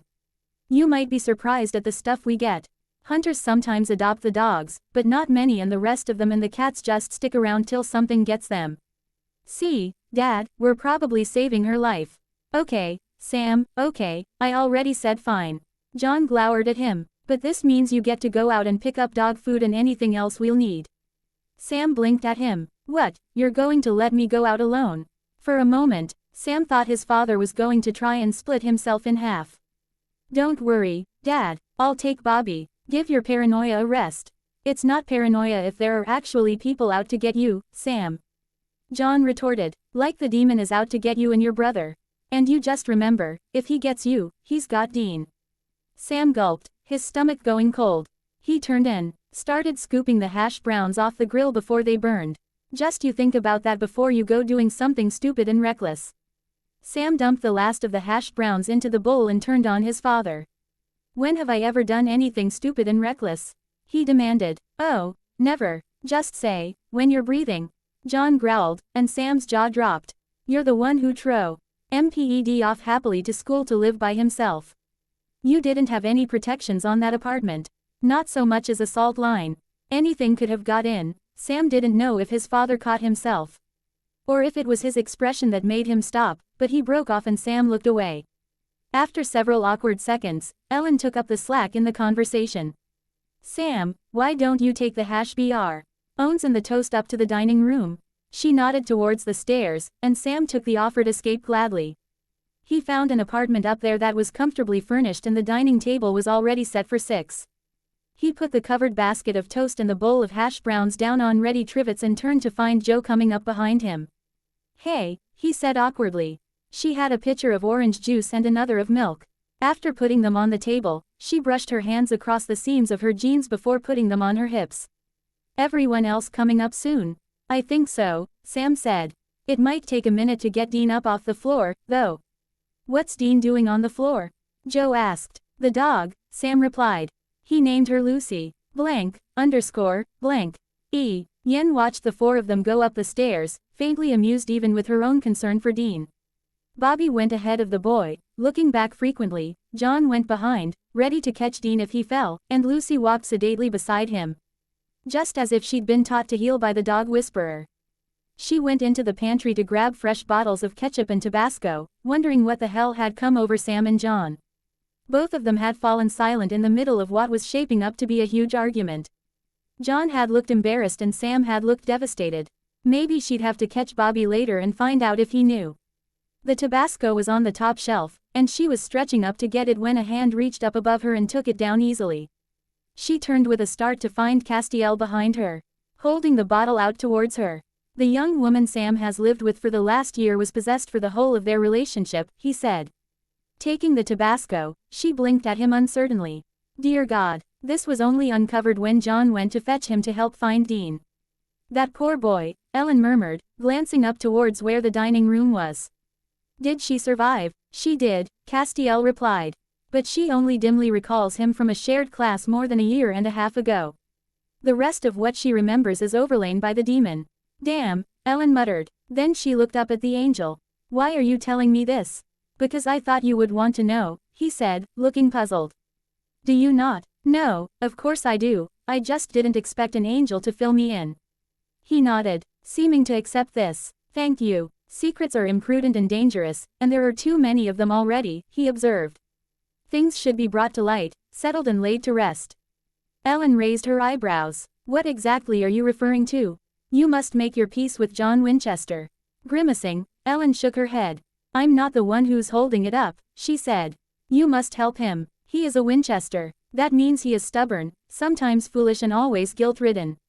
I see. She cleared her throat. Can I ask you a question? You just did, he said, a twinkle of humor in his eye. She plunged gamely on. That dog of Dean's, is she just a dog, or is John right to be worried? She is a dog. Can you tell me why he has named her Lucy? He gazed at her thoughtfully. You think you know. Ellen smiled. I think he named her after Lucille Ball. The woman who ate too many chocolates on an assembly line. He asked slowly. Yeah, Ellen said, startled. You watch TV, with Dean, he replied. But I believe this conversation requires coffee, and they are waiting for you. He nodded and was gone again, the sound of wings fading into the distance. Ellen took a deep breath and went upstairs to find everyone gathered around the table. Joe was sitting next to Dean, a fact which seemed to please them both, and Sam was watching them with amusement. The dog could not be seen above the table, but Ellen could see a tail sticking out from under Dean's chair, wagging hopefully. Where have you been? Bobby asked. She held up the Tabasco and the ketchup, then put them on the table. Clearing her throat as she sat, she spoke in a conversational tone. Castiel says that Lucy is just a dog. I told you, Sam started, but then he broke off as a LL5 of them looked at her in surprise. Did you say Castiel? John asked after a moment of silence. He dropped by for a minute, Ellen said. I asked him about Lucy. And Castiel was here. Dean burst out, and Ellen turned towards him, startled by both his tone and his volume. His eyes were wide and alarmed, and his body radiated tension. John broke off speaking, and Sam looked paralyzed, his eyes filled with anxiety. Why didn't he come to see me? Dean asked, gazing intently at Ellen. Why would my angel come to see you? Ellen opened her mouth to respond, not sure what to say but urgently wanting to comfort the boy. Before she could speak, Dean turned to his father, seeming almost to tremble with agitation. Did you tell her about Castiel? When? Why? He paused for breath, his hands shaking. Ellen didn't know what to do or say, she didn't know the boy well enough. Joe had lapsed into a worried silence, and Bobby seemed to be in the same boat she was. Dean, it's okay, Sam said quietly, leaning towards his brother. It's, not even seeming to hear Sam, Dean turned towards her again. And why would you ask him about Lucy? He demanded. Of course she's a dog. His shoulders heaved as his breathing came faster. His emotions seemed out of control, and Ellen glanced at John. Sam put a hand on Dean's arm, but Dean shook it off. What else would she be? Dad's already had her tested with everything known to hunters, right? Why would you ask? He actually paused long enough for her to answer, and Ellen said, I just wanted to reassure your father, Dean. I thought it would. Dean turned on his father, leaning forward and slamming a fist down on the table. What do you have against Lucy, Dad? Can't you see anything in the world but threats? Calm down, Dean, John said. looking a bit wild-eyed himself. No one has anything against. Bobby said you were going to run her off. John grimaced and gave Bobby an irritated look. She's staying, Dean declared, and his father nodded. Sam put his hand on Dean's shoulder again, but Dean shrugged him off, glancing towards Ellen. Then he looked down at his shaking hands, curling them into fists. I don't understand. Even if they've met, why would Saz come to see Ellen and not stop to see me? He looked up at his father again. I don't understand. Dean, calm down, Sam said anxiously. We can. Dean shook his head violently. It doesn't make sense. Why? I can't. Suddenly, the dog hopped up, putting her front legs on Dean's lap. She was a pretty thing, and her warm golden eyes were focused on Dean's face. He looked down, clearly startled. Lucy nuzzled his chin, and his hands relaxed and came to rest on her head and neck. He calmed visibly as he scratched her, the tension draining from his muscles. The tremors ceasing, Ellen saw Sam give his father a significant look, and she glanced at John herself. He didn't seem to notice Sam's expression. His eyes were on Dean and the dog, and Ellen could see that there would be no further objections to Lucy coming from that quarter. No one said anything for a long moment, then Bobby coughed. In a clear attempt to return things to normal, he said, Hey, Sam. Would you pass me them hash browns? Sam's attention had returned to his brother, so Bobby's effort fell flat. Dean looked up, his face contorted in an expression of embarrassment. I'm sorry, I don't know what came over me. He gave Ellen a sheepish look. I didn't mean to. Dean, don't worry about it, John said instantly. Ellen knows what kind of strain you're under. Sam started in on the same kind of embarrassment-enhancing reassurances at the same moment. Ellen gave John a solid nudge to the shin, but a second before her foot connected, John broke off with a grunt. Ellen guessed that Bobby'd had the same idea she'd had from the glare John shot towards him. Dean's eyebrows drew together at his father's sound of pain. Dad, you okay? Sam broke off when Dean spoke. I'm fine, Dean, John said with another glare at Bobby. But, abruptly, Jo reached out and grabbed the plate of toast. After snagging a piece, she held the plate out to Dean. Well, next time you want to pitch a fit, could you wait till after I've had my breakfast? She asked, her tone a study in amused sarcasm. Ellen sensed John ready to light into her over the insensitivity of the question. But Bobby put a hand on his arm, forestalling him. Dean, seeming oblivious to the activity at the other end of the table, took the plate of toast and said, Sure, I'll keep that in mind. He gave her a half-hearted grin. At least I'll try to wait till you've had your first cup of coffee. She laughed and his grin broadened. Sorry about that. He took a piece of toast and put it on his plate. Then took another piece and fed it to Lucy, who took it and dropped back down to the floor. Bending to stroke the dog's back, Dean said, I'm not usually that much of a drama queen. Jo shrugged. No biggie, really, she said. At least you don't think pinching my ass is a greeting like most other hunters seem to. Dean blinked at her. Oh, do you get much of that? He asked in a surprised voice. Yeah, I do, Jo said, bristling at his apparent surprise. Why do you ask? I don't know, maybe I just still think of you as a little kid, Dean replied with an amused look. Besides, I'd figure your mom would take their hand off for them. He grinned at Ellen. Do you get a lot of that? More than I'd like, Ellen said with a shrug. Now that I can totally see. If I had to pick an ass to pinch, it would definitely be Dean, John thundered, and his son broke off, his eyes wide. I'm sorry, Ellen, Dean exclaimed, looking appalled with himself. I didn't mean. The only way you could offend me, youngling, is if you said you didn't mean it, Ellen said with a chuckle. No, I meant it, I just didn't mean to, he trailed off, seeming to realize what she'd said. Well, so long as you're not upset. Don't worry, Ellen said. Eat up, you're too thin, now you sound like Sammy. Dean blinked and glanced slyly at his brother. Further proof that my brother's really a girl. He's a mom. Sam rolled his eyes and proved the point again by pressing eggs, bacon and hash browns on his brother. Dean gave her a speaking look, but he didn't say anything. For a while, everyone focused on the food, and the only conversation consisted of requests for things to be passed. At least once in the meal, every single one of them fed the dog. Dean fed her almost more than he fed himself. So Dean cleared his throat and everyone looked up. Not that I'm not happy to be here and not that your cooking alone wouldn't inspire me to stay for like 10 years. He nodded at Ellen, then turned towards his father. But why are we here?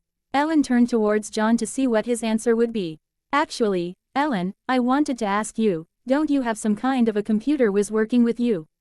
Sure, Ash, but he's not here right now. A computer guy, Dean snorted, glancing at his brother. What do you need a computer guy for, Dad? Don't worry about it, Dean, John said. No, seriously, Dad, Dean asked. What do you need with a computer guy? Sam gazed at his father expectantly, but he didn't say anything. Dean nudged his brother with a grin. Do you even know which end of a computer to hold? Dean, please, I said not to worry about it. Dean shook his head, his brows knit. Dad, why don't you? That's enough, Dean, John snapped, and Dean's face went blank. Yes, sir, he said instantly, and turned his attention to his food. Ellen saw that both Joe and Sam looked incensed, but Sam just stuck his fork with a little more vigor into his hash browns while Joe opened her mouth to bitch at John.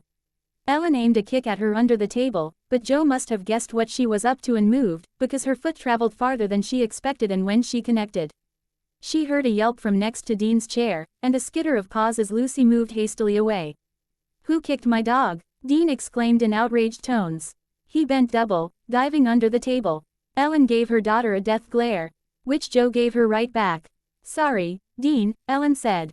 She and Joe were going to have a talk later about what was and wasn't their business. It was an accident. It's okay, Lucy, Dean murmured, emerging with Lucy in his arms, cuddling her close. Ellen turned back to John.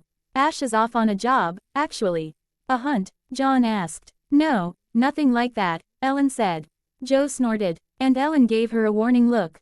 He gets periodic jobs to solve impossible computer problems. He can't function in a normal corporate environment, but no one's better than he is at dealing with crises. Well, can you give me his number? Not much point, Ellen said, shaking her head regretfully. When he goes on these things, he's really focused. He won't answer a number he doesn't know. But he'll be back in a few days. She glanced at the calendar on the wall behind Sam. It was the 17th of December. It's getting on for Christmas, so why don't you all just stay? I mean, it's only a little more than a week. John's refusal was clear in his expression, but she wasn't taking no for an answer that easily. I've got a huge ham and Joe and I would love to have you. Besides, I'm sure you and Sam and Bobby could use some rest, not to mention Dean. She picked up a piece of bacon and held it out towards Lucy, raising an eyebrow at Dean. Reluctantly, Dean let his dog out of his arms, and Ellen leaned down under the table. The dog patted over and took the tidbit daintily. Ellen took the chance to give her a quick rubdown. Lucy's awful thin, too. I think it would be wise to give her some time to fatten up before taking her in the RV. Lucy licked her fingers and returned to Dean's side. That's true, Dean exclaimed, looking startled. Dogs can get carsick. We have to stay, at least until she's gained some weight. John's expression darkened. Ellen hadn't really expected this to be as big a deal as it seemed to be. Sam glanced back and forth between his father and brother and cleared his throat. I think it's a great idea, he said. Bobby. Ellen saw Dean turn pleading eyes on his father and Bobby. After a moment, John relented. Fine, we'll stay, as long as Bobby can afford to keep the RV that long. Not a problem, Bobby said. I'll have to give Tiffany a call to let her know I'll be a while longer. Grace called Retta when she got up the next morning. Before she could even speak, Retta started in. You are not even canceling our lunch today. Grimacing, Grace said, actually, I am. No, you're not, Retta countered. Weren't you listening? Yes, Grace said with a deep sigh. But, see, I'm going to Nebraska today. Nebraska? Why are you going to Nebraska? Dean's in a little town called Elgin, and I need to return his keys. How do you know that? I talked to him last night, and he told me. Seriously, Retta exclaimed. How is he? Not great, Grace replied grimly. He had a panic attack in the middle of the call. Look, I'll tell you all about it later. But I just needed to cancel lunch. You're not canceling lunch, Grace, Retta said, and Grace rolled her eyes. You're just changing the location. Well, I suppose. I'm going to have lunch and you're going to have lunch, but since we'll be in different states, we can't rightly be said to be having lunch together. No, I'll be with you. You want to come to Nebraska? Do, Retta replied. Are you sure? Earl says it's dangerous. You're going. I know him, Retta, and I talked to him last night. He had Denson say hi to me, Retta retorted. Grace nodded thoughtfully. Okay then, Connie's leaving in 10 minutes. I'll be there. It took Retta 7 minutes, not 10, but by the time she'd arrived, Grace stood waiting in the driveway. Retta parked the van, grabbed her bag from the front seat and hurried across the yard. She was halfway to Connie before she registered Grace's expression. She felt her own mood slump. "What is it, Grace?" she asked, not sure what to expect. "A body was found over at the high school," Grace said grimly, and Retta caught her breath. "Hop in, your team's already on its way." Tossing her overnight bag in the backseat of the Porsche, Retta got in. "Did they know we were coming?" she asked after a couple of minutes, meaning Dean and his family. "Nope," Grace said. "We'll go when this case is over. Rhea. Di told Kate that we were going to need a personal day once this case wraps up." Retta nodded. "Good," she said. "Damn it." She leaned back in her seat and tried to prepare herself for the crime scene. Blank. The excitement of the new dog seemed to have worn Dean out. Before noon, he was back in the RV for a nap. After consulting Ellen and the online yellow pages, Sam had made an appointment to take Lucy in to see the vet on Monday. Dad wasn't altogether thrilled with the delay, but Sam had needed to beg to get an appointment that soon. Their Saturday roster was full, they weren't open Sunday. And Sam got the feeling they were being shoehorned into the Monday schedule. He didn't feel like pushing any harder since it was just pandering to his father's paranoia. Leaving Dean and the dog asleep in the RV with his father sitting in the dinette to keep watch, Sam collared Bobby and the keys to Dad's truck. "Where are we going, kid?" Bobby asked as they headed towards the door to the parking lot. Sam opened his mouth to respond and realized suddenly that he didn't have the foggiest clue. He'd never bought stuff for a dog before. Bones had eaten whatever he'd eaten all those years ago. Walmart. "Let's ask Ellen and see what she says." Sam followed Bobby back into the kitchen feeling a little sheepish. By his plan they would have wound up on the road with no destination in mind. "Ellen," Bobby asked, and she popped her head up out of the fridge. "Where should we go to get stuff for the dog?" "Mosel's Feed and Seed would be your best bet, I'd reckon," Ellen said, standing up straight. "He'll have everything you need." Sam blinked. He hadn't considered needing to go to a feed store. He didn't know if he'd ever even been to a feed store. "Directions?" he asked weakly. Ellen grinned and rattled them off. "Drive safe, boys," she said with a wink at Bobby. Sam led the way back out to the truck and got in on the driver's side. Once they were underway, Bobby cleared his throat. "So, how are you doing, Sam?" he asked. Sam blinked at the road. "Great," he said. "We found Dean, he's alive and he's going to be okay." He hoped that last sounded more confident than he felt. "It's been a hell of a 2 months, though, and I haven't really had a second alone with you to ask how you're holding up on other fronts." The older man grimaced. "You want to talk about anything?" His discomfort with the question was palpable. "No, Bobby, no," Sam said, and Bobby's tension relaxed. Resentment stirred in Sam's mind, knowing that Bobby had asked because he felt obligated. Not because he really wanted to know how Sam felt. The worst part was that Sam did want to talk, but he didn't have anyone he could talk to. Bobby and Dad both would find a frank conversation about emotions uncomfortable to the point of debilitating. Dean was the same way, even if he was up to dealing with hearing about Jessica or Sam's lost dreams. None of them would even understand most of it. Sam pulled up to park in the gravel lot outside the feed store. It was a solitary building with a small front lot and a large back one with a variety of products available. When Sam and Bobby went inside, a voice from further in the store said, "Gee, mornin'." "Good morning," Sam said, glancing automatically at his watch to see if it was, in fact, still morning. It lacked 2 minutes of noon. He walked deeper in. "Do you have a pet department?" "Depends on what you mean by pet," the man said. Sam had reached the front of the store to find an older man standing behind a wooden counter. "Cat, dog, hamster, snake, dog," Sam said. "Just found her this morning, so we haven't got anything." "Over on aisle 10, the man said. "Reggie." He stuck out a hand. "Sam." They shook. He left Reggie and Bobby introducing themselves and went to the designated aisle where he found a cornucopia of doggy goodies. Sam started pulling things off shelves, but in very short order he realized that he needed a cart. Blank. John heard the truck pull up outside. Dean hadn't stirred the whole time Sam had been gone. He got up and peeked into the bedroom to Ma. Sure that the engine noise hadn't woken Dean up, but his son still slept, his dog cuddled up close. When John entered the room, she looked up, sniffed the air, then settled her chin back on Dean's shoulder. John withdrew and went outside as the engine cut off. The bed of the truck seemed alarmingly full of stuff. John had given Sam cash, but he didn't think he'd given him that much cash, and it Was unwise to screw people you might have to deal with again, quite aside from what it would do to Ellen's reputation. Sam hopped out of the truck and immediately pushed past him into the RV. John didn't even manage to greet him before he was out of sight. And that was the kid who hadn't had contact with his brother in 2 years. Sam did everything in extremes. John walked up to the bed of the truck and looked in. I know I didn't give Sam enough cash to cover this, he said, gazing in astonishment at the sheer amount of stuff. What the hell is all this? I know, Bobby said wryly. He says, we'll need to take a trip to Walmart or Petco to get the rest of what we need. He thinks we need more stuff.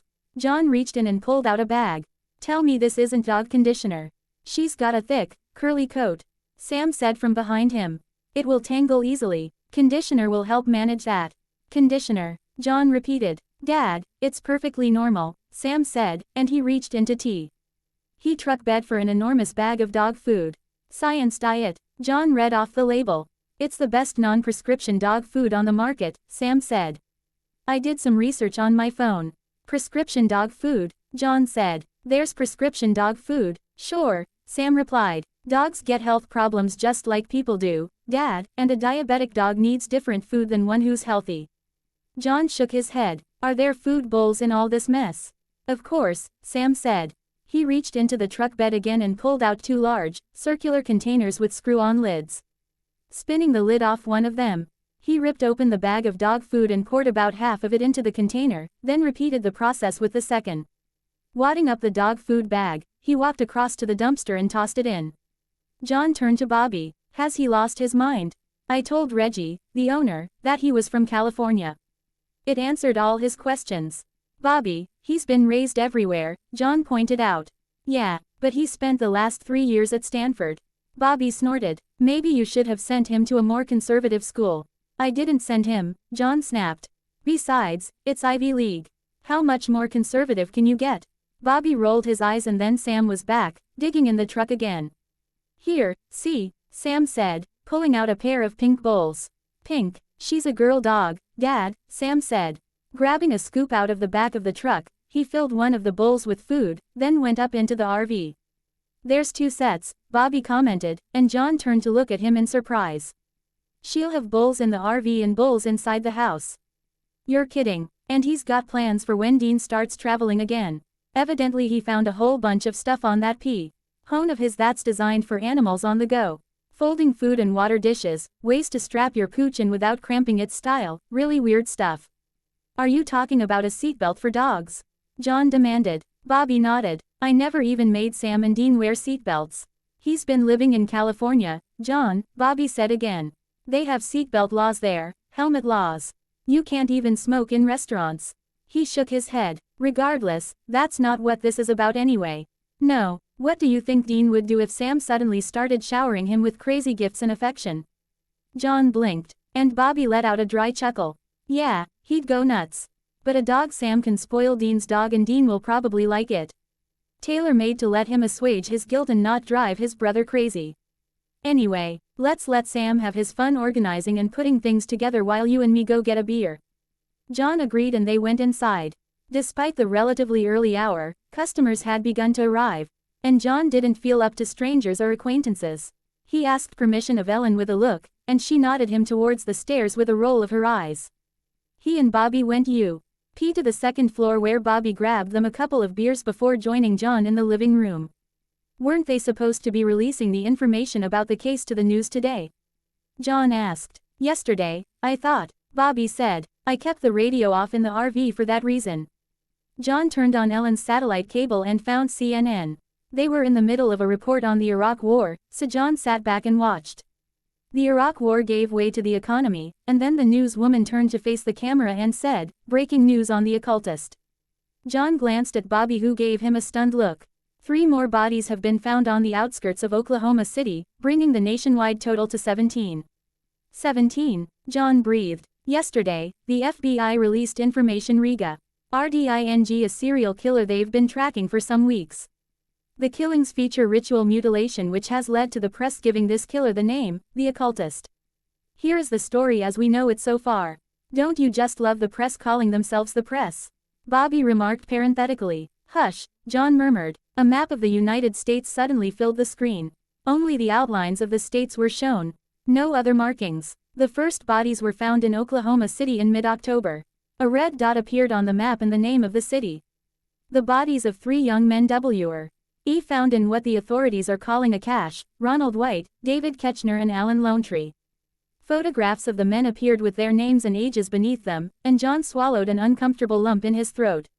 It wasn't that they looked anything like Dean, they didn't, but they were all of them so young. 21, 19 and 24, respectively. All 3 went missing in September, between leaving their homes and arriving at their places of employment. Their cars were found abandoned between a week and 10 days after their disappearances. "Son of a bitch," Bobby muttered. The photographs shrank and slid to the left, an arrow pointing to them from the Oklahoma City dot. In late October, 2 bodies were found in Lexington, Kentucky, Mark Winnigold and Jeffrey Stewart. 2 more pictures. These boys were both 22. Mark Winnigold vanished on October 16, and Jeffrey Stewart went missing on October 29, just 3 days before his body was found on Halloween. "Good Lord," Bobby muttered. John found himself struck silent, and he prayed that Sam and Dean wouldn't walk in on this. Those photos shrank and slid to the right, an arrow pointing to the Lexington dot. No connection was made between these killings until a surviving victim was recovered in Birmingham, Alabama in early November. His identity has not yet been released, but we know that he was severely injured and required extensive hospitalization. Evidence of other victims was found where he was held, which immediately started a search for those other victims, living or dead. Shortly thereafter, 6 bodies were discovered in the vicinity of Birmingham. Fan Tran, Alan Clark, Michael Waverly, Jorge Ramirez, Stephen Long and Arnold Hunt. More photographs, more ages, these ranging between 18 and 26. John felt pummeled by these facts, and he wondered how he was going to break any of it to Dean. 17 bodies. These were clearly the 11 Denson had mentioned to them on Thursday. There were now 6 more to come. Yesterday, the connection was made to 6 bodies that were found around the city of Decatur, Illinois during the second half of September and into October, so apparently the Decatur Ripper is, in fact, the occultist. Those victims are Albert Klein, Daniel Parsons, Dean Clifford, Sean Burke, John Kelly and an unknown man of Asian descent. "The FBI must be going nuts over this guy," Bobby said. "He doesn't seem to care if his victims are black, white or whatever. But you'll note all of them are between 18 and 28, John said. "We'll bring you more information as it becomes available," said the anchorwoman. And then they went on to the next topic, which appeared to have something to do with fashion. John turned it off. "What are you going to tell Dean?" Bobby asked. John shook his head. "I have no idea." 17, Bobby. "But now we have a better idea of where he was held, and if we can get dates on those disappearances, we can get an idea of when he was moved." Bobby nodded slowly, and John noticed suddenly that he had a pad of paper in his hand and a pen. "Did you write all the names down?" Bobby nodded. "Thought it might come in helpful," he said, shrugging. "And you were a little too." When Bobby trailed off, John grimaced.